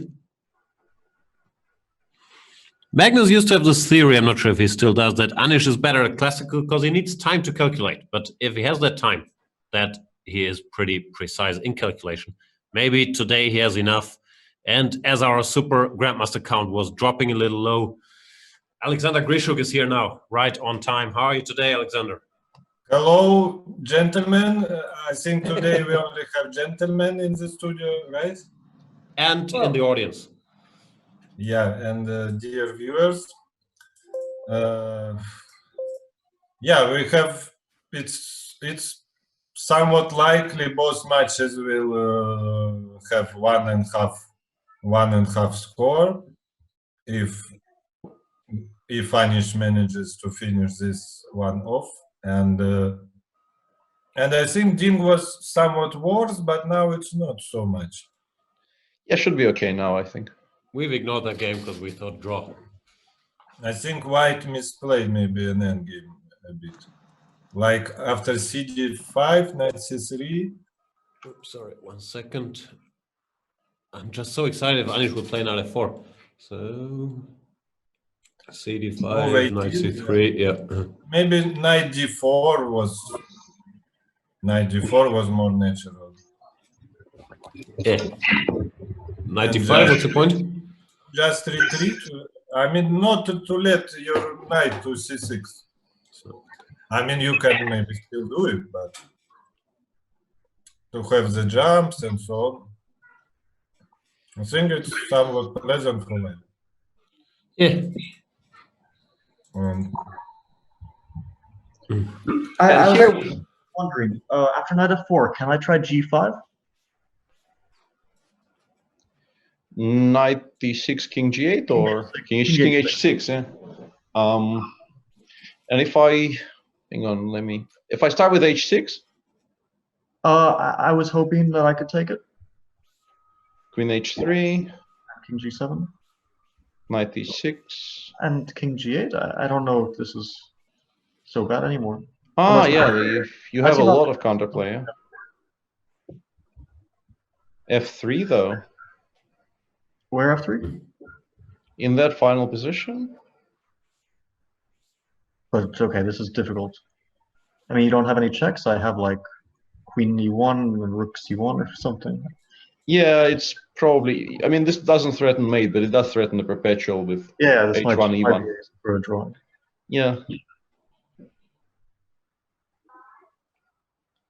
Okay, so knight f4 g5. Knight f4 g5.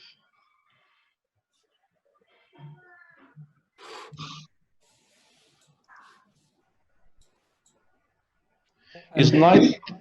No. Is knight a5? Could knight h5 check be actually a strong move in that position after queen h3, king g7? King f7? Knight g3. Sorry. What do you do after g5? h6. Takes, queen h3 check. King g7, knight h4, knight h5 check. No, but king g6 and queen takes g2 is fine. Yeah, I thought I can play rook takes e6 in this position, but you have queen takes g2 with the immediate equality, so. Yeah. Yeah, okay. Take it back. What is wrong with h6, king f7? Rook takes b7, I thought. Ah, okay. Yeah.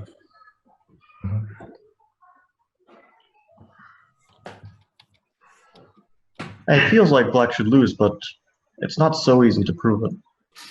Yeah, and Anish is down to 4 minutes, and you know the normal clock service has been resumed. Jan having about twice as much time left.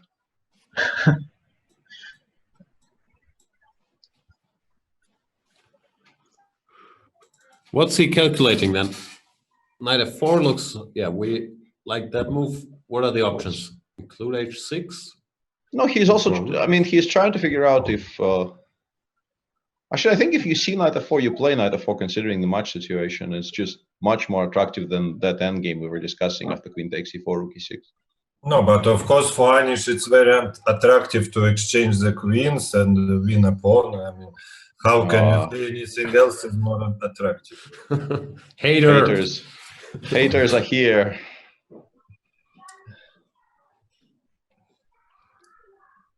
I was very happy about the prospect of us reverse jinxing Anish, but he is now taking such a long time on this move that I feel like we may... okay. No, I think if he sees knight f4, he plays it because it's... He's gone h6, which is... Play h6 check. I don't quite know what the... I guess maybe knight f4... Maybe his point is now knight f4, and after g5, h6 you can no longer take. So you're threatening rook b7? Yeah, he's done this in this order, and we were calculating e5 in this position. I don't think we came to any kind of definitive conclusions. Maybe e5, g5, fe5, knight d3 simply. E5, queen b3 That's looks queen strong, b3 shenanigans. No, yeah, queen b3 was also very strong. But knight d3 is not something you want to... knight d3, queen g2 mate would be a bit of a problem. Yeah, sorry. Yeah, that's probably not best play. I'm reading. There you go, Anish. Anish reads chat. Chat is happy with this sequence of moves. h6. What about just taking e4, bishop e4, knight h3? You mean after g, fe, yeah? Yeah, of course. Yeah, looks very attractive as well. Yeah, knight h3 is very strong here. Nice move. Why is it so much stronger than 96? I just didn't see 96. Allows king 96 allows king f6, which might not be a stupid idea. Yeah, fair enough. Just asking. Well, then knight f8, king g5. Yeah.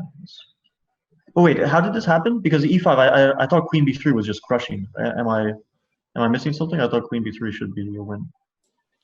No, but here queen b3, bishop d5, because there will be queen h4 mate, so it's a worse version. But I have rook b7 there. It's not enough. No, I mean without trading. Oh, sorry.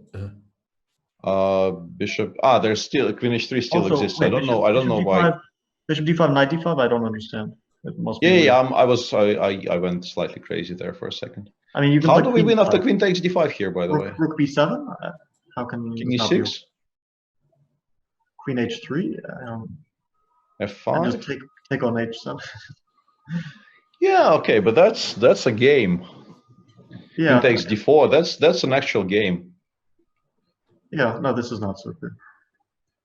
Honestly, having seen knight h3, this is probably the one I like the most currently. Knight h3 seems crushing in that position. It's just so difficult even to make a sensible move. Maybe we can play some... You can retreat your bishop and then after... Rook h4 in the end, yeah? Rook h4, but white will take a6, have better pawn structure, extra pawn. Probably bishop f5, I think. I think you need to put it on a safe square. Knight g5, rook king e7, but also rook b7 check here. It feels like you're just losing. It feels like you probably aren't surviving this. Now bishop d7. Ah, but bishop d7 actually doesn't lose. Yeah, I thought it would be just completely lost, but After knight maybe it h7, isn't. how do you survive? Rook h4. And then rook b7, bishop g7, yeah? Is that the Yeah, point? and amazingly, we're not dead. I mean, And we're at knight worse, f6, but you have some bishop. What do you have? after what? Knight f6 after rook h4? It was. Yeah, that's good. DEF he DEF played, and now it's decision time. Queen b3 or queen e4, and No, Anish. of course he took. Of course he took. Come on. He's kept queens in the past. Can't think of an example now, but it must have happened. At h3 on the board. And knight h3 played. Very nice. What's his time situation? I can't see from here. Okay, Under maybe, control. I think for this position, under control. maybe bishop d5, just to make white calculate at least. What do you calculate? Calculate what Seven. exactly? King e7, Take, rook g4, knight f6. Take, king f1, bishop f3, And But rook why didn't we play g3? then rook somewhere back, I won't mate. You lost Yeah, knight it's h7 here, rook g4, or what's the line? Yeah, rook g4, but this has to be like g3, rook c4, f3. So Okay. Just f3 here, and then I will go knight g5. Oh wait, h7, I have a solution. I don't. It's a bit crazy. Knight What? f6, rook g2, king h1. Wow. No, it can't work. Yeah. My point but was that what's- after, like bishop f3, rook b3, e4, I take an h7 and like promote my pawn. But I'm What not are we sure doing what here? Why position are we we're playing rook talking about. b3? Hang on. And it's not that position yet. Yeah. Sorry, I'm not fast enough for all this stuff. Anyway, knight I h3 have- on the board. I have another trick for black. King e7 I play, Knight g5? bishop g2. Oh, Ooh. f3. Maybe you win by checking, yeah? Or check. No, check I take. Check But it, but check. f3 is catching the bishop. That's cute. You have to play rook c2, but I think you'll never. yeah, he's Mhm. played bishop d5 already, and yeah, now I think most likely he will try that rook g4 and then back, but I think f3 just beats it. Knight g5 check will be played. Yeah, I think this should be reasonably comfortable for Anish. Even immediately, knight g7, king e7, f3 is a very positional way of doing it. Yeah, but I think we take on h7 if we can. Yeah. I think it's trying to overcomplicate things there is unnecessary. Good check, Anish. Have we discussed what's on your right, Fabi, or is it a teddy bear or or some clothes? I really can't see it from it. What is it? It's an elephant. It's an elephant. Yeah. Okay. And does he have a name? No, I'm afraid not. Lauren's never shy to address the elephant in the room. I love it. Well played, sir. Well played. Give That yourself was a well set up back. joke. Give yourself a pat on the back. Okay. So Anish on. Will this be his first victory? Actually. Yes, if he wins this one, it's the first game he wins in this tournament. Yeah. What a game it would be. Beautiful from start to finish. Using all the latest chess insights, pushing his pawn to h6, then exchanging queens. It's, it's the end of the Grunfeld, Peter. You have to learn the Slav, like Maxim. Okay. You're the one who pushed this pawn to h6. This is all your fault. You've destroyed your own opening by doing this. Isn't that right? You've created this monster. This running the h pawn up the board in the Grunfeld. No? After g3, No, I think bishop f3. Did you just completely ignore me? Okay, let's move on. How is this line? Take here. Yeah, this is not that clear. I guess we probably end up winning the exchange, but maybe not the game after h7, rook h2, king e1. Yeah, because the only threat we can generate is rook b8, and then black takes and maybe somehow holds this exchange down position. This is probably just dead loss. Doesn't, but I don't think he holds. But G3 Yeah, he went played, g3, and no now shenanigans. bishop f3 is probably actually the best Bishop choice. f3, Yeah, rook b3 is maybe a good inclusion to keep the rook cut off.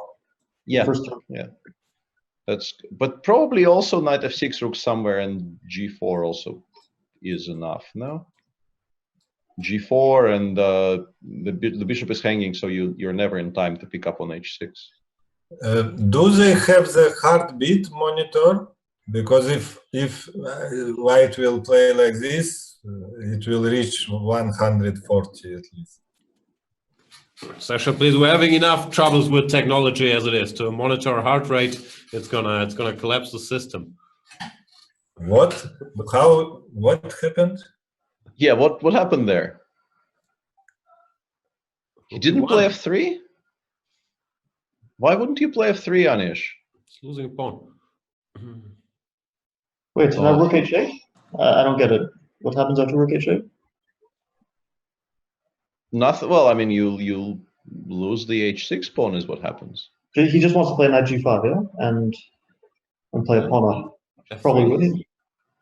No, He rook played e5. rook e5 Ah, with the that's intention of going rook d5, I assume, and then knight f6, knight g4, but I don't think this is winning. I think this is... Mm. But this is insane. This is, what are we watching? Ah, he went rook Well- g5, but yeah, that's... Do you have a trick, Anish? What's going on here? He takes... No, but this bishop e6, it looks like black is better. No. It got No, out of hand again. G4. White is not worse, but Oh, white is not. g4, king e5, and then... f4 check. No, we're not in any trouble with white, but we're also not winning this position. But why wouldn't you play f3 there? Also, I don't understand. He could have played knight g5 instead of rook takes e5, no? Then king f6. No, king f6, king f6. But king f6 check. You are still maybe somewhat better. No. No, but I think it's rook h6 actually. How do you reply to rook h6 there? Rook e5? King d6. No one's following. Where are we? So Or- rook c4, rook And then you b1, just start picking up pawns, yeah. Yeah. rook c8. After rook b1, h8, Fabi was rook e7. suggesting knight g5 in this position. But we take the pawn, go king d6, and then we go rook h1 check, rook h2 check, rook takes a2. Yeah. So yeah, we have no issues whatsoever here as black. Like, Not a problem, as we say in the business. exactly. Rook a6 played, eliminating the last black pawn, but not winning the game, is he? No.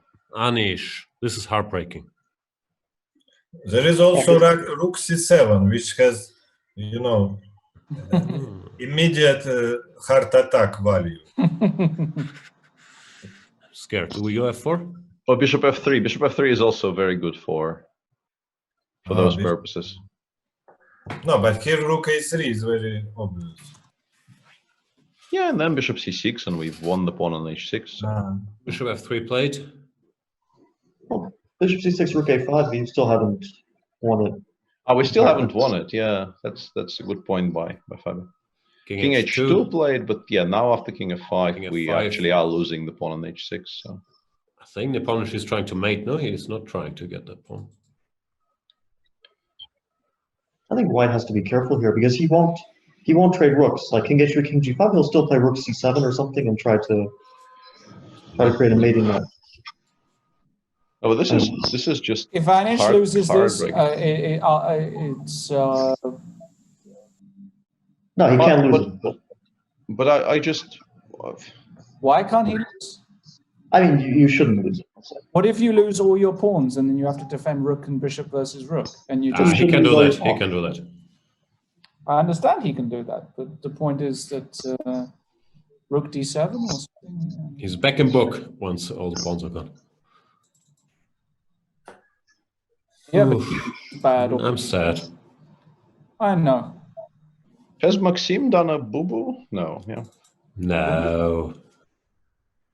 He's like Kim Jong-un. Never boo-boo. Draw.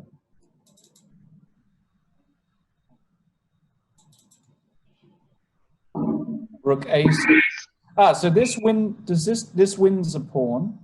Rook B3, okay. And he goes back to B6. But maybe he's not trying to win with black. Eh? I think Anish is in survival mode now. He has 10 seconds and yeah. No, I mean No, but black. Jan is not trying to win. Is what I mean. Looks like draw is imminent now. Yep. Yeah. Yeah, Draw they agreed. agree to draw. How much time did Anish have on move 35? It's hard to 35. find out. He didn't have that much, but No, specifically like the position after G3, Rook C4. I do not know. I can maybe try to find out. 1 second. Notation. Like the Rook on B6 and the Knight on H7 are so strong together. Why, like? He had 32 seconds apparently. Could be Yeah, wrong. Not sure. I just don't understand what you can even miscalculate after F3. Okay, I just looked engine and I think the F3 is winning, but after Rook B1, the only move that saves black is Rook C8. So he just missed it, and that's it. Right. And this was winning, yeah? Yeah. And also King F1 is winning, but it's, I don't know. It's a strange one. Yeah, King F1, I don't think anybody plays King F1. Yeah. King F1, the point is Bishop F3, then Rook B1, and then Knight G5. Yeah, or maybe even King E1, Rook G4, Oh, and then Rook B1, yeah. But And after Rook B1, Rook C8, why White cannot play Knight G5 now? King F6, I guess. No, okay, F4, at least we are pressing, no? Yeah, takes King F5. I guess there's some counterplay coming. Yeah, it's still better than what he did for sure. Yeah, because like Rook B4 in this position and H7, and like visually it doesn't look like this is a draw, to be honest. But maybe Black takes on A2 and somehow survives. Yeah, but we can play H7, bring King to G3, and I don't know. Maybe you can't keep it there in time because maybe I'll take on A2 and then A5 and Bishop B3 to attack the Rook, and I get F4 in time. Maybe, yeah. If you got the King to G3, of course, it's very unpleasant, but if you don't, then it's a draw. Maybe. I'll be right back. Lawrence, ask some hard-hitting questions if you're running out of topics, you know. Don't hold back. Oh, yeah. Hard-hitting questions. So, Giri now in, well, must-win mode, but I don't know about you, Fabi, Alexander, and Peter. I just don't see it happening. On the topic of heartening questions, this has to be so disheartening for him. Yeah, I mean, this is just like he must know he missed a win somewhere in that game, and he was creating, like genuinely, I mean absolutely, like there's zero sarcasm in the statement. It was a very beautifully played game up to a point. You know, a very printable model game of, you know, how to play these Grunfeld positions. I think this is actually a good moment. Black take on E4 after H5. I can't control the board, Sasha. So yeah, we were trying to discuss that exchange sacrifice, but we did not equalize. Maybe we were not playing it correctly, but we couldn't equalize exactly after Bishop E7. What kind of? But no. Instead of F6 after H5, just take. Hang on, other position. Sorry, yeah. Hang on, 1 second. It will be difficult for the viewers, of course, too. Without the board, it's a difficult conversation to have. But indeed, while you think about that, I just want to remind people of today's special offer. Today, the offer is if you go to magnuscarlsen.com/invitational, or if you go to the Chess24 homepage, you will find a raffle option where 5 lucky people will win up to $500 in prizes, including a free year of Tactics Frenzy, which is a fantastic app, highly recommended, 3 months of premium on Chess24, and a copy of the Black Lion course by my good buddy, Grandmaster Simon Williams, on Chessable. So it's actually basically free money if you get lucky. Free raffle, lots of prizes, and I can say the Black Lion, I actually tried it from the white side. Didn't quite go well, but that's because I hadn't watched the series. The Black Lion is a fantastic little weapon for all of you club players out there, improving players, looking to learn an easy, quick to learn repertoire against 1e4. So get yourselves there. And it's free. There's no code. magnuscarlsen.com/invitational or chess24. Fabi, will you be entering the raffle? Have you tried the Tactics Frenzy? Yeah, every night before I go to sleep. And it's actually quite tricky, no? The harder level. No, I have to admit I haven't tried it. I'm sorry. Okay. You were teasing me. Pete, Yeah. have you tried the Tactics Frenzy? I opened it up right now to see what it is, and it asks me to log in, which is normally a horrible block for any progress, because creating an account, as is well documented, is very, very difficult for me. Okay. And Sasha, do you played the trainer, Magnus trainer? Oh, sorry, the Play Magnus app when he was. You were mentioning how you were playing him. Yeah, as I said yesterday, I played 2 games. Yeah. Yes. And immediately. About Tactics Frenzy, have you tried this? Okay, I have the same, but on another side. Yeah. We don't. You know, the one when you have to click your mouse very fast. Ah, that one. Yes. In a 5-minute. Yes, I know that one. We won't talk about. So we've got a few minutes until the next games kick off. Fabi? Yes, Sasha, please. I wanted to touch one topic, since we have some time to spare, that I think the core of Anish's problems when he plays against the best players is the same as Peter Leko's one. It's starting to play super tournaments too early.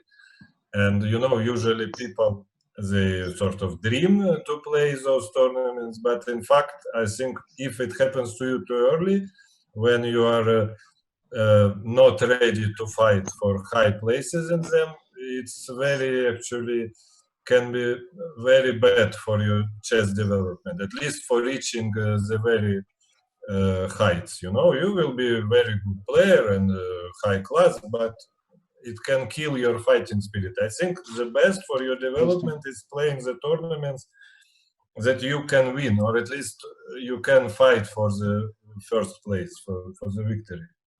So do you think then, so basically the highest level at which you can still fight for the victory, this is the best for your development. Of course, if you want to become world champion. I mean, if you just want to be world-class players, then it's not necessary. So based on that logic then, Alexander, are you saying then it's a mistake for Ali Reza to play in this tournament? But Ali Reza, I don't know, at least, but first of all, he was fighting for the first place in Vachier-Lagrave, right? Okay. I mean, it's a bit different, you know. It's one thing if you play, let's say you score 50% and you just make 90% draws and you win one game, lose one. And another thing is you win 4 and lose 4. It's a bit different, you know. I think it's a bit.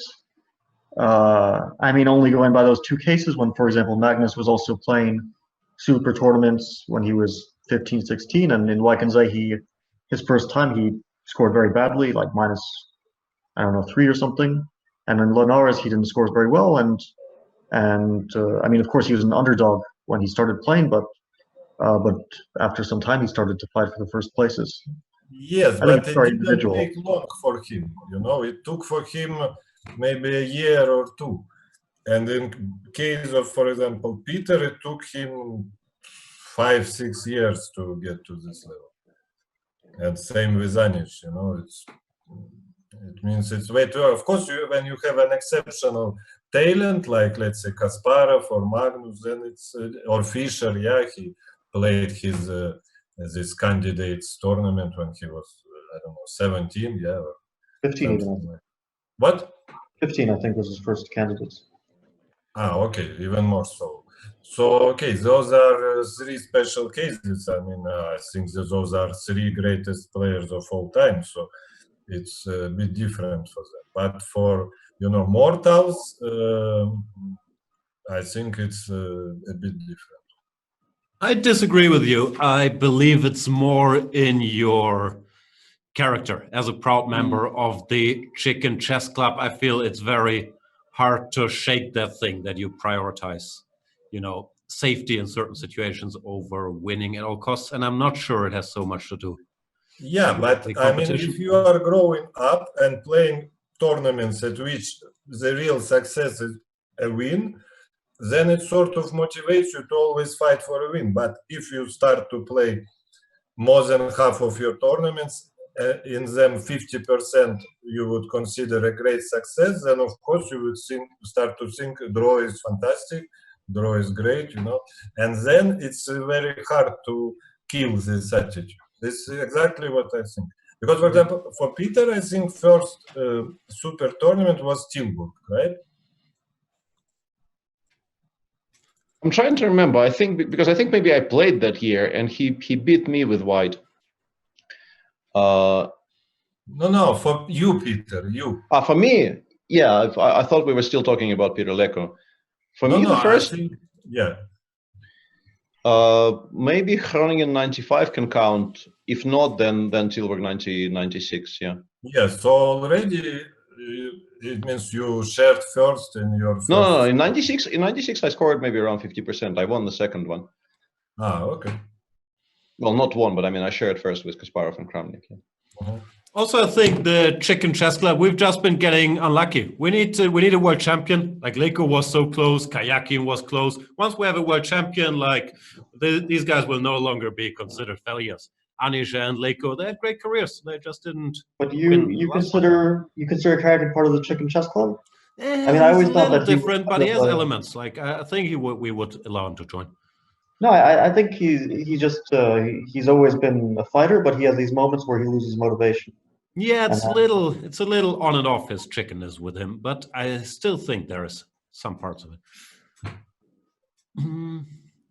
No, I agree with Sasha's logic that for young talents, it's better to play tournaments where you have a chance to win, especially in Germany. I'm not sure if it's similar in the US or Russia. People are always told that you have to play IM norm tournaments or GM norm tournaments to become an IM or a GM very quickly, which I think is insane because they should compete with the other kids.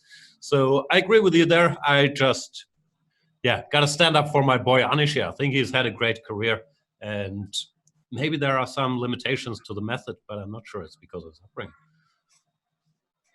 But I mean, I don't think we should write him off too soon.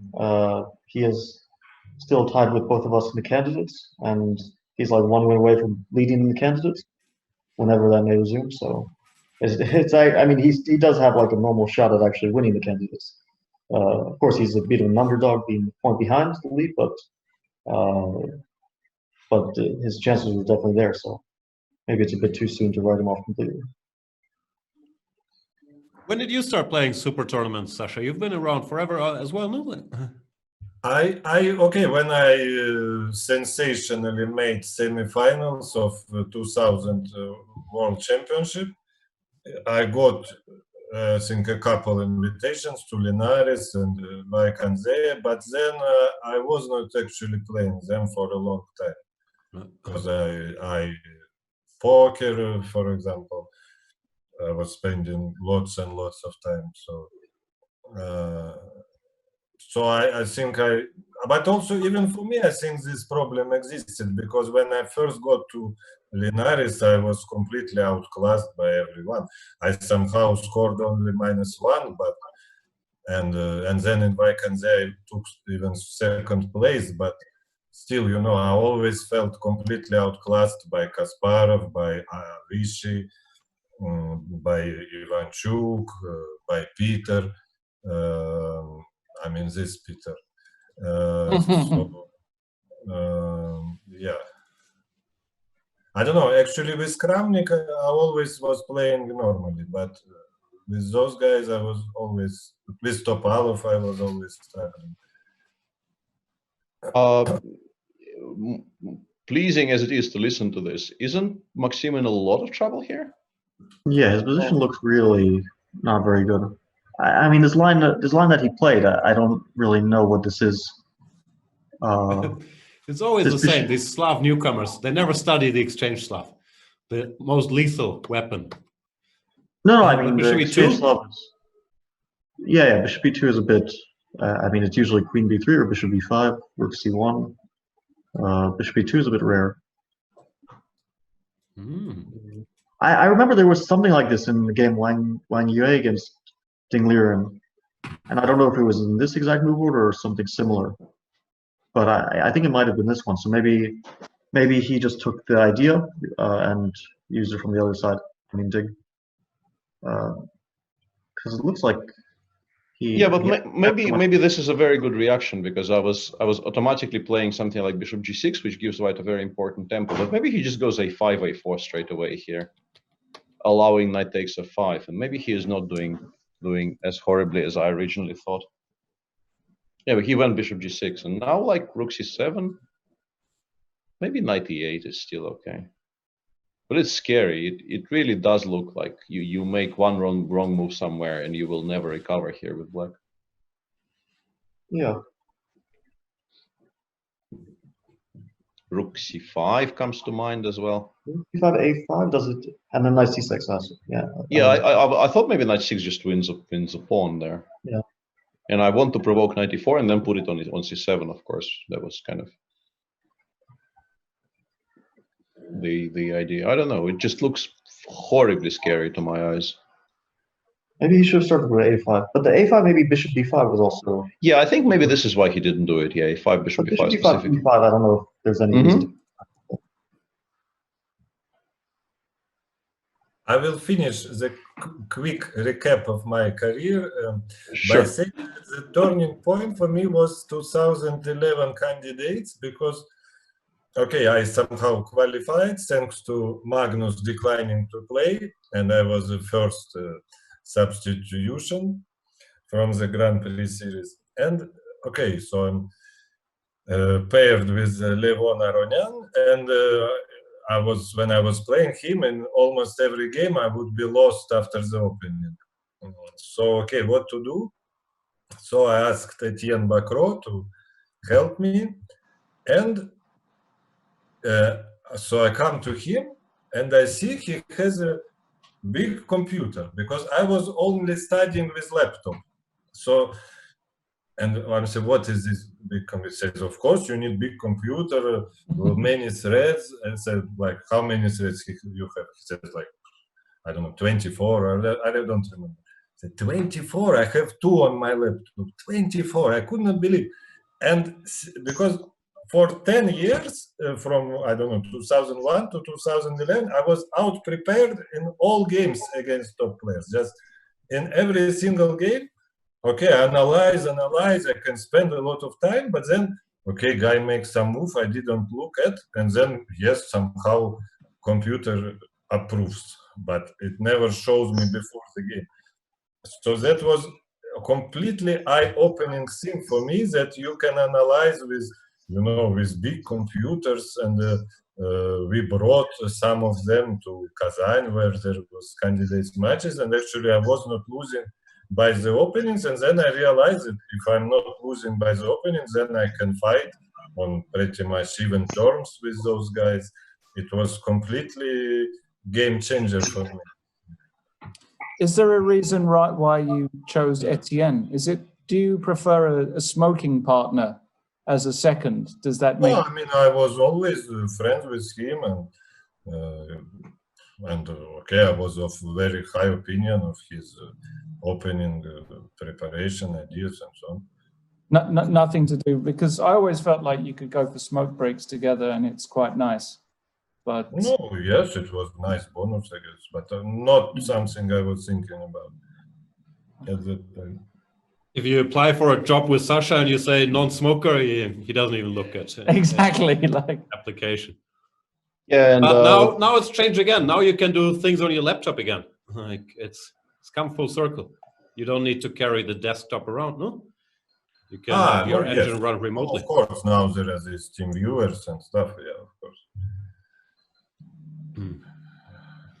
What's this? Draw?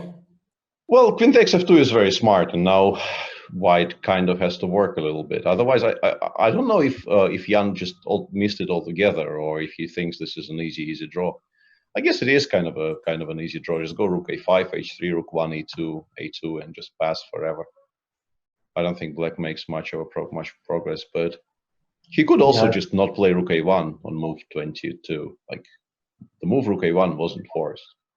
No, but this is, I mean, Black will get 3 against 2, but that's it. I mean, you don't have to play rook a4, you can play rook a5, for example.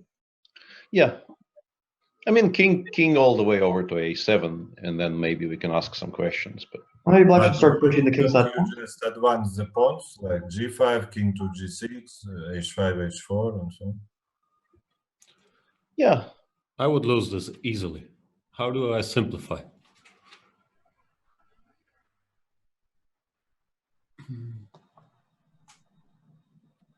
No, Anish with a shot here. yeah, definitely more of a shot than I thought when I saw the position after, let's say, move 15. I thought Jan will just hold this very, very comfortably because he's not even worse. But now there's, by the way, sorry to interrupt, Alexander. I have to ask you one question. Thinking of these laptops, it's a story I heard. I'm not sure if it's true. I think. Which one was the one you played? San Luis 2005 or Mexico, or did you play both? Mexico, yeah. Mexico, yeah. I heard a story that one of your seconds showed up without a laptop, and he was very surprised when you asked him, "Where's your laptop?" And he said, but I thought you just want my opinions on positions. Yes, it's Andrei Shekachov. I see. I wasn't sure if I was allowed to name. And Yakovenko had laptop, and he did not. So he was just. And it was thinking. extreme fun analyzing anti-Moscow with 2 laptops. It was, I think, the most exciting piece of analysis. And actually, we came up with great idea. The one I then used to beat Karyakin was actually the idea who came up with it was Shekachov. He found this idea. It was incredible. Right. Wow. Peter was very lucky that we found it after our game. Yeah. Because it's a fantastic idea, really. I mean, not joking. Yeah, those were good times when you could still find stuff in these lines. Also, I remember before, when I was working for Peter Leko, before he played you in one of these tournaments, I think, Nanjing, yeah. I spent all night on this. It was, I think, Nalchik. Yeah, Nalchik, exactly. And yeah, I spent all night on your stupid Semislav, and I thought I'd forced a draw everywhere. And the game was sort of a quick draw. And I was very pleased with myself. And Peter was very angry with me. He's like, come on, this was incredibly scary over the board. You should have gone much deeper. But yeah. Those were good No, times. I remember I was playing Peter Leko in the last round of some Beijing Grand Prix, and I needed to win just badly. And he was playing Ragozin at that time, so somehow I think together with my seconds we came up with some idea, and they said it's fantastic. Okay, I looked at it 5 minutes, so let's play. And then at the board, and he somehow just blitzes out the moves, and just draw. And what has happened? He said, but you played the main line, but you just transposed 2 moves. So my guys, they just found how to transpose 2 moves, but to get the main position of the whole line, which is known to be a forced draw. So. Peter Leko wasn't really angry. I should correct myself. He was never angry. He was a very pleasant guy. It's hard to get angry. Oh yeah, those were fun days in the Semislav. Still a good opening. I think Sam Shanklin has a new course, no, Lawrence? He does. Get over to Chessable. Sam Shanklin, 12-hour course on the semi-Slav. There's a man who knows what he's talking about when it comes to chess and the semi-Slav. He is one of the best prepared players out there. So Sam Shanklin's course on Chessable, get yourselves over there. Do you have some courses on reality shows on Chessable? If you have any questions on Too Hot to Handle, This Circle, Love is Blind, whatever it is, I'm your guy. But why do you need a course? No, because I mean, he was how to say, he was in one of those, right? Oh yeah, do you see that video? Sam ruins the dance party. I might have seen once, Yes, 100 times. I've not seen that, actually. I'll have to check that No, out. Lawrence, you've seen it. You've definitely seen it. How do you know I've seen it? Have we seen it together? Well, because you were. So he went. Why He have I went definitely on that seen it? show before U.S. Championship. He had recorded it before U.S. Championship, and you were at the U.S. Championship. And at some point, there was a party where everyone watched the show. I think the show was called Naked and No, it's I not wasn't Naked at and that Afraid. party. That would have been great. What's No, it was something cursing and similar. no, kicking and screaming or something? Kicking and like Screaming. That's right. Yeah, Kicking and Screaming. And I was there? I'll have to watch it. You were there. It was 2016. It was 4 years ago. I wasn't there. You were there. Oh, I was there? Where? 2016. I was there, yeah. I can't remember. I'll have to watch it. Anyways, Sam Shanklin, Semi-Slav, get on it. It's a good opening. It's not called a semi-Slav for nothing. Do you know how a Slav defense was called in the Soviet Union? No. Even I don't know. You don't know? In old, maybe at least in 40s, 50s, 30s. Honestly, I have no idea. No. Czech defense. The Czech defense. Yes, of course. Wow. I'm surprised Peter doesn't know. I'm shocked and appalled. Actually, I think he should have his title revoked for not knowing such. All right, 8 titles should be taken, yeah? The Czech defense, but what was that in Russian then? Чешская партия. Czechska. Looks like I mean, Nepomniachtchi is not holding. defense, No? I think it was Czech game. Because we don't have Slav defense, it's called Slav game. Yeah, Slav game. Oh, okay. You What's learn? the connection there? Czechs are Slavs? Yeah.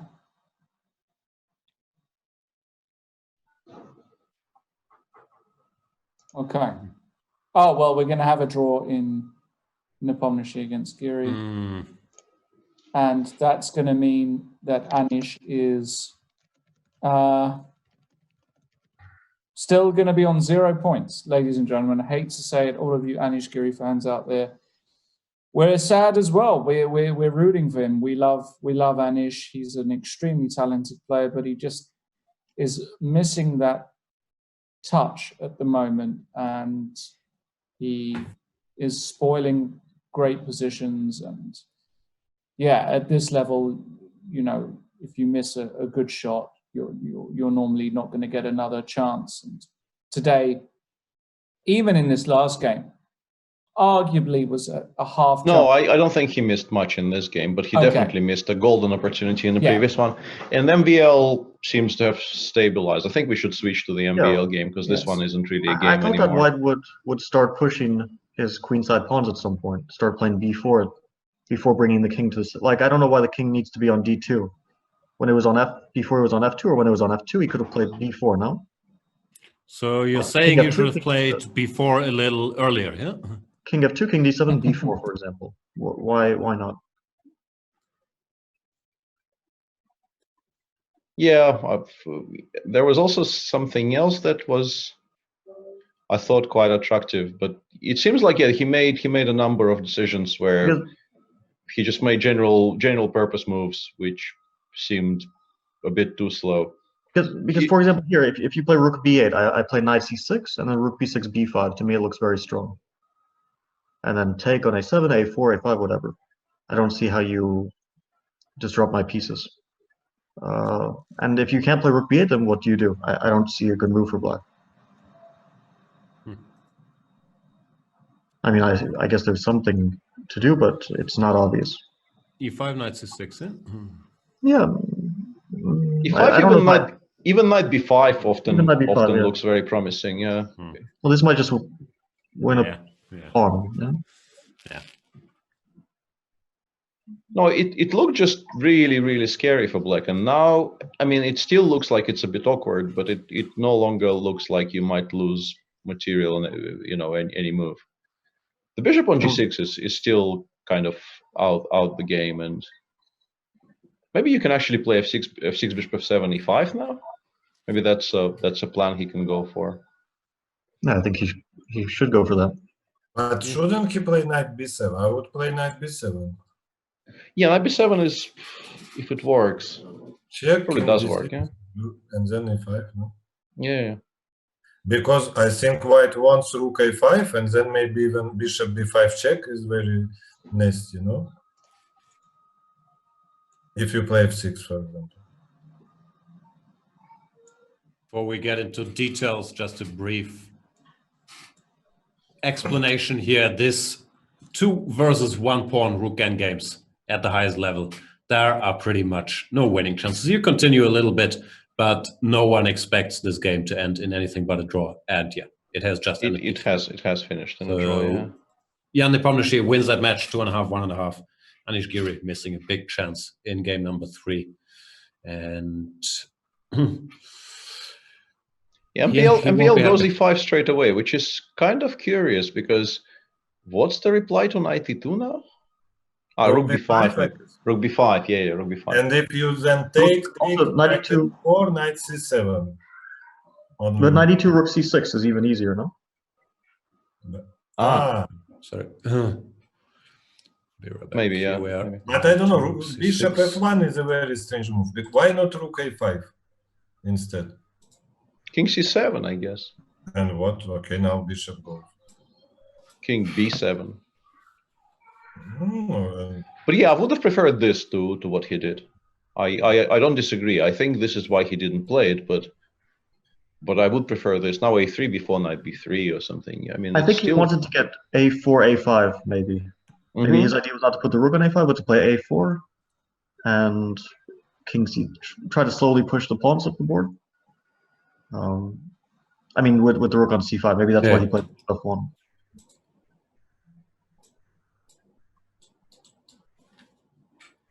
But I don't know. Maybe bishop b5 check now. In the current position. Can I take? Knight takes. a6 or no? a6, knight c3. a6, rook d5, yeah. Even rook d5, yeah. No, maybe this is not good. Yeah. By the way, off topic, Sasha, do you see how much time Nepomniachtchi had at the end of his game? No. Because he came very close.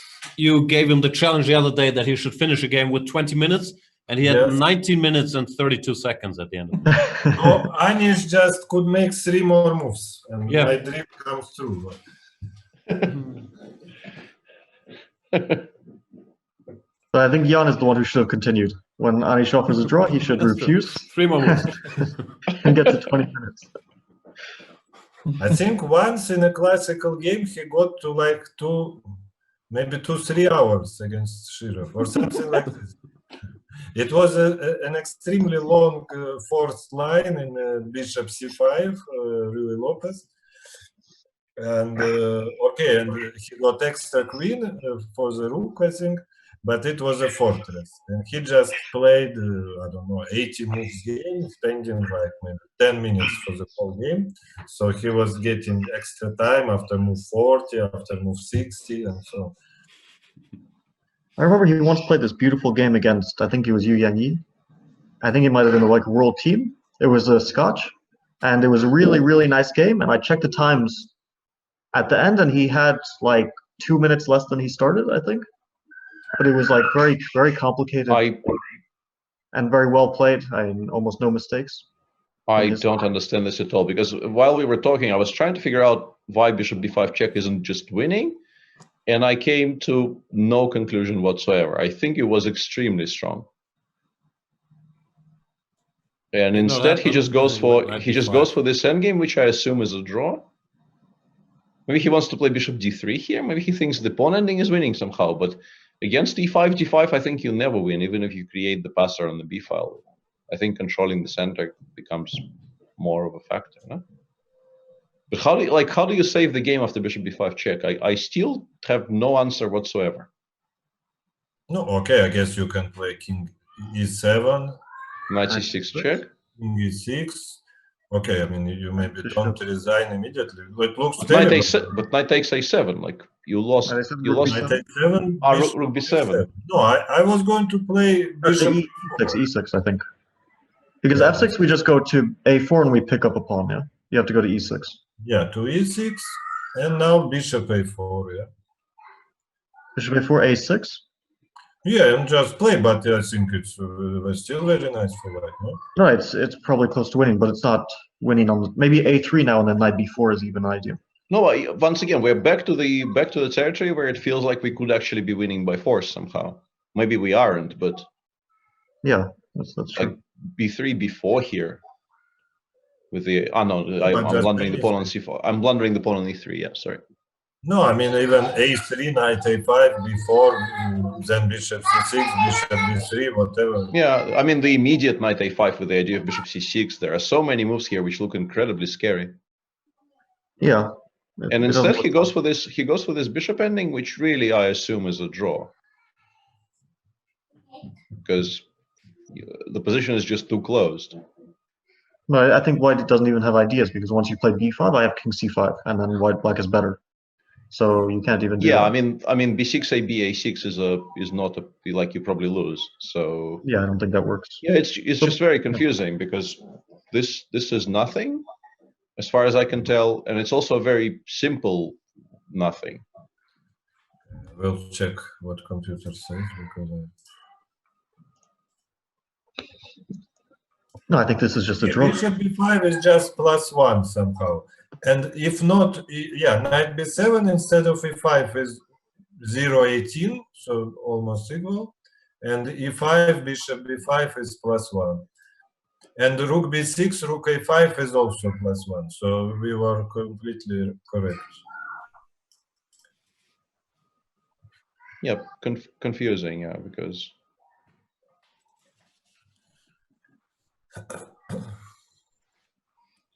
Lawrence, have you ever had a +1? But at least we'll have Armageddon now, so stay tuned.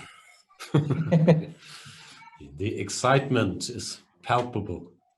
It is. At least we are going to have an Armageddon. Now, what's interesting is, in the last Armageddon, of course, Maxime had what can only be called a catastrophe. He lost in what, 20 moves or something in this French. Yeah, he went for this f4 e5 against Nepomniachtchi, and didn't so do well. If he gets the toss, as we say in the cricket business, is he going to go for? Is he going to choose white because he's? I mean, he's got quite bad memories. Or do you think, you know what, I can make a draw with black against Ding, I'll go for black. I think he'll choose black if he winning. Do you need? You just need to get a position. He's much faster. I mean, openings are quite important in this. I mean, you have to be confident in your first few moves. Yeah, you have to at least get a position where you're not stuck thinking. And I mean, you can't really think because you'll get flagged. You don't have an increment at any point during the game, so you have to be comfortable and at least play your opening moves confidently. So why can't he play a Grunfeld, for example, with black then? Maybe. I'm not really sure. Okay. Yeah, will be interesting. Yeah, I think if he does somehow end up playing black, I think he plays the Grunfeld. Yeah. In particular, because Ding seems to, as he has done even against you in Armageddon, which frankly shocked me, he just plays G3 as a matter of course, regardless what the tournament situation is. Yeah. Well, I think and then he's not For really somebody showing like any- Maxim, I mean, how scared are you of the G3 Grunfeld in a must-draw game? I'm with Fabi. Feels to me like he's decided no Grunfeld this tournament. I'm going to experiment with the Slav, the Nimzos. And then if you've decided that you haven't looked at any stuff, you don't feel ready to play it cold all of a sudden. So, Before we welcome a very special guest, I'm going to say this. I'm going to wager Fabi a California roll from the Drunken Fish in St. Louis, if I'm ever there again. If Maxim gets to toss, I think he's going to choose black, and you can have white. Okay, let's do it. Booked, as we say in the business. Jan, One California roll. one California roll. Jan, welcome to the show. Congratulations today. A weird match. We can't find the words to quite describe what happened today. It was just weird. Well, thank you very much and good evening. Yes, I won't call it, let's say, weird, but it was, in general, I think the game quality was much higher than, let's say, in my match against Maxim from both sides, and that's why it seems weird now. So no one was blundering like after each move. Yeah. There were a lot of blunders, and it seems as though he had a completely winning position against you in 3. Yeah, game in three game 3, was... of course. I think at some point I got tricked, or maybe I got bluffed, because probably I should have taken e4 pawn at some point, and well, the position is optically suspicious, but I don't think it's easy to prove for white that white has something very special. So... Okay. So, but today was, I mean, that was an important win for you today, yeah. Well, every win is important for me. Yeah, but sure. But to win firstly in normal time, getting the extra points, it does make quite a big difference, actually. And with this... Yeah, I mean, okay, but since we need to qualify to the top 4, it's like, of course, if we have, let's say, 2 players with below, with a little bit less points than they deserve, so this means we have a lot of players with some extra points. Right. So that's how it makes some difference. Every point, of course, is counted, especially every match point, and I believe it could be, I mean, very important to win in the. But I mean, this is obvious. But I mean, especially because of this, because of current system, it's very important. Yeah. Even more than usual. Who do you play next? I don't know. I think you're playing Hikaru from memory. So why do you ask me? if you know the answer. No, I said I don't know. Hikaru is Hikaru. I mean, Hikaru is. I don't know. It's round robin, so I will play everyone in some order. So well, I'll check the pairings first.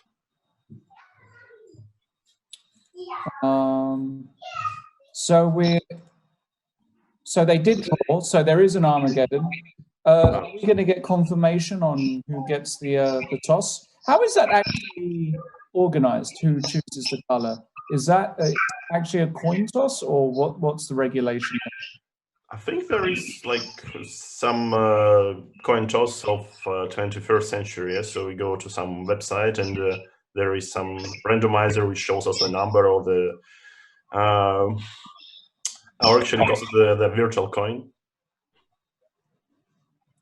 So we have heads or tails.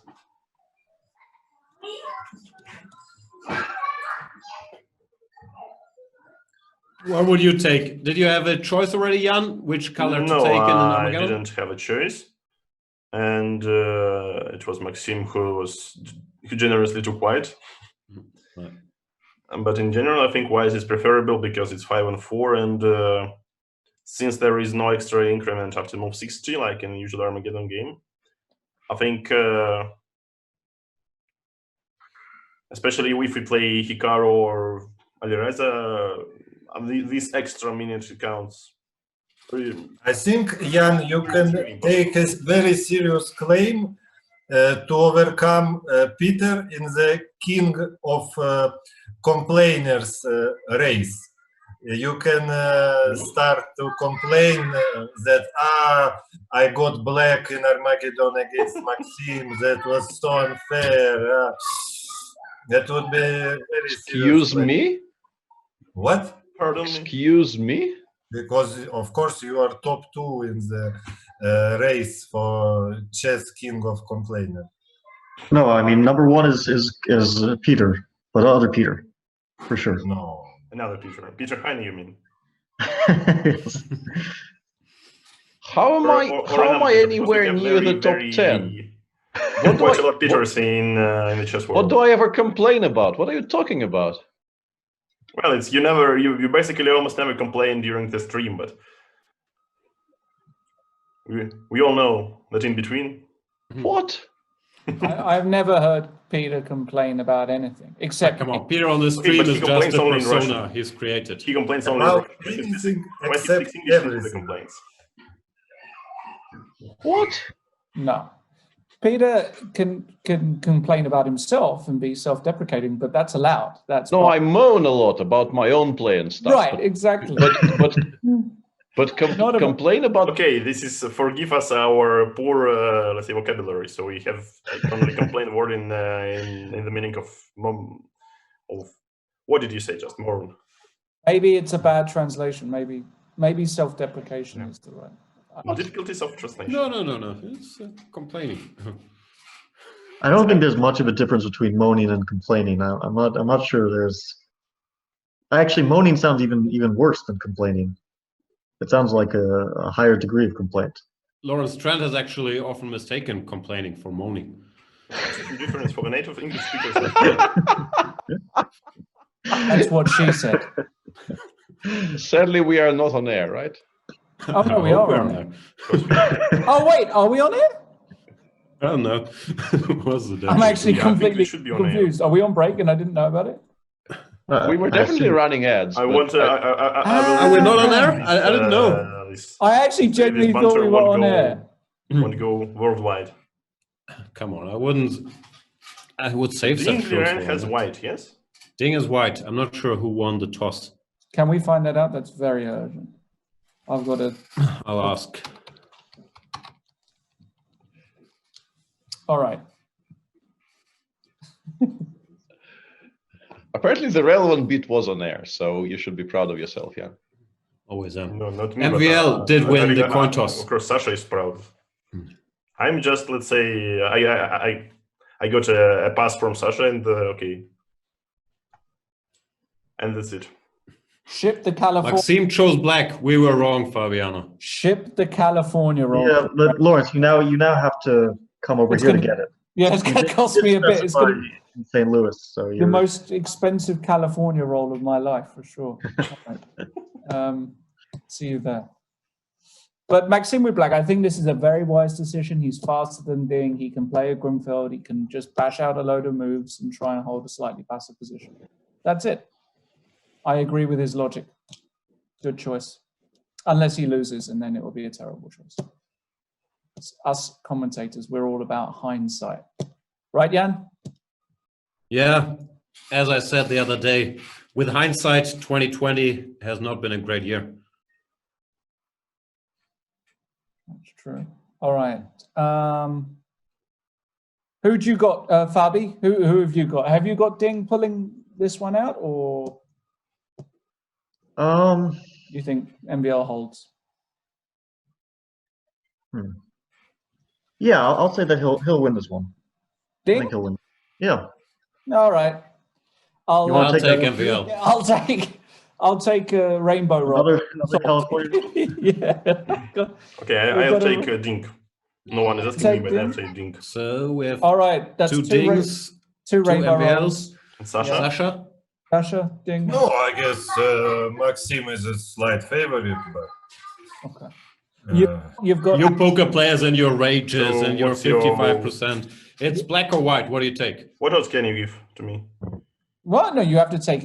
I mean, it's evens. That's why it's designed like this. So, Alexander, you have to. no, I would take Maxime. I would take Maxime. Yeah, for even money, right? But even No, just okay, Money both for talks. money or just. no, I'm without- saying the expression. It's so you can wager a rainbow roll against Jan Nepomniachtchi the next time you're in wherever. Peter, who you got? I'll take Maxim. Go. So I wanted to, I wanted to be a Maxim. rebel and take Ding here, but I honestly think that repertoire-wise, and also I think once again I understand ratings don't really support that, but I think Maxim is a more polished blitz player. Yeah, agreed. What are the blitz ratings? I don't know actually. Let's check. I don't know. He lost like 200 points. Yeah. Maxim had this drop here. Well, I think statistically, Maxim Ding lost the Armageddon against Fabiano with white, and now okay, it's time to get it back to 50%. And actually, so far, I think it's 3 out of 3 for black, right? In this tournament. Yes, it is. That's another reason why it's the sharp bet, the sharp side. Maxim, world number 3 in blitz currently, 2822. Ding number 8, 2788. Yeah, All right, we're ready. I think we're ready. I And think Ding will just play G3 on move 1 and he'll crush this time. So his mistake was playing D4 against Fabiano, and after D4 it all became very clear. Well, I mean, he was Nepal is close. on To, D2. he was close to winning by move 15, so that's. Yeah, I have seen the game actually, yes. But I think Maxim is not playing Grunfeld anymore. At least in this tournament. I was actually making the exact opposite argument. I was saying that if it's 1d4 in this game, he does play the Grunfeld. But I agree. No, but Anish almost Grunfeld. refuted the Grunfeld today. I don't know. I think 10 minutes is enough to diffuse this bishop e2 in exchange Slav. I agree. So he can repeat. It's not like some kind of idea that you need a lot of time to. Maybe that's why the game hasn't started yet. Maybe MVL is still texting with Etienne Bacro. But if No, okay, is hurry up, going to Bishop Mirano, E2. or what is he doing? Like regular stuff or Mirano? I didn't see. And his here we are. okay, Slav again. count me out. And Yeah, I Jan's don't know question will anything. get answered. Wow, knight c3, bishop f5. That's a blunder, no? Wow. CD, CD, queen b3. Bishop Come F9. on. Come on, Maxim. You No, must know he's this. prepared it. Has he prepared CD 95? Oh, that's No, such but a maybe- bad CD line. Queen B3 96, I think. Yeah, it's a known But line. it doesn't work. No, with the pawn on e3 it works, but here Knight it D, really wow. doesn't work.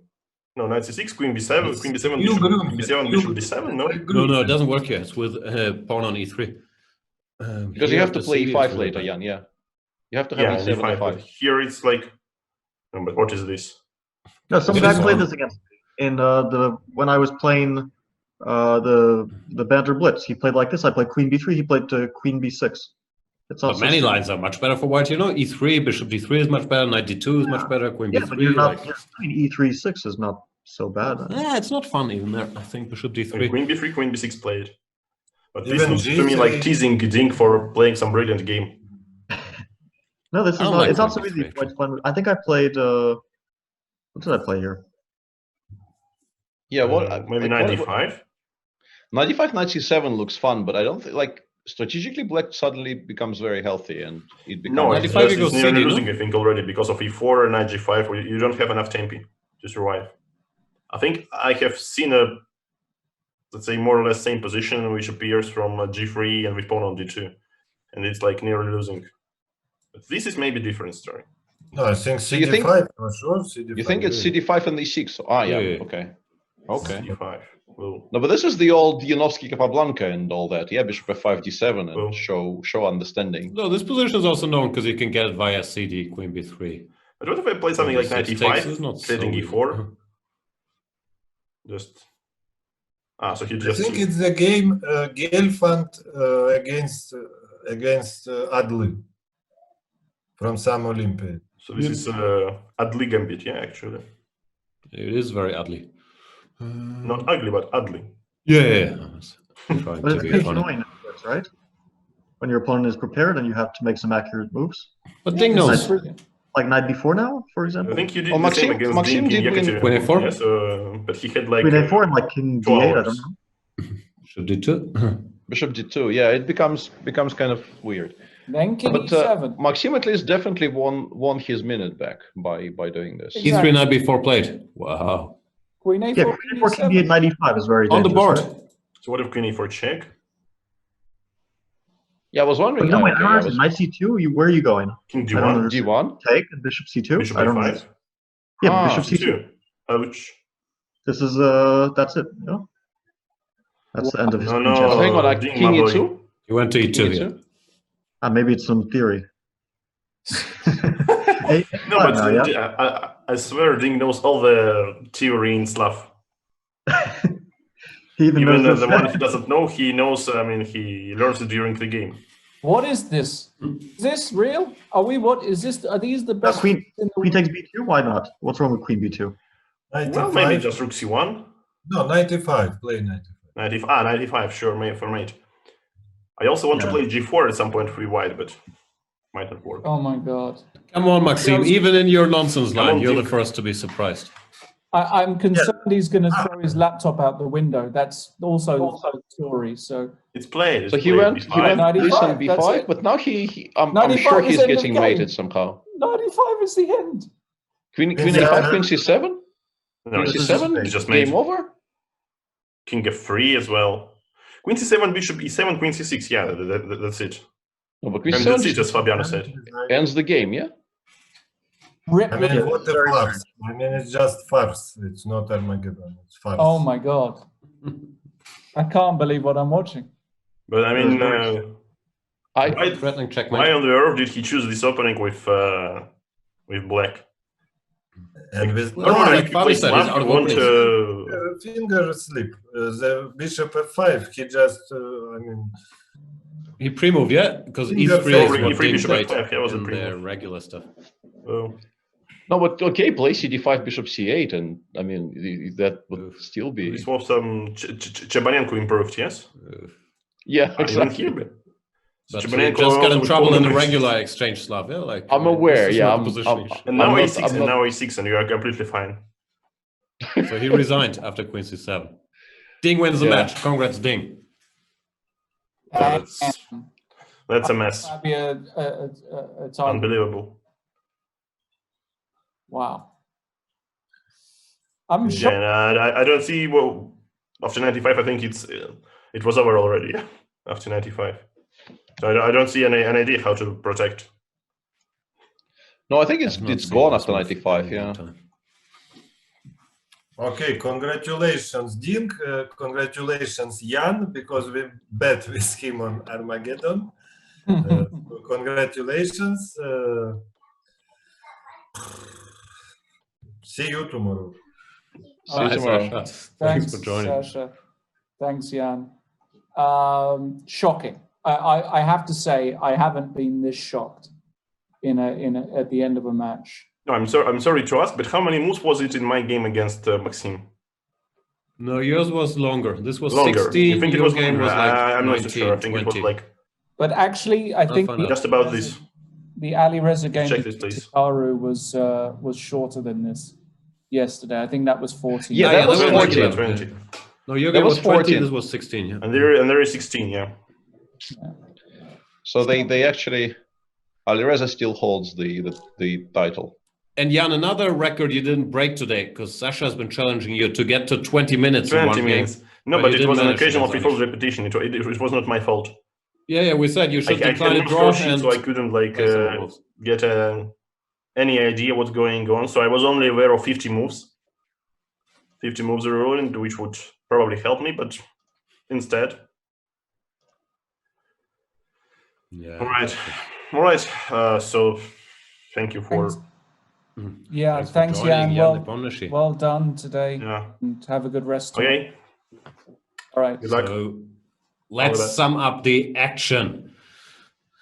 Jan Nepomniachtchi defeats Anish Giri in the regular match. 2.5, 1.5. Anish misses some decent chances in game number 3. Still has not won a single individual game, let alone match. In this event, Anish Giri, the Dutch number 1, keeps struggling. Then MVL against Ding was a strange, somewhat balanced match that went to the Armageddon.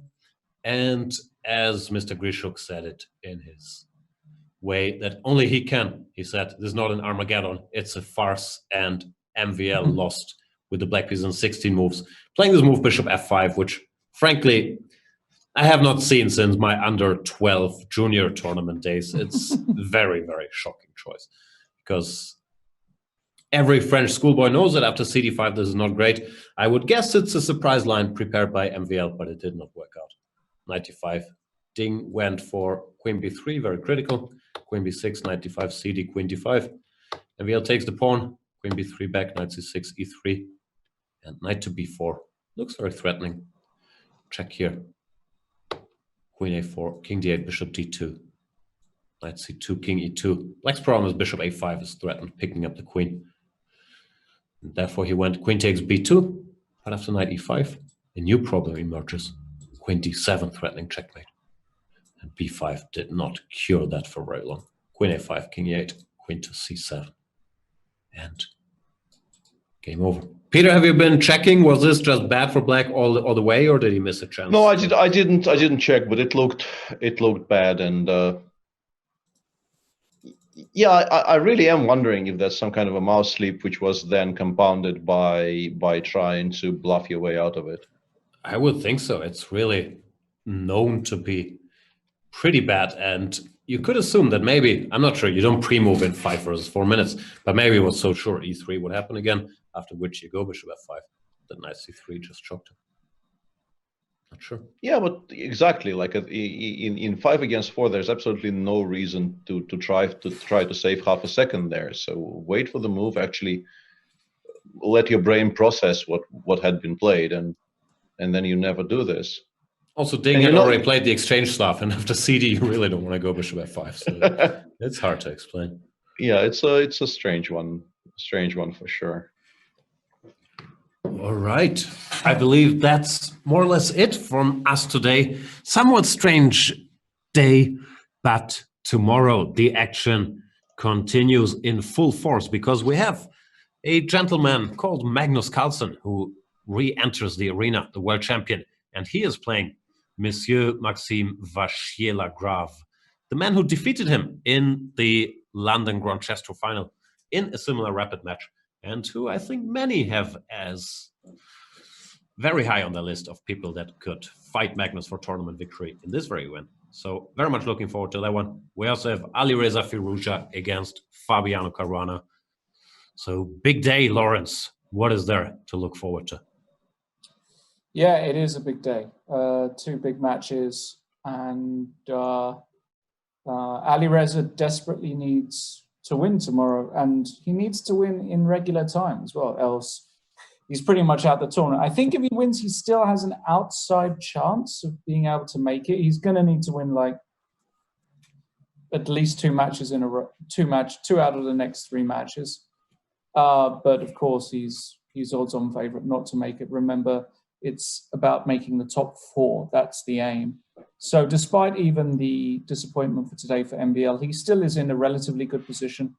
But you have to feel that playing back-to-back days and now playing against Magnus, I don't envy his position at all. I mean, he's going to be on monkey tilt after this game, and he's going to have to compose himself and just remember that it's just a blitz game and anything can happen. But yeah, can we maybe bring up the standings, because it's interesting to start? Yeah, just thinking about this a little bit.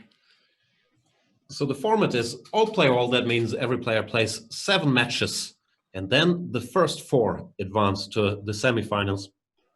Where currently it looks like Magnus Carlsen and Hikaru Nakamura are very well on track. Magnus Carlsen won all his 3 matches, even though 1 went to Armageddon. Nakamura lost 1 in Armageddon and won the other 2. And after that, with Alireza Firouzja and Giri so far losing everything, of course, it's very cutthroat who can reach these other 2 spots. Right. Yeah. Feel really bad for Anish actually today. I don't know what else to say. I hope he scores some points. I'm actually concerned that this might be just a blowout for him. I don't know. The problem is every opponent is tough, right? So he's, yeah, today was a golden opportunity. I think he needs to just try and relax now and just not even think about being able to qualify in anything like that. I think he is still fairly relaxed. He's very mentally tough, and I don't think Rapid gets that much to him, but he just hasn't reached the level of play. No. Like today he had a chance, but yeah, there's always something standing in his way. There is. And speaking of something standing in his way, that's a horrible segue. I got nothing. But David Howell will play Banter Blitz whenever we are done with this.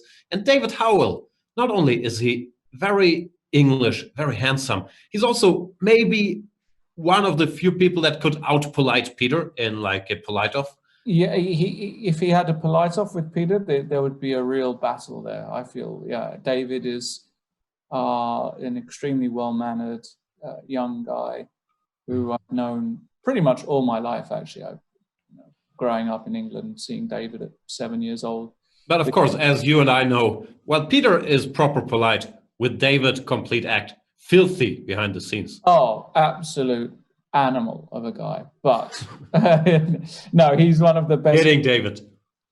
I'm sure he's watching. No, he's a top guy and a fantastic player as well.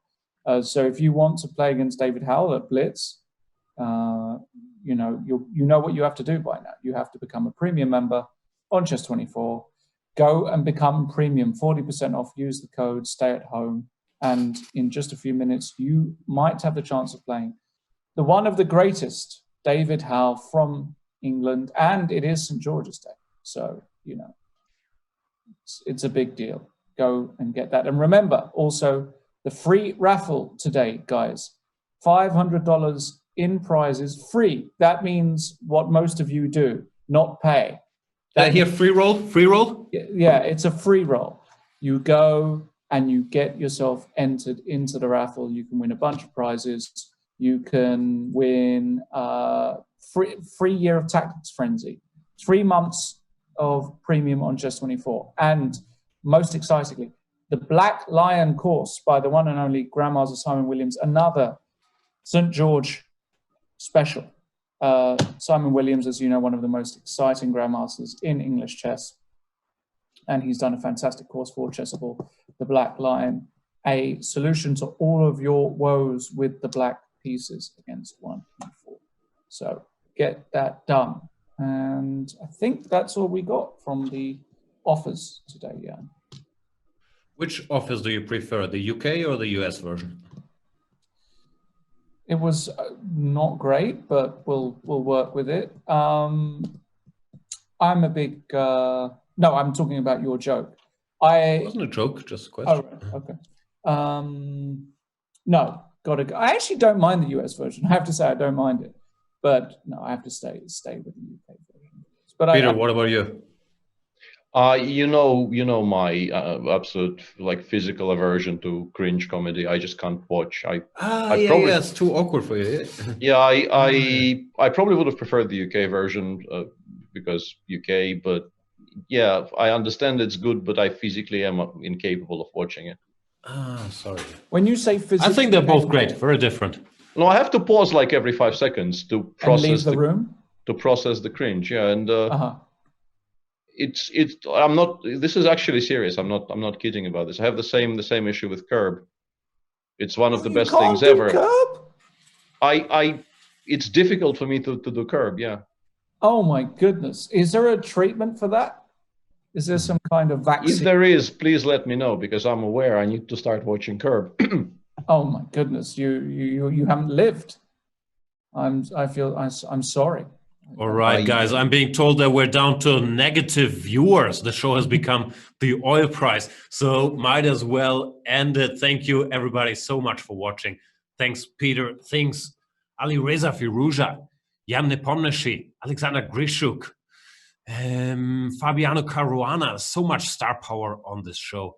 It's overkill, Lawrence Trent. Thank you too, though, and thanks everybody for watching. Thanks, everybody behind the scenes for putting this very exciting event together. Tomorrow, the world champion is back in action. So see you then. See you then. No premium.